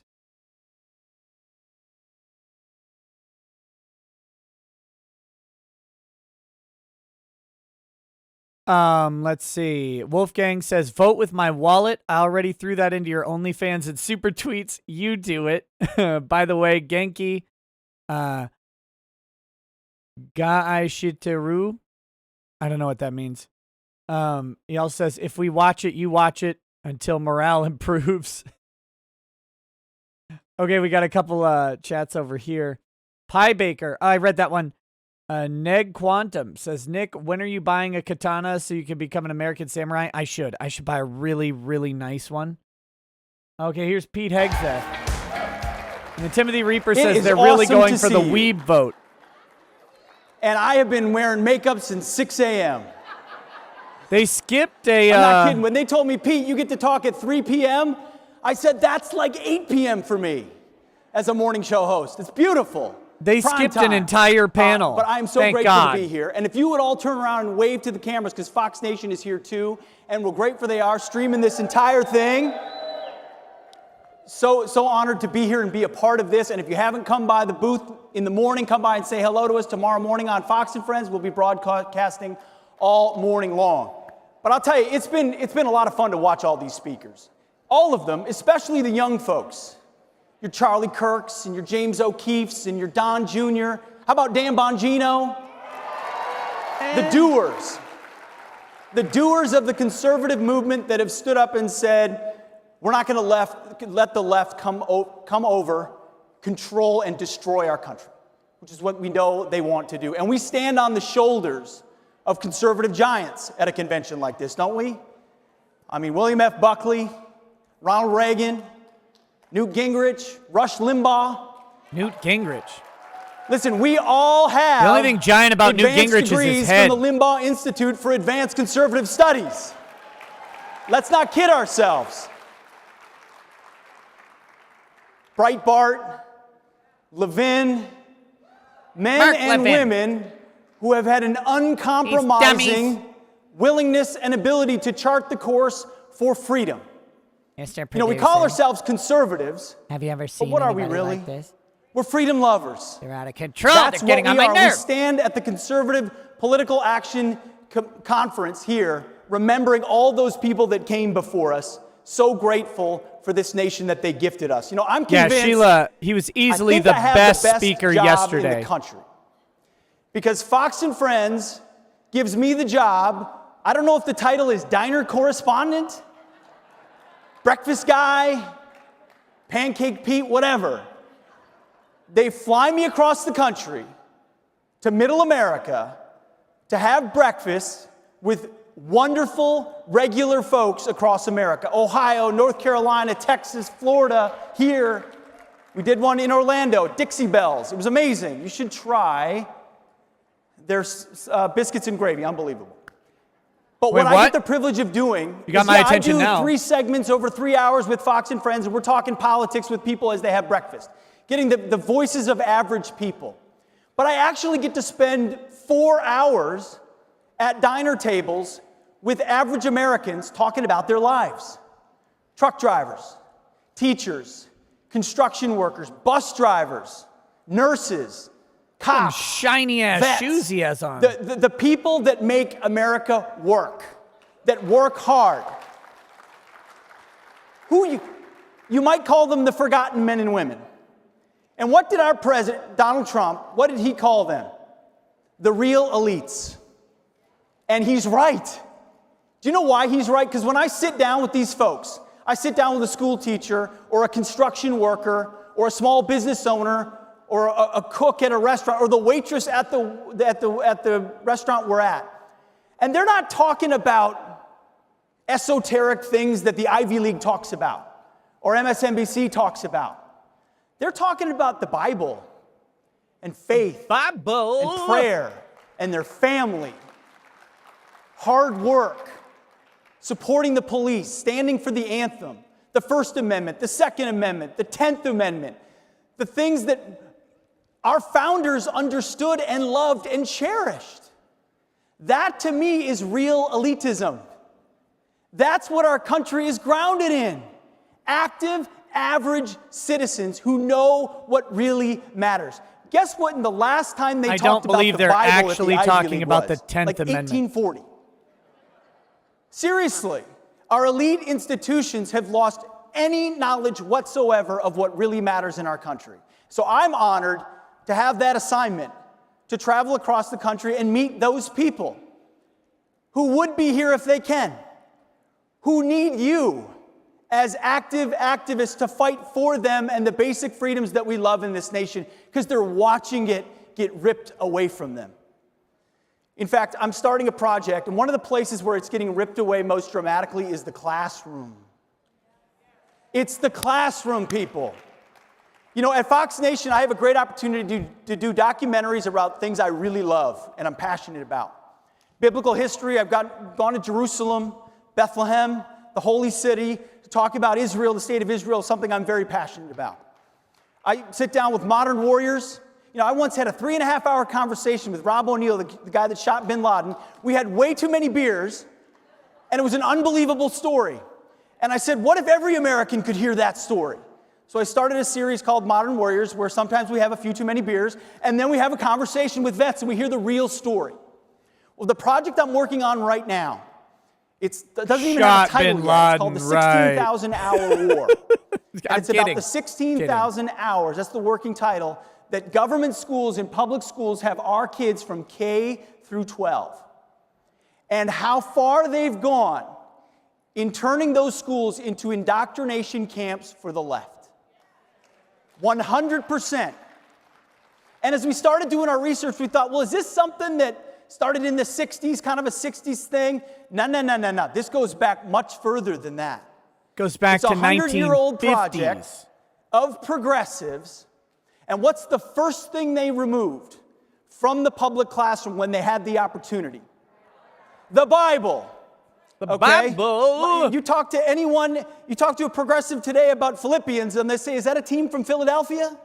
I mean, they have done everything they can. This guy's cringe to rip as shit. The Bible, prayer, God, the 10 Commandments out of our schools, because they know that's the basis upon which free people stay free, the mixture between Athens and Jerusalem that our founding fathers understood so passionately.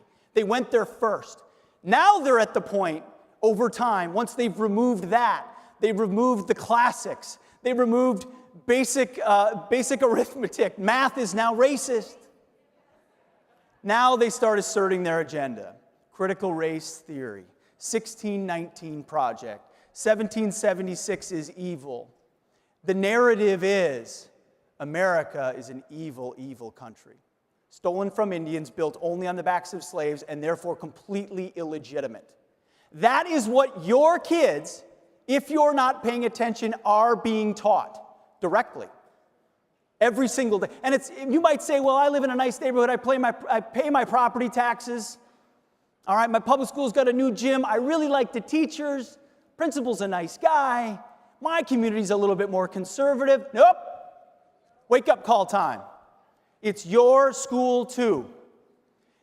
And it might be your private school. If you're not intentional about classical education, Christian classical, Catholic education, homeschooling, whatever it is, your kids are not going to get the views that you believe in.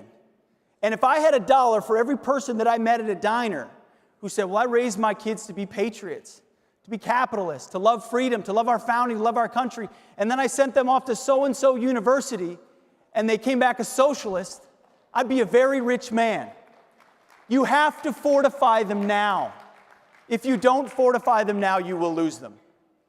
We are in the fight of our lives, and you've heard that from a lot of speakers today.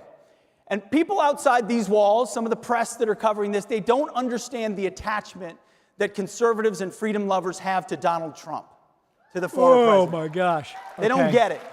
They think it's some sort of a misinformation, cultish thing, cult of personality. Oh, they love the bravado. That's not what it is. I'll explain why we love them in one military analogy. I was a platoon leader in Iraq. I was an infantry platoon leader in the Army. And the one situation you know is the most dangerous situation that you don't want to find your platoon stuck in is what's called a near ambush. So you're walking through a neighborhood and you walk into a near ambush, meaning the enemy has the high ground, they're concealed, and you're stuck in what's called the kill zone on the X, and they've got you pinned down. Rifles, grenades, everything. You're right there in the kill zone. You don't want to be there. You're dead if you're in the kill zone, for the most part, unless you act, okay? The battle drill for being in the kill zone of a near ambush is definitely not crouch down and hope you survive, because that's never going to happen. Your only option is to immediately seek cover, immediately pop your grenade, throw it, and then charge toward the enemy that you still can't see.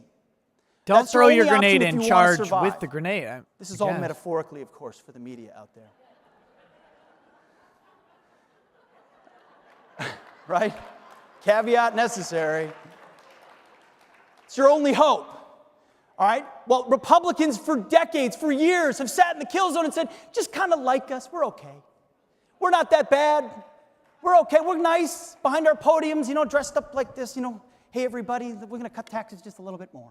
It doesn't work. Donald Trump said it's time to throw the grenades and charge at the enemy.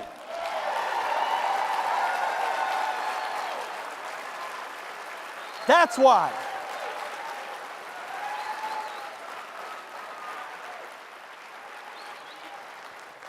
That's why.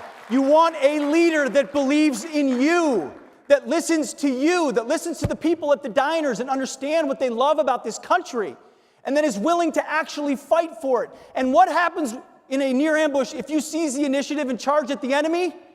Pretty soon they have to pop out of the tall grass, out of their concealed positions. Now you're on the offensive, and they're screaming. And what do? They just scream, "You're a racist!" Right? They call you names. They expose themselves for the fake news media that they are. They come out and just say, "You're right, we are socialists." It's exactly what they do. We know who they are, and Donald Trump has exposed them, which means we have to have the spine to follow through on that fight, because what we're defending is not difficult to defend. It's the flag we love and the freedoms we cherish and the faith we have and the families we want to protect. I am out of time, Thank But God God bless you're you. out Fight of time. every single day. Do not wait for election day. Do whatever you can in your school board, in your classroom, in your community. The left has the positions. We have the principles. We need to take the positions back as well. And damn it, take the high ground. Thank you guys very much. I appreciate it. God bless you guys. Oh, God. That was really, really boring to me. Sorry. Felipe Move, he masked me for $2. It's the Gingerbread Men. Hi, everybody. My name Nope. is Eduardo Bolsonaro. Goodbye, Eduardo Bolsonaro. I don't know who you are, but you got a burner in your portrait back there. Looks like we've got an update on tonight. Ty and I are going to reschedule. We're going to reschedule tonight. That was my complete brain dead moment. Instead, I will be on Yellow Flash's show for the duration.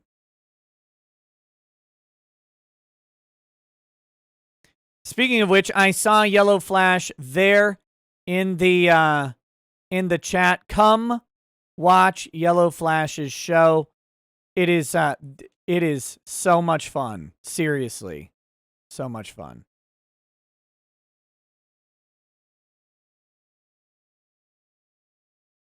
I'm not a guy who likes to back out of things that I plan on doing. And it was my complete mistake to schedule a show tonight. I wasn't thinking at all. That's on me completely. Ty very graciously accepted the reschedule. So we will do the Ty Beard stream very soon. And also, we will be back on tomorrow for CPAC through the Trump speech. That will be happening tomorrow as well.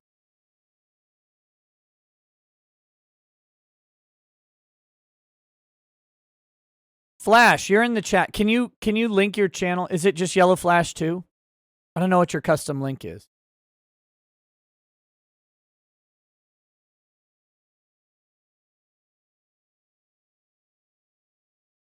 Post-traumatic stress disorder is a real thing, and please take the high ground. Read his book, Nick. He's a war hero. Gratitude caused by information gathered and facts transmitted. Gossip bad. I don't know anything about that guy. His speech was boring. I know PTSD is a real thing.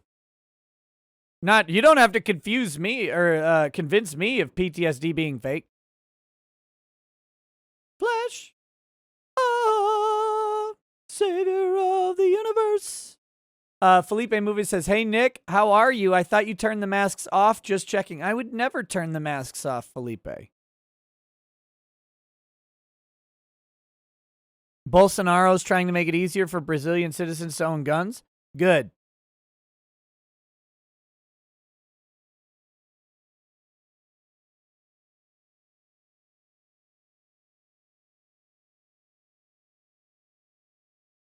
Emperor's Rest says, if this is the level of talent and energy CPAC has to offer when Republicans just lost an election, then I have no hope for the party. Entirely out of touch. There's been some good. There has been some good at CPAC, but I think a lot of them are missing it. Wolfgang Deo says, is punishment more CPAC? Hot dog boy. I ate that. I ate the entire package of meat. There's only 6 ounces. I cannot wait for this sous vide roast I made tonight.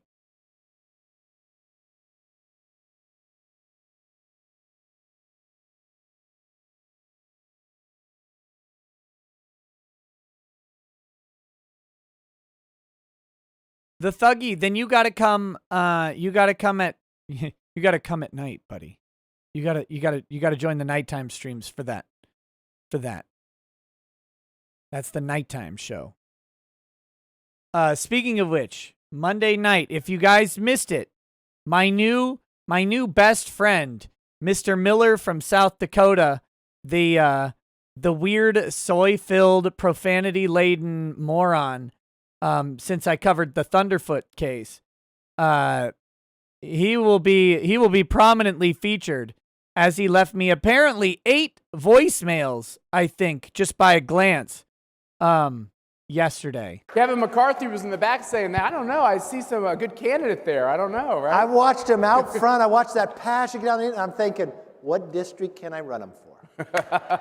Oh, Speaking no. of that, Don't put Pete Election Day Hegseth was in Congress. Rough in No. some ways, really rough. But in other ways, it really gave me great optimism for the future. And the greatest story of election night was getting so close to getting that gavel from Nancy Pelosi. Did it shock you that you got that close? We got closer than anybody thought we could get. They said we were going to lose 20 seats that night. No one said we'd win seats. My dearest friend, who's a hardcore Republican, said the best we could do is lose 10. But this is the little secret. You know why we won that? President Trump worked on all these races. And let me give you a little secret. McCarthy, you And a kind of little facts, 'cause waffled I on want you Trump. to tell your friends, especially your liberal friends. This is the first time since 1994 no incumbent Republican lost. We beat 15 Democrats. And you know who the 15 Democrats lost to? Conservative women and conservative minorities, each and every one of them. And what happened, even when President Trump was sick with COVID, he called me this night in the hospital. He says, Kevin, I got to keep doing this. Because we couldn't do the rallies, right? He would do Yellow these Flash rallies says have over the Ty phone watch for redo of Healer. and he'd have the candidate on, then he would talk, and it would turn out the votes. And that's what shocked, because all the polls said we'd lose, but election day, the voters said, no, there's a new path. Awesome, awesome. I mean, And, sort of. I have to say, these two gentlemen probably won't like me saying it, but I say it on a regular basis because it kind of puts you on the spot. But I think we have a great chance of getting the majority back. Not a chance. We're going to get There the you go. majority back. There We're you go. 5 seats away. I would bet my house. Oh, Listen, do it. Take the bet. We were 31,751 house. votes. You're My not betting the personal house, yeah. Don't tell my wife, but I would bet it.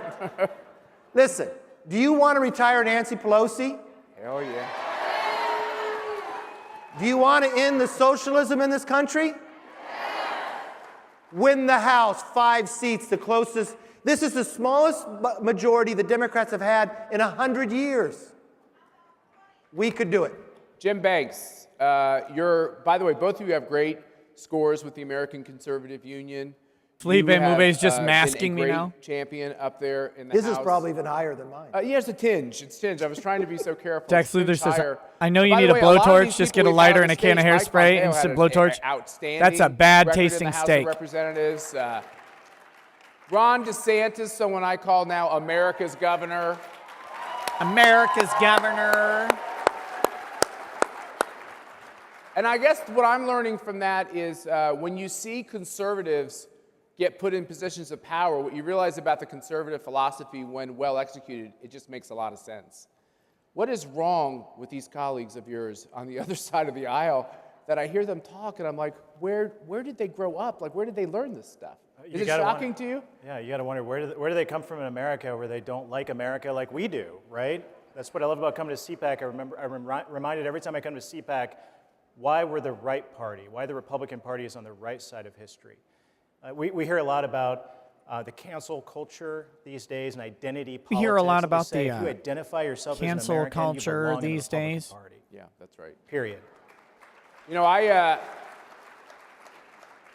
thought about, I chair this group called the American Conservative Union. I love the name.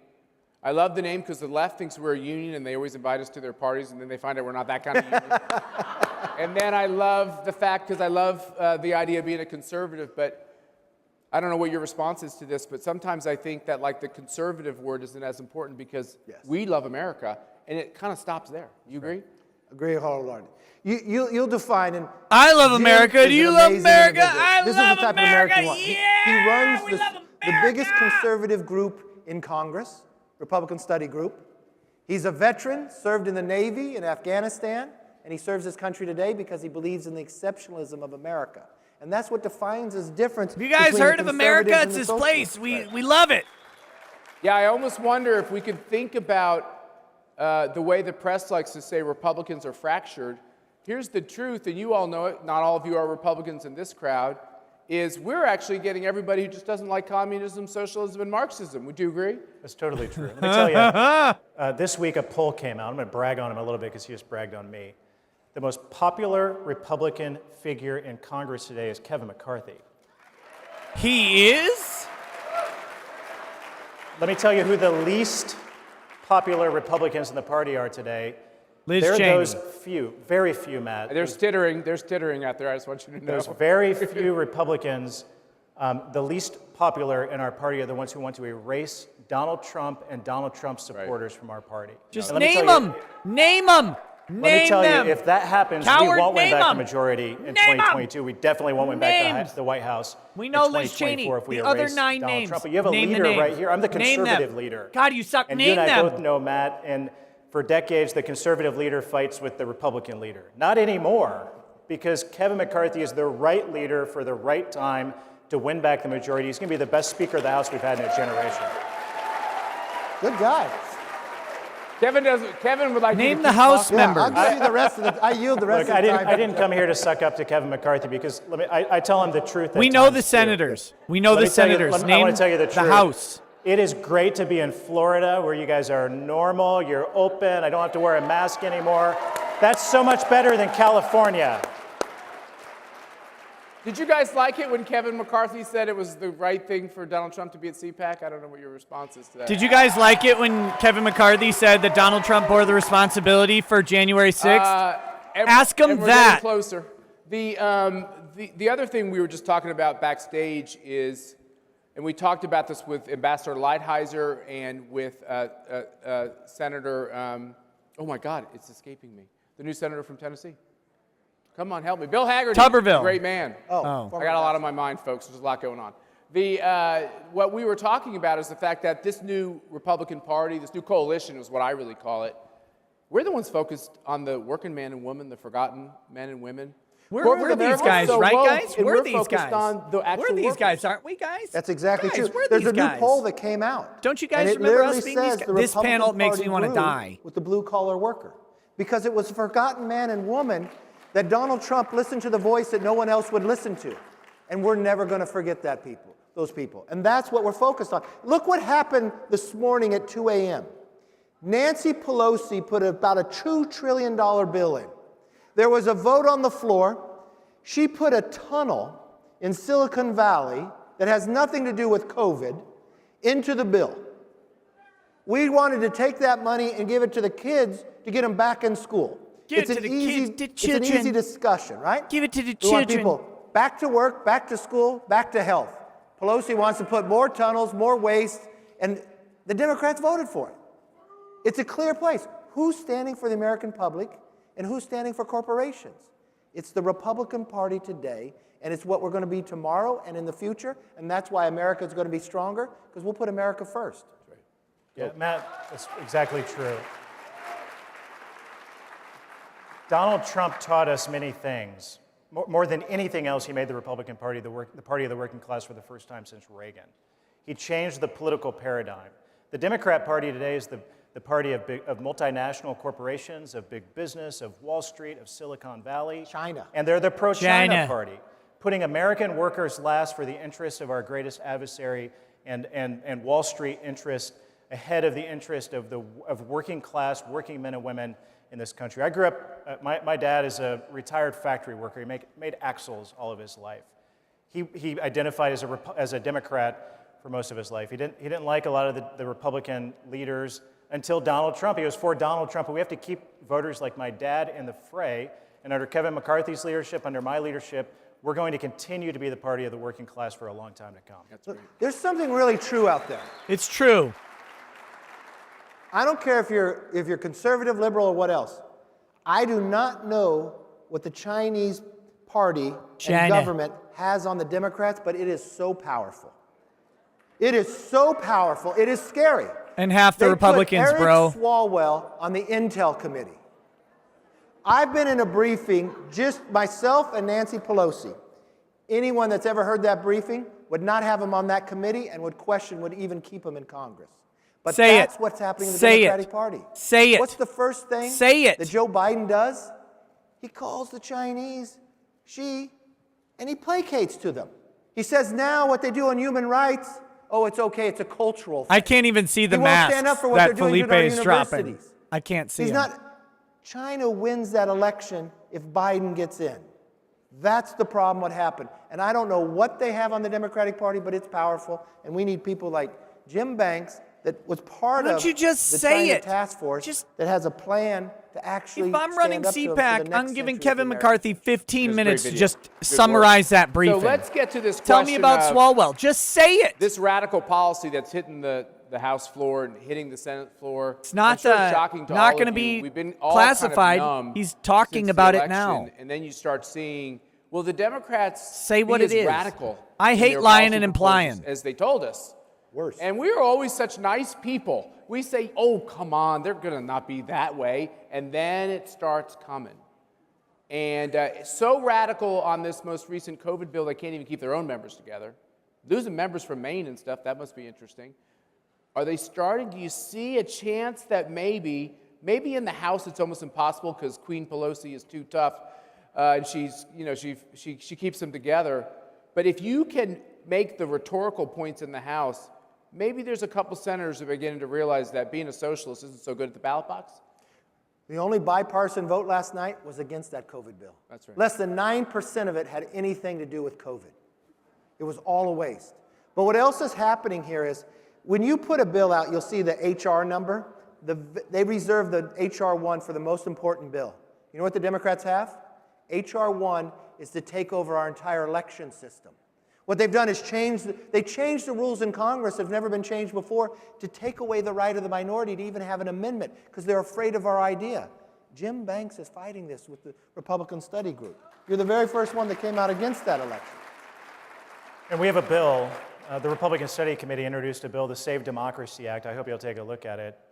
Almost half of the American people today don't trust our elections after the fiasco for good reason. that happened in November. Felipe Move says, last one, take care, Nick, since I'm banned from YouTube. I grew to kind of dislike it. Too much time wasted by you got banned and that's from what the Democrats YouTube? are going to ram through the House next week. And if I could give, Later, and I'm man. sure you both Sorry would to agree, hear if I that. could Join me give on you Locals. one charge in leaving CPAC, it would be do all Locals you can hosts their own video to any content. member that we have any influence over. We'll be growing over to on explain to Locals them that soon. It's unacceptable to have this unconstitutional power grab on elections so that what we saw this election will be what you will see every single election. And we have to fight it. Now, in order to fight it, we got to pick up more seats. We started talking about politics. Let's end this conversation by talking about politics. Let's just end this conversation. I stand corrected. It's not if we get the majority. It's when we get the majority.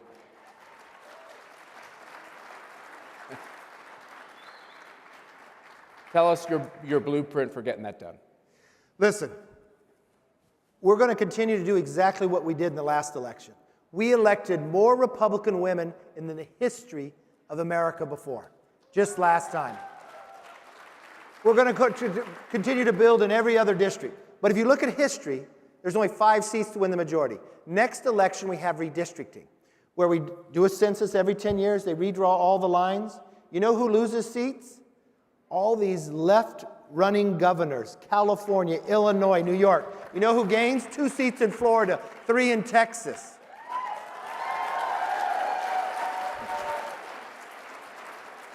History says the party in power, whoever wins the White House, on the first off-year election, on average, loses 27 seats. In 2009, I was the deputy whip and I was the recruitment chair.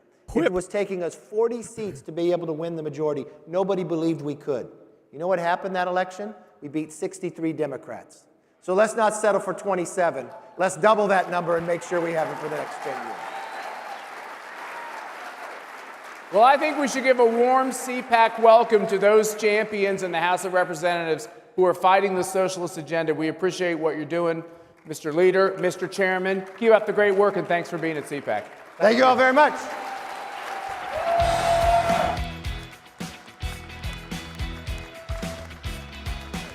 Upper below average. I haven't set a Locals is actually free, but they also have paywalls for various things. I haven't set them yet. Like I said, my Locals is currently in My in name beta. is Santo, and I'm the But you can imagine the entry level locals for me will probably be $5 a month, which is what my Patreon currently is, because the point of locals for me is to undo and get rid of Patreon and Subscribestar. I don't want to be on them. I don't want to have stuff spread in like several different places.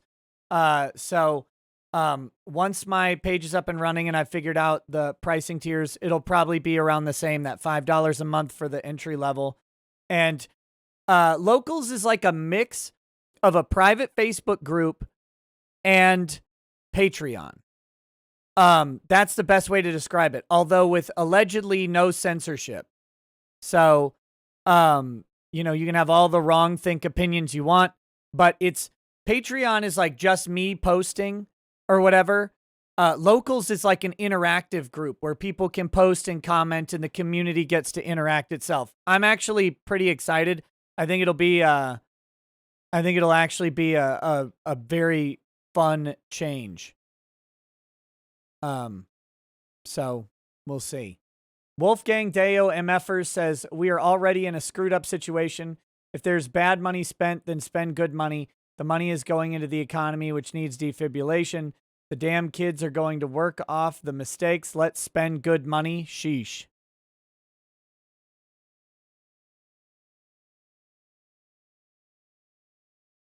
Why do you want off Subscribestar? Patreon, I get though. Subscribestar, literally just convenience.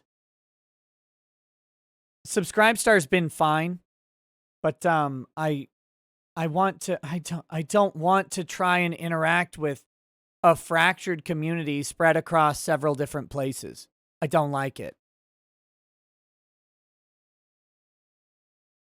So I'm hoping we can build a good community on locals, and it'll be like, you know, YouTube show will be here, obviously. And then once locals gets live streaming, I'll be multi-streaming to YouTube and to locals at the same time. And we'll make sure that everything is all cool. I used to multi-stream to not D Live, the one before D Live. Whatever it was called. I used to multi-stream. We'll do it again. And then CPAC, we love being here. Locals will also allow me to post obviously exclusive locals and there's content. Nothing more under Stuff you attack can't today say than on women's YouTube. Sports. So we're gonna have a great conversation here with two heroes of mine. Let's get going. These are heroes of yours? Okay, so these are my pronouns, our first place and winning. Linnea, so you're a female athlete, NCAA Division I. What's been your experience with sports? Have you had to compete against any males? Like, tell us your story. Stream Me was the other one. My time in NCAA Division I athletics, I didn't. It wasn't really an issue until my senior year, which had been my fourth and last year of eligibility in the NCAA. My coaches called me over the summer of 2019 and let me know that an athlete that I had previously been seeing competing in the male category was now going to be competing in the female category against me, myself, my teammates, and every other woman athlete in the NCAA. And it was really just a discouraging moment for me to hear that someone that had been running not only 10 seconds faster than me in my event, but running a world record time for women previously as a male, now competing against us as females, was really just an interesting kind of situation, and it was really hard to, understand. No, it's incredible. So, Rhonda, you're a state legislator in South Dakota, and you've introduced legislation on this issue. When did you first become aware of it, and why did you bring forth this legislation? Well, I think the awareness, the first term that I served, there was a bill that was introduced that failed. But this year, when it was put out there, there was a bit of a pause, but then there was an excitement because this is important. We live in America, and our freedom is important. Live in America. Our girls are important. I want to make sure that people know that. No, that's exactly right. DCV Titan says, I love it when these morons fail to realize that you're just going to monetize their stupidity for all our enjoyment. These Looking threats are forward to the new nonstop. batch. They've been going on for the past 10 years, and progressives have been making progress across all 50 states. What is female sports going to look like in 10 to 20 years if we don't stop these guys? I feel as if women are going to be watching their own sports from the sidelines. We're no longer going to be wanting to compete in sports where we don't feel as if we're competing on a level playing field.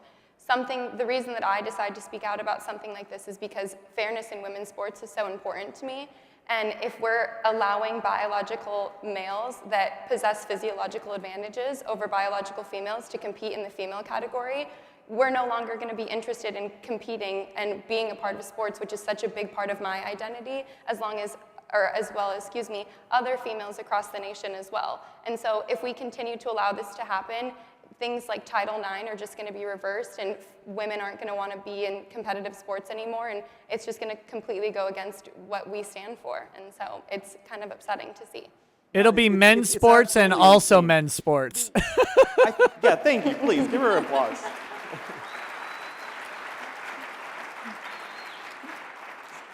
So I'm going to go back to you real quick, because I think that people take what they see on TV, sports and everything for granted. And they don't realize how much work goes into it. I take it as a Can you just burden. tell the I don't give a audience, shit everyone about that's sports on tuning in from TV. across the country, what's your daily training routine look like? I mean, you got to work hard, right? Yeah, and so I had made a comment about my last season of eligibility, which would have been last year. Because of COVID, I have been able to extend my eligibility, so now I'm a fifth-year grad student using my last season in the NCAA. And so I work full-time now. And so I'm waking up at 5:45 in the morning, I'm going to practice for 2 hours, I'm then driving to work where I work all day, and then I'm doing online school because that's the world we live in right now. And I'm spending the amount of time that a typical person would at work, but I'm also doing the same thing just because I want to be as good as I can at my sport. And so to know that I'm sacrificing things that other students don't have to sacrifice, like as silly as this sounds, never had a spring break. That's a time where I'm either training or competing. I'm not going out on vacations with friends. I'm not doing any of these things because I'm sacrificing as much time as I can because I'm dedicated to being the best that I can in my sport. And so I feel as if women shouldn't What sport does this chick be play? forced to compete against people that have a different biological advantage, like I said, because it's just going to make us not motivated and not want to we're not going to want to stay in the sport that we love so much.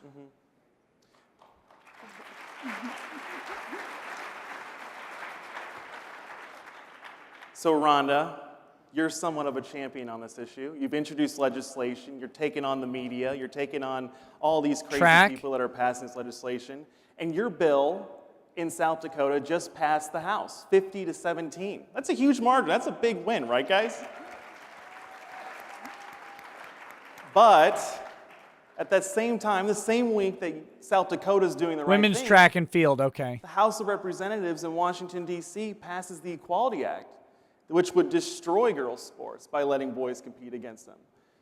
What would you say to Nancy Pelosi and all of the Democrats who voted for the Equality Act? You know what's weird about her? Right? She looks better on the track than she does on stage. You know, I think that if we look at the Equality Act, Usually it's for what it the means, other it's way around. Equality. You look at women's sports, and the fairness goes right across. If you're equal biologically, if you have the same level of strength, you have the same level of endurance, that's equal. Just because you might identify as something else doesn't make you equal. So we have to recognize equal for what it is, and then the Equality Act can work, but we can't make it mean something it doesn't. Right. That's what'll work for these girls. Prove it. Just Google her. Her You know, name is Linnea, the thing about this issue Linnea is it's Saltz, so treacherous, S-A-L-T-Z. right? I mean, you take a step out in this arena, and the media immediately tries to brand you as a bigot or a hateful person. So I spent the whole day with you today. You don't seem like a hateful person. What would you say to transgendered athletes who want to compete and want to do their sports?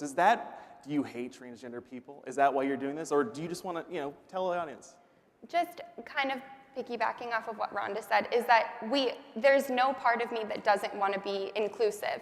Obviously, I'm looking for proposed solutions that would create inclusion for everybody, but not at the exclusion of biological women. We can't just have... Her first name is Linnea. We use Linnea. inclusion, but people don't realize that by being inclusive in that sense, it is exclusionary to people like myself. And so we don't want men's and co-ed sports, we want men's and women's sports, and that's why there is separation of sex within sports as well. And so I think that gender identity doesn't erase physiological advantages, and that's just something we have to remember.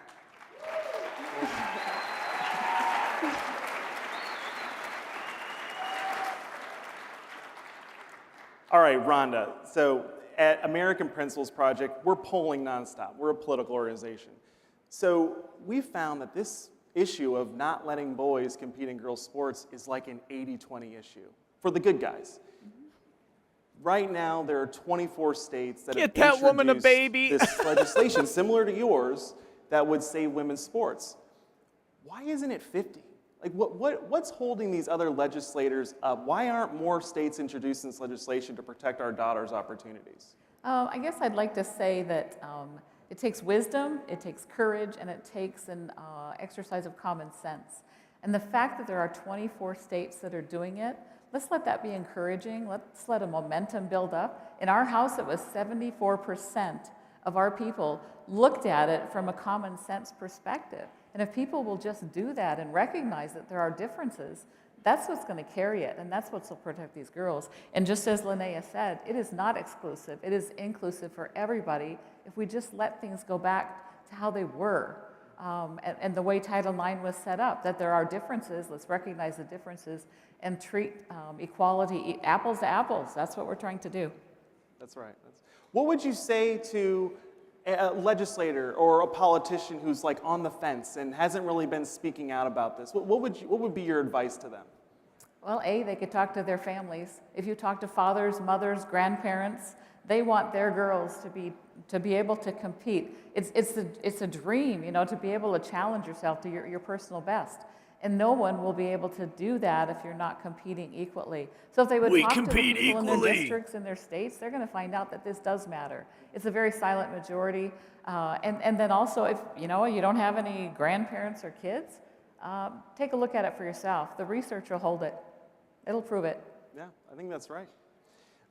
So we're almost done here, and I just want to say, if there's anyone out there in the CPAC audience that wants to get engaged in this fight, they want to protect their daughter's sports, text America to 313131. We'll get you signed up, engaged. We'll get you involved in your state legislatures.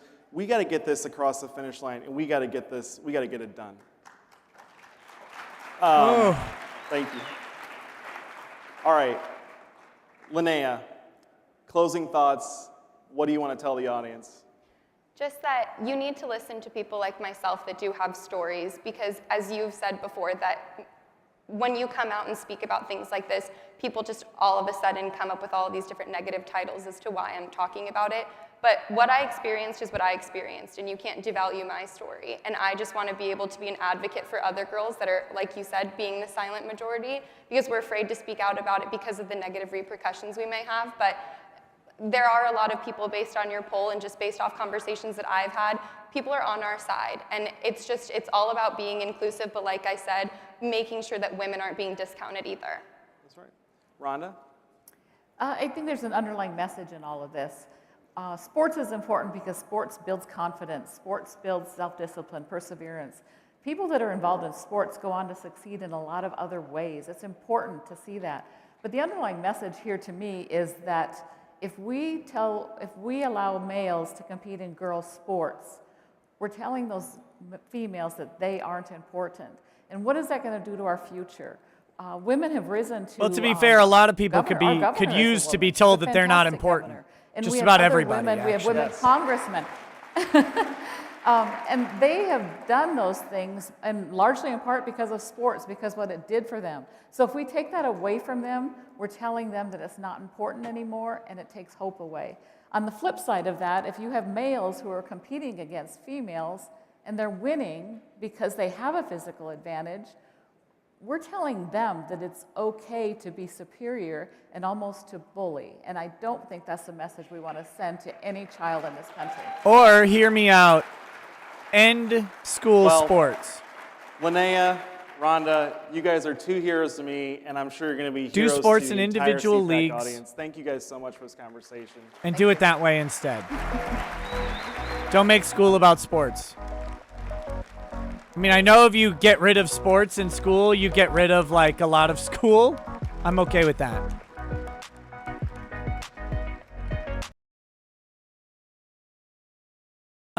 Let's see. Dean Domino says, remember CPAC invited Jared Holt and other far-left journos while barring people on the right? There you go.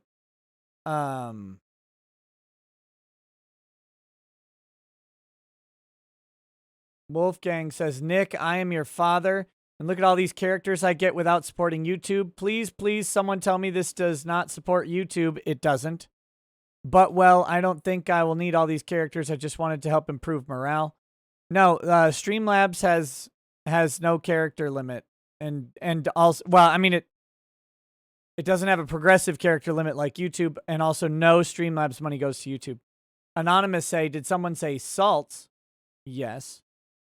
Wolfgang says, if you were born with a schlong and are not a hermaphrodite, then you're most likely a woman. And as such, you need to stay in that designation. If the doctor's messed up, fine. However, if you are XX, you're an XX sports, XY sports, period, spicy. Oh, Christy Noam.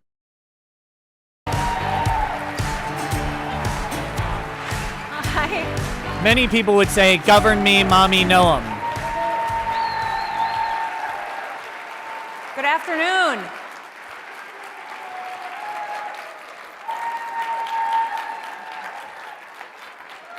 You all look wonderful. Well, it is such an honor to be with all of you here today.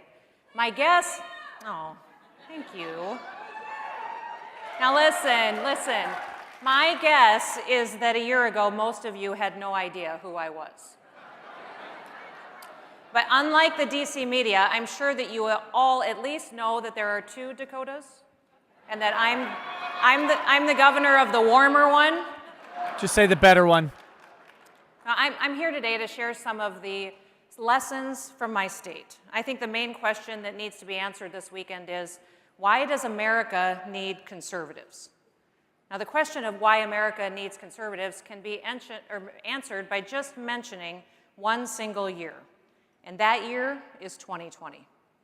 Now, everybody knows that almost overnight, we went from a roaring economy to a tragic nationwide shutdown. By the beginning of 2020, President Trump had created 7 million new American jobs.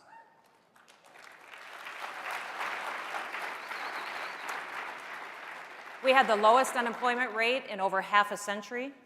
And unemployment rates for Black, Hispanic, and Asian Americans reached the lowest levels in history. More than 10 million people had been lifted out of poverty and out of welfare. And all of that changed in March. Now, most governors shut down their states. What followed was record unemployment, businesses closed, most schools were shuttered, and communities suffered. And the U.S. economy came to an immediate halt. Now, let me be clear. COVID didn't crush the economy. Government crushed the economy. Yes, exactly. Thank you. And then, just What's as wrong with quickly, her government arms? turned around and held She's itself actually out as the savior. got and frankly, defined the Treasury arms. Department can't print money fast enough to keep up with Congress's wish list. But not everyone has followed this path. For those of you who don't know, South Dakota is the only state in America that never ordered a single business or church to close. Whoa! Whoa!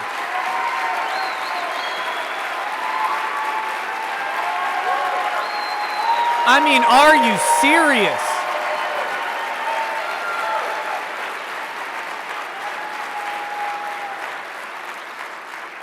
We never instituted a shelter-in-place order. We never mandated that people wear masks. Heaven exists on earth? We never even defined what an essential business is, because I don't believe that governors have the authority to tell you that your business isn't essential.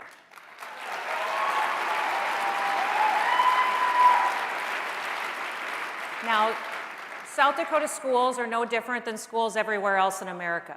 But we approached the pandemic differently. From the earliest days of the pandemic, our priority was the students, their well-being, and their education. When it was time to go back to school in the fall, we put our kids in the classroom. Teachers, administrators, parents, and the students themselves were of one mind to make things work for our children. And the best way to do that was in the classroom. I mean, can you look at how shocking it is to just not shut things Now, down? in South Dakota, I provided all of the information that we had to our people, and then I trusted them to make the best decisions for themselves, for their families, and in turn, their communities. We never focused on the case numbers. Instead, we kept our eye on hospital capacity. Now, Dr. Fauci, he told me that on my worst day, I'd have 10,000 patients in the hospital. On our worst day, we had a little over 600.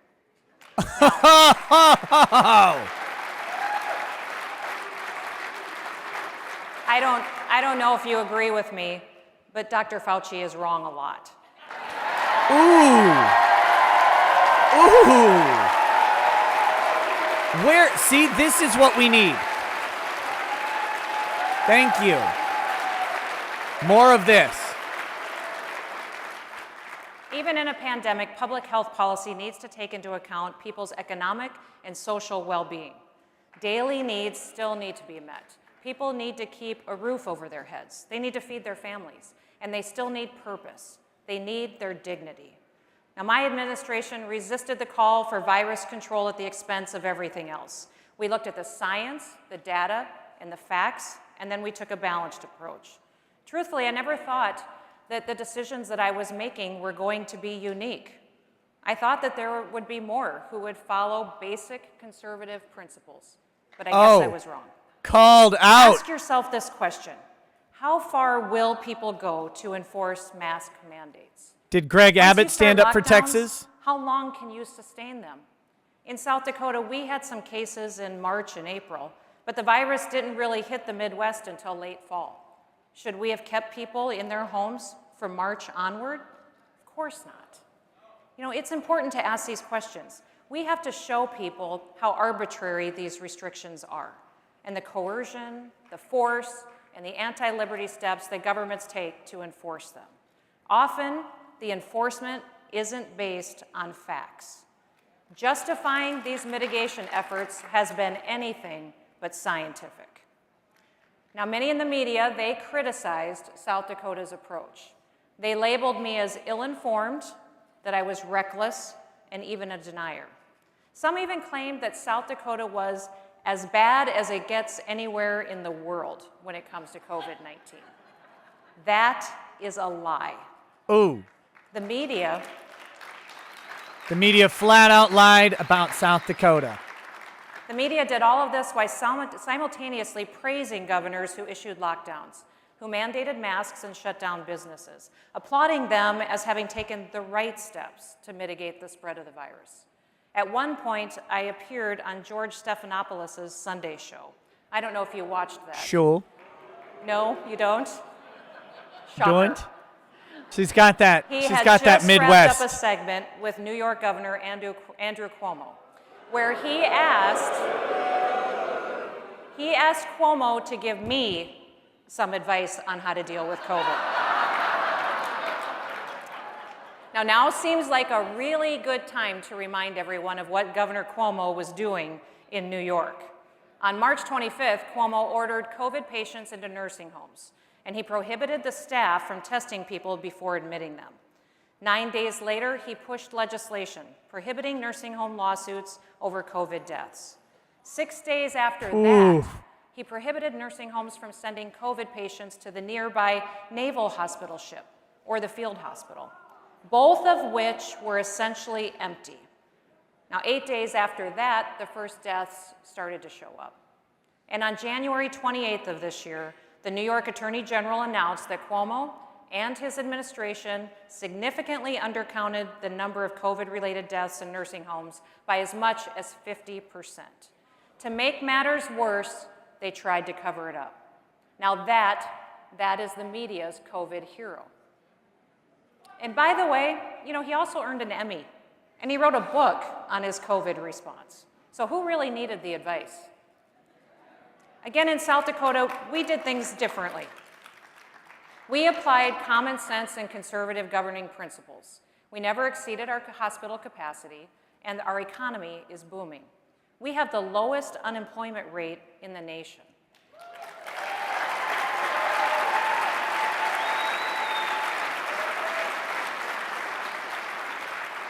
Damn. We are #1 in the nation for keeping jobs, keeping businesses open, and keeping money in the pockets of our people.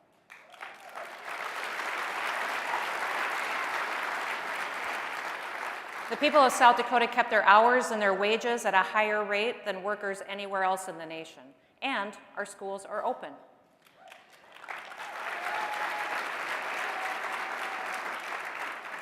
America needs conservatives at the state That and face at the and local no level. mommy governor But we also girlfriend. need conservatives at the highest level of government too. Damn In it. America, we have government of, by, and for the people.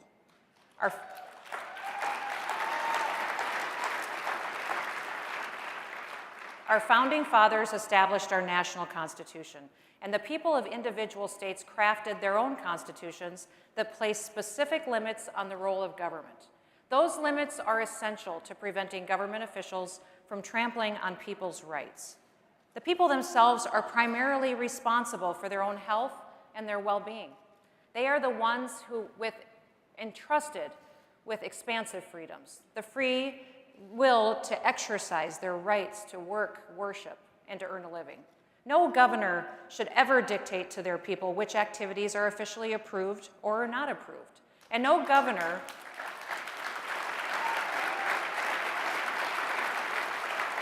Damn. No governor should ever arrest, ticket, or fine people for exercising their freedoms. Yes. Thank you. Governors and members of Congress and the president have a duty to respect the rights of the people who elected them. But it seems these days that conservatives are the only ones who know what that means. Personal responsibility is considered a God-given gift in South Dakota. Personal responsibility is not a term that conservatives have abandoned. When I was preparing to come speak with you, I came across some fascinating remarks that were made back in 1962. Listen to this. The Declaration, above all else, was a document not of rhetoric, but of bold decision. The Declaration unleashed not merely a revolution against the British, but a revolution in human affairs. This doctrine of national independence shook the globe, and it remains the most powerful force anywhere in the world today. That's fantastic, right? Those are the words of Democrat President John F. Kennedy.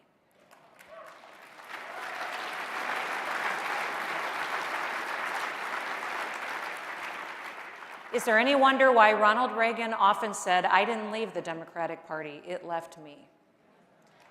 There was a time when both political parties clung to certain fundamental principles. But today we seem not to even share the most basic ideals. America needs people who will stand up for these fundamental principles. America needs conservatives. It's easy to look back on 2020 and remember all of the issues that we had with COVID. But COVID is only one piece of a very problematic puzzle. It certainly showed us how deep the divide really is and how thin the barrier is between freedom and tyranny. But there was a worse movement that was happening in 2020, and it's an ongoing problem. Across America these last several months, we watched an organized, coordinated campaign to remove and eliminate all references to our nation's founding and many other parts of our history. Rather than looking to the past to help improve our future, some are trying to wipe away the lessons of history, lessons that we should be teaching to our children and to our grandchildren. Now, this approach focuses exclusively on our forefathers' flaws, and it fails to capitalize on the opportunity to learn from their virtues, and they had many of those. By discrediting the individuals who formed America's founding principles, they create doubt, and then they can remake America into a very different political image. It is our job to help explain why this is wrong. Remember, America wasn't founded for the personal gain or personal power of men like Washington, Adams, and Jefferson. The signers of the Declaration of Independence put their lives and their sacred honor on the line, and they affirmed people's God-given freedoms.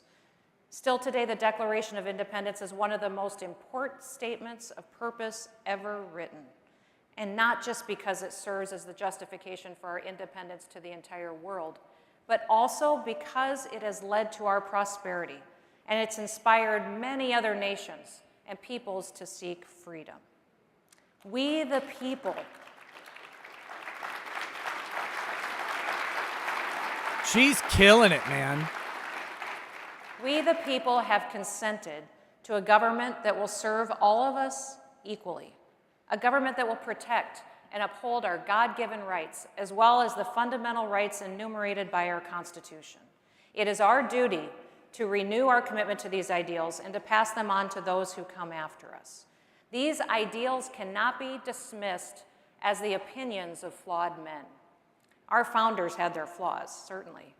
But to use those flaws to condemn their ideals and the greatest constitution that the world has ever seen is both unjust and it's self-defeating. How many of us can even live up to our own ideals? Without the words, the beliefs, and the sacrifices of those few, the world would not have a ringing example of true freedom. To attempt to cancel the founding generation is an attempt to cancel our own freedoms. Let's always remember, America is good. Freedom is better than tyranny. We are unique. We are exceptional.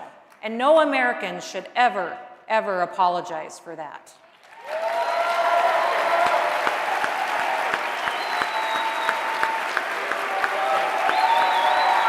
Wow. Bravo.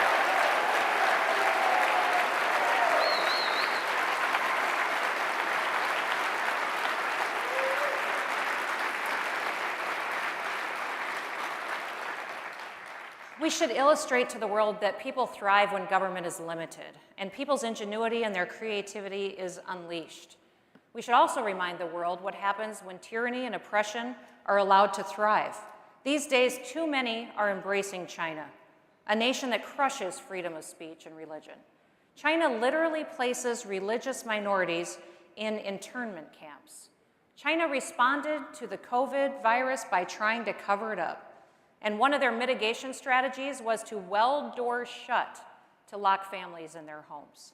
Friends of China are not friends of freedom. Make no mistake, America's leadership is needed in the world. So now let's have a really candid conversation. Everyone in this room and those listening at home, they know that America needs leaders right now. Those leaders need wisdom. They need the confidence to stand up for our principles and a will to act. Those leaders need to be conservative. We have a lot of work to do in the coming months. What may have worked in the past is not good enough anymore. It's not enough to say vote for us because your pocketbook will be bigger, or because we'll cut your taxes and reduce the regulations, or because we'll fight against abortion or Obamacare or whatever else. I'm not saying that these things aren't important. They are among the pillars of what we believe. But conservatives must lead the nation away from borrowing against our children's future. We must put an end to the accounting gimmicks used to deceive people. Joe Biden has been in politics for 50 years. At that time, our national debt was roughly $450 billion. Today, that's pretty close to what we pay in interest on our national debt. Everyone is to blame. We have forgotten principles that we once held dear, and we must more closely articulate to the American people that we are the only ones who respect them as human beings, that we are the only ones who believe the American people have God-given rights. We are not here to tell you how to live your life, how to treat you like a child or a criminal because you go to church or you defend yourself. Conservatives respect people as individuals. We don't divide people based on their religion, their culture, or the color of their skin. We don't shun people who think for themselves, and we understand that every single person is different. Each person deserves the opportunity to build his or her life without some self-important government bureaucrat telling them what they can or what they can't do. We don't have the media on our side. Conservatives must be smarter than progressives. We must know our history. We must know what works and what doesn't work. We must think through the issues, and make no mistake about it, conservatives exist to fight for America and for every single American. Now, for those of you who are disappointed about the election, I am too. Remember, incredible innovation, though, it took place after Goldwater's 1964 landslide loss. It took the creation of many institutions, including the American Conservative Union, the National Right to Life, the Heritage Foundation, the Manhattan Institute, Concerned Women for America, the Federalist Society, Family Research Council, and among others, it took many to change hearts and to change minds. It was institutions like these that helped bring about the Reagan Revolution. Stop focusing on those organizations as they are today. She's not talking about how they are today, guys. Than ever before. So what can you do right now? It's really simple. You can be bold. You can show up. Debate these ideas. Persuade your neighbors. This pandemic illustrated that many politicians have a totally different vision for government than what the founders laid out. It was once said that the left takes its vision seriously, more seriously than it takes the rights of other people. They want to be our shepherds, but that requires us to be the sheep. Let it be heard loud and clear from us right now. We will not be sheep.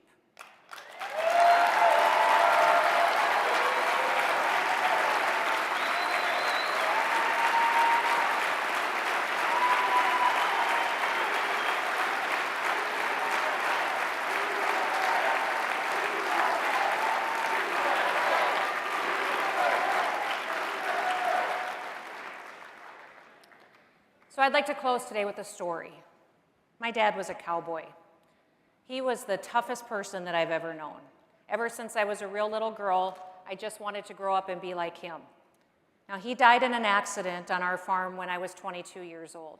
And a couple months after he was killed, I finally got the courage to go out and clean out his pickup. Now, all of you who have a farmer or a rancher in your life, you know that they often live out of their pickups. Everything important can be found in the cab. Their wallet, bills to pay, tools, you name it. And if you need to find something important, Mike T, stop spamming, you piece of shit. Oh my God. The only rule is don't spam.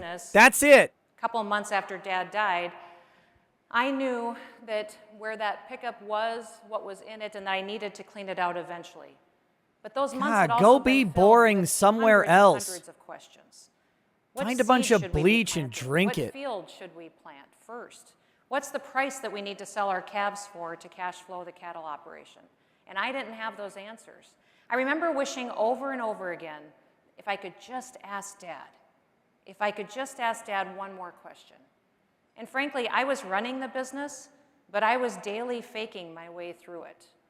I had no idea I just want to how cure we his were going to keep COVID. the family business going without my dad.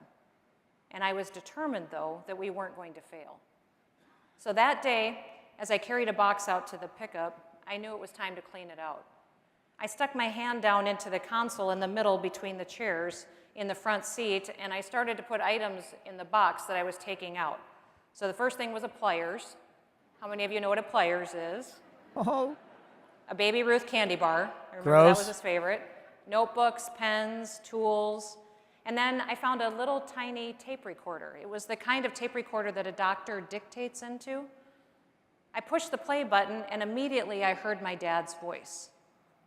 He was talking about seed corn varieties, which ones had performed well on certain fields that we owned that went with certain soil types.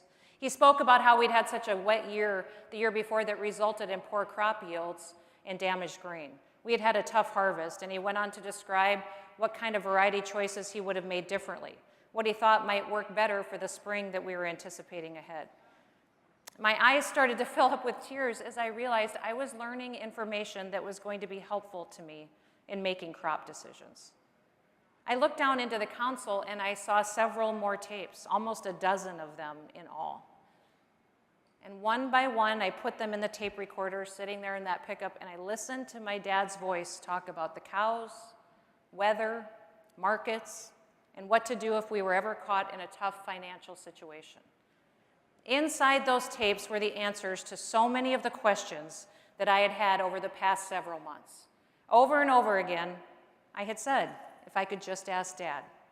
And here in my hands were all the answers that I needed, straight from him in his voice in the palm of my hand. Now, in that moment, I felt a strange sort of peace settle over me. I know Scripture talks about a peace that passes all understanding. It was almost at that moment as if God was saying to me, I will provide. Stop worrying. You will be okay. Your family will be okay. I've got this. I had the answers. I just needed to get to work. Now, Dad was always the hardest worker that I knew. He led by example and he led by action. But that day, what changed everything was his words. I made a decision that day to be like my dad, a person of words, but a person of action, because both matter. That's why I ran for office. My mission is to make South Dakota a better place to live, to do business, and to raise a family. One of the reasons I care so deeply about these issues is because I want these things for my family and for every single American family. I believe South Dakota has been an example to the nation this past year. People used personal responsibility to protect their family's health and their way of life, while the government respected their rights and their freedom. And we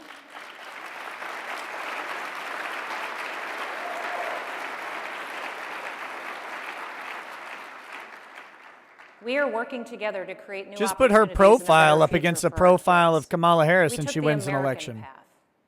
Let me close with this. As conservatives, we often forget that stories are much more powerful than facts and statistics. Our stories need to be told. It is the only way that we will inspire and motivate the American people to preserve this great country. We must go into this fight for freedom with our eyes wide open, educated to the tactics the liberals will use, yet totally pure in our motives. This isn't about us. It's about our children and their future. It's about the nation that we're going to pass on to them. It's about telling their stories over and over that remind us why America needs conservatives now more than ever. So thank you for all that you do. America is blessed to have you on her side. God bless each and every one of you, and may God bless the United States of America. Killed it. Absolutely killed it. She killed that speech. That was great. Fantastic. Fantastic. All right, let's that's where I'm going to stop watching for today. I have a couple of closing thoughts on it though. She did what James O'Keefe did. Do you notice this? Do you know what she did? She didn't ask you to do anything. Nowhere in that speech was, I need your help. I need you to. Please send your vote. Please just donate. Buy my book. Never once did she do that. She said, here's what I did in South Dakota. Here's what I did. Here's what I did. Here's why. Here are the principles why that matters. Here's where I learned these principles. Now, here's how we're going to do it going forward. And by the way, thank you for everything you're doing. Not you need to do more. Not you need to do more. Thank you for what you're doing. She, without asking for people to do something, she told them everything to do. Why is this so hard? This is what I was talking about at the very beginning of the show. I know there were not many of you here when I started because there wasn't like a scheduled stream or anything. But I started and I talked about yesterday. I said it's a lot of people trying to put on the suit of populism. They're trying to put on the suit of populism. They're like, this doesn't fit right. It's uncomfortable. It's not tailored for me. It's the difference between a guy like Trump, a guy like James O'Keefe, and a woman like Kristi Noem is that they got it. They already got it. They know. So they're not, look, I need your help to figure out populism. I need your help to help you. No. The people we're already out here doing our thing. Now, we might be doing the wrong thing or whatever. I don't need you to sell me on why I'm doing something and then ask me to, or why I should be doing your thing and then ask me to do it. No, just tell me what you're doing. And if I look at that and I go, you know what? I was doing this, but maybe that's not right. Maybe I should be following what this person's doing. Maybe I should join that thing. That's how you organically build growth. That's how you organically grow movement and ideology, is by showing what you're doing and how it's working. Not by trying to sell people on lines and thoughts and say, well, if we can just get to this, then we can do this thing. We're tired of it. We're tired of that. We're tired of being told how you're going to eventually use our money, our time, and our talent to give us something. Don't tell us how you're going to do it. Start doing it, and then let us join up. And until Republicans can figure that part out, until they can figure that part of populism out, they've missed all of it. Trump's a little bit tough on this because Trump is narcissistic. He is. That's not a criticism. You don't get to be where Trump is without being a little narcissistic. But people mistake that narcissism for Trump only being a cult of personality. Trump has his cult of personality. That's the narcissistic aspect plus a national stage. That's there. But Trump didn't win on that. Trump isn't a cult leader. Cult leaders don't grow that size. Trump is organically doing American. That's what Trump was doing. He's doing it at this high level. He's a billionaire, blah, blah, blah. But he's also eating KFC. He's also putting ketchup on steak like some sort of reprobate. He's in a lot of ways normal. I was talking to Ty last night, and he described it this way. There are precious people. There are precious people. These are the upper class or whatever. And then there are blue-collar people with a whole shitload of money. That was Trump. Trump's whole apartment in New York was lined in gold, like literal gold leaf across the entire thing. It looks ridiculous. It looks like you gave some, small town kid $100 billion and said, design my apartment. That's why Trump was popular, is because he, despite having that narcissistic streak and all of that stuff, he's also doing American. And he felt quintessentially middle class despite being upper class. Kristi Noem's a completely different animal altogether there. But what she's doing there is saying she wasn't doing anything revolutionary. Do you know what she didn't do in South Dakota? Anything. And that is exactly what was needed. That's exactly what was needed. Is to not do something. We didn't need anybody to address the illness. You provide information. You provide the healthcare services. You make sure that people understand what's going on. Sure. We don't need new laws and new regulations for everything that happens ever in our lives.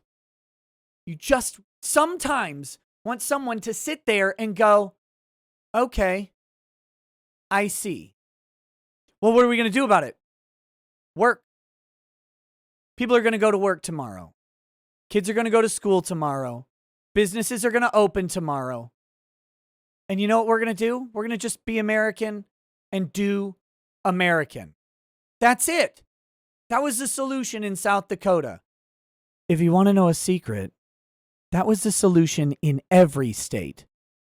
Only one picked it. Not even Florida, not even Texas, not even Oklahoma, not even Wyoming, not even Montana, only South Dakota.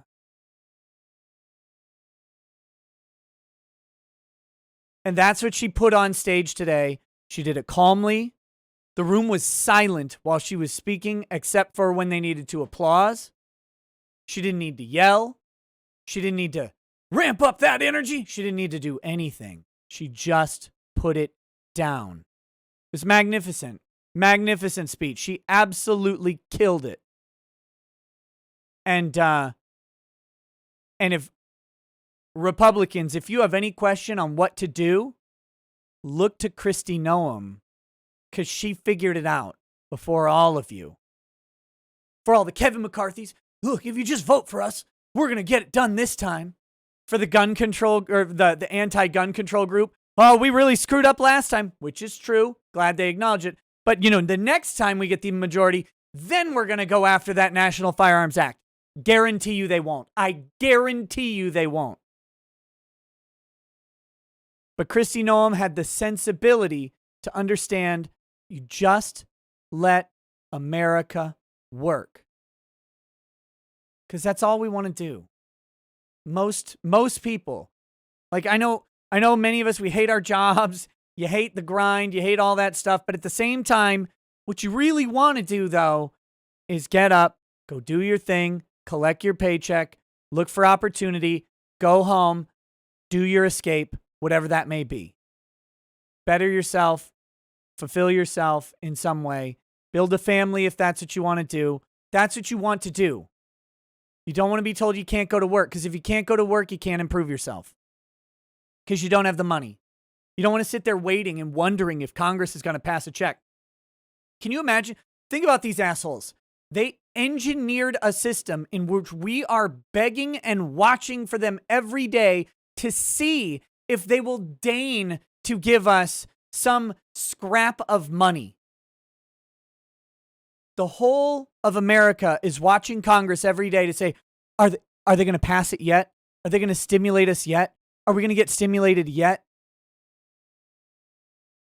They've created a system to give themselves all of the attention in the world, all of it, when all we want to do is not remember that they exist. The best Congress on earth is the one you forgot existed because they didn't mess with your life.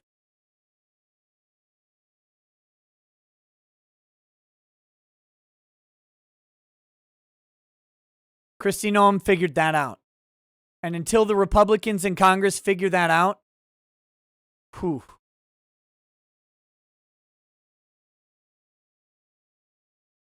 Anyway, that's my closing thoughts on day 2 of CPAC. There's a couple super chats, then we'll wrap up the show. We will be back for day 3. And the way I'm doing this, guys, I don't have it scheduled out because I'm doing CPAC when I wake up. That's when. So that's when it'll start. Watch for the announcements on all of the social media places and here on YouTube as well. So Yellow Flash is at 9 p.m. Central Time, 10 p.m. Eastern on Yellow Flash 2's channel. I will be on there tonight. It'll be great. Okay, couple super chats. Charlie Peterson says, hey, Nick, if I buy a 40K starter box, can I pick my Marine chapter? Do I have to go with the Blue Boys on the box? How do I know what minis are what? No, standard Marines, you can do them however you want. You can do them whatever color you want. You'll have to buy a rule book for them, though. So you don't have to do the boys in blue. There may be some specialized units and equipment in there. I don't know. But you don't have to paint them blue. You could pick any chapter. A lot of them have very, very similar rule sets and very similar equipment loadouts outside of specialty units. So you're probably fine there. Patrick L. says, what I've learned so far from CPAC, we need more James O'Keefe, Kristi Noem, and samurai futurologist Gemki-san. Yes, exactly. Razimbot sent something in like Russian runes. I don't know what those even are, but thank you. Wolfgang Deo says, no one is important. You are absolutely not important. Nick is. The viewer is not. Sorry, viewer, that's life. I'm not important either. We're not. We're just people. Wolfgang says, Kristi Noem is a walking billboard of reasons to move to South Dakota. Absolutely. Says, Nick, Abbott cannot stand for Texas, you ableist. Look, he should try harder. Super Iron Bob says, nummy, bleachy, weechy, in my tummy, wummy. Wolfgang says, sorry, Nick, but not all of us have the balls to do things without asking for help. Then again, it's just the usual grift that we never caught before. Those asking for votes will do nothing. The C in CPAC is for cuck, tiger uppercut. And finally, Wolfgang says Arizona went on to the bandwagon, but the citizens just ignored it. So thankfully, Ducey was a cuck. All right, guys, there you go. Hope you're enjoying these shows. Thank you for watching, as always. We'll see you tonight on Flash's show, hopefully. If not, we'll see you tomorrow at CPAC number 3. Have a good day, guys. Peace. Peace.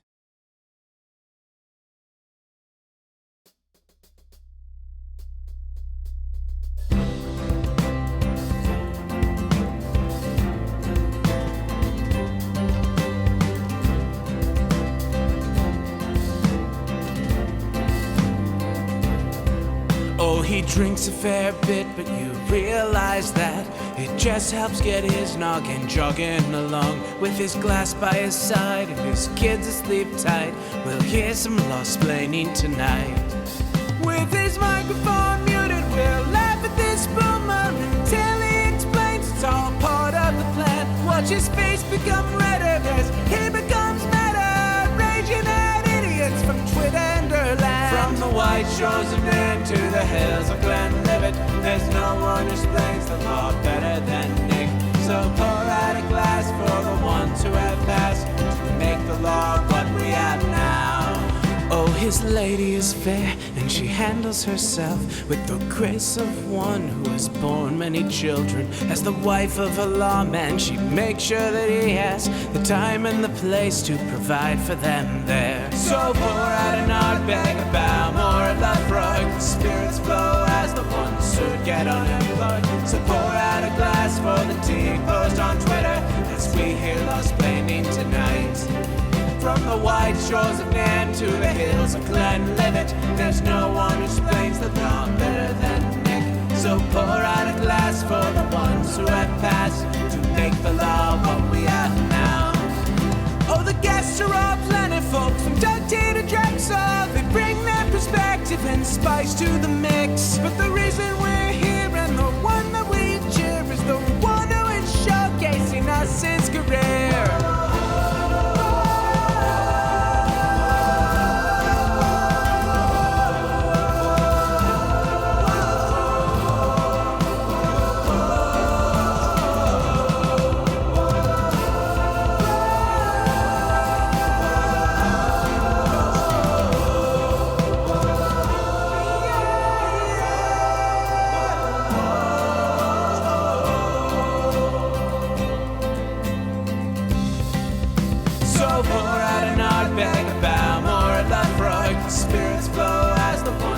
Get unemployed. So pour out a glass for the tea post on Twitter as we hear lost-plaining tonight. From the white shores of Nairn to the hills of Glenlivet, there's no one who explains the law better than Nick. So pour out a glass for the ones who have passed to make the law what we are.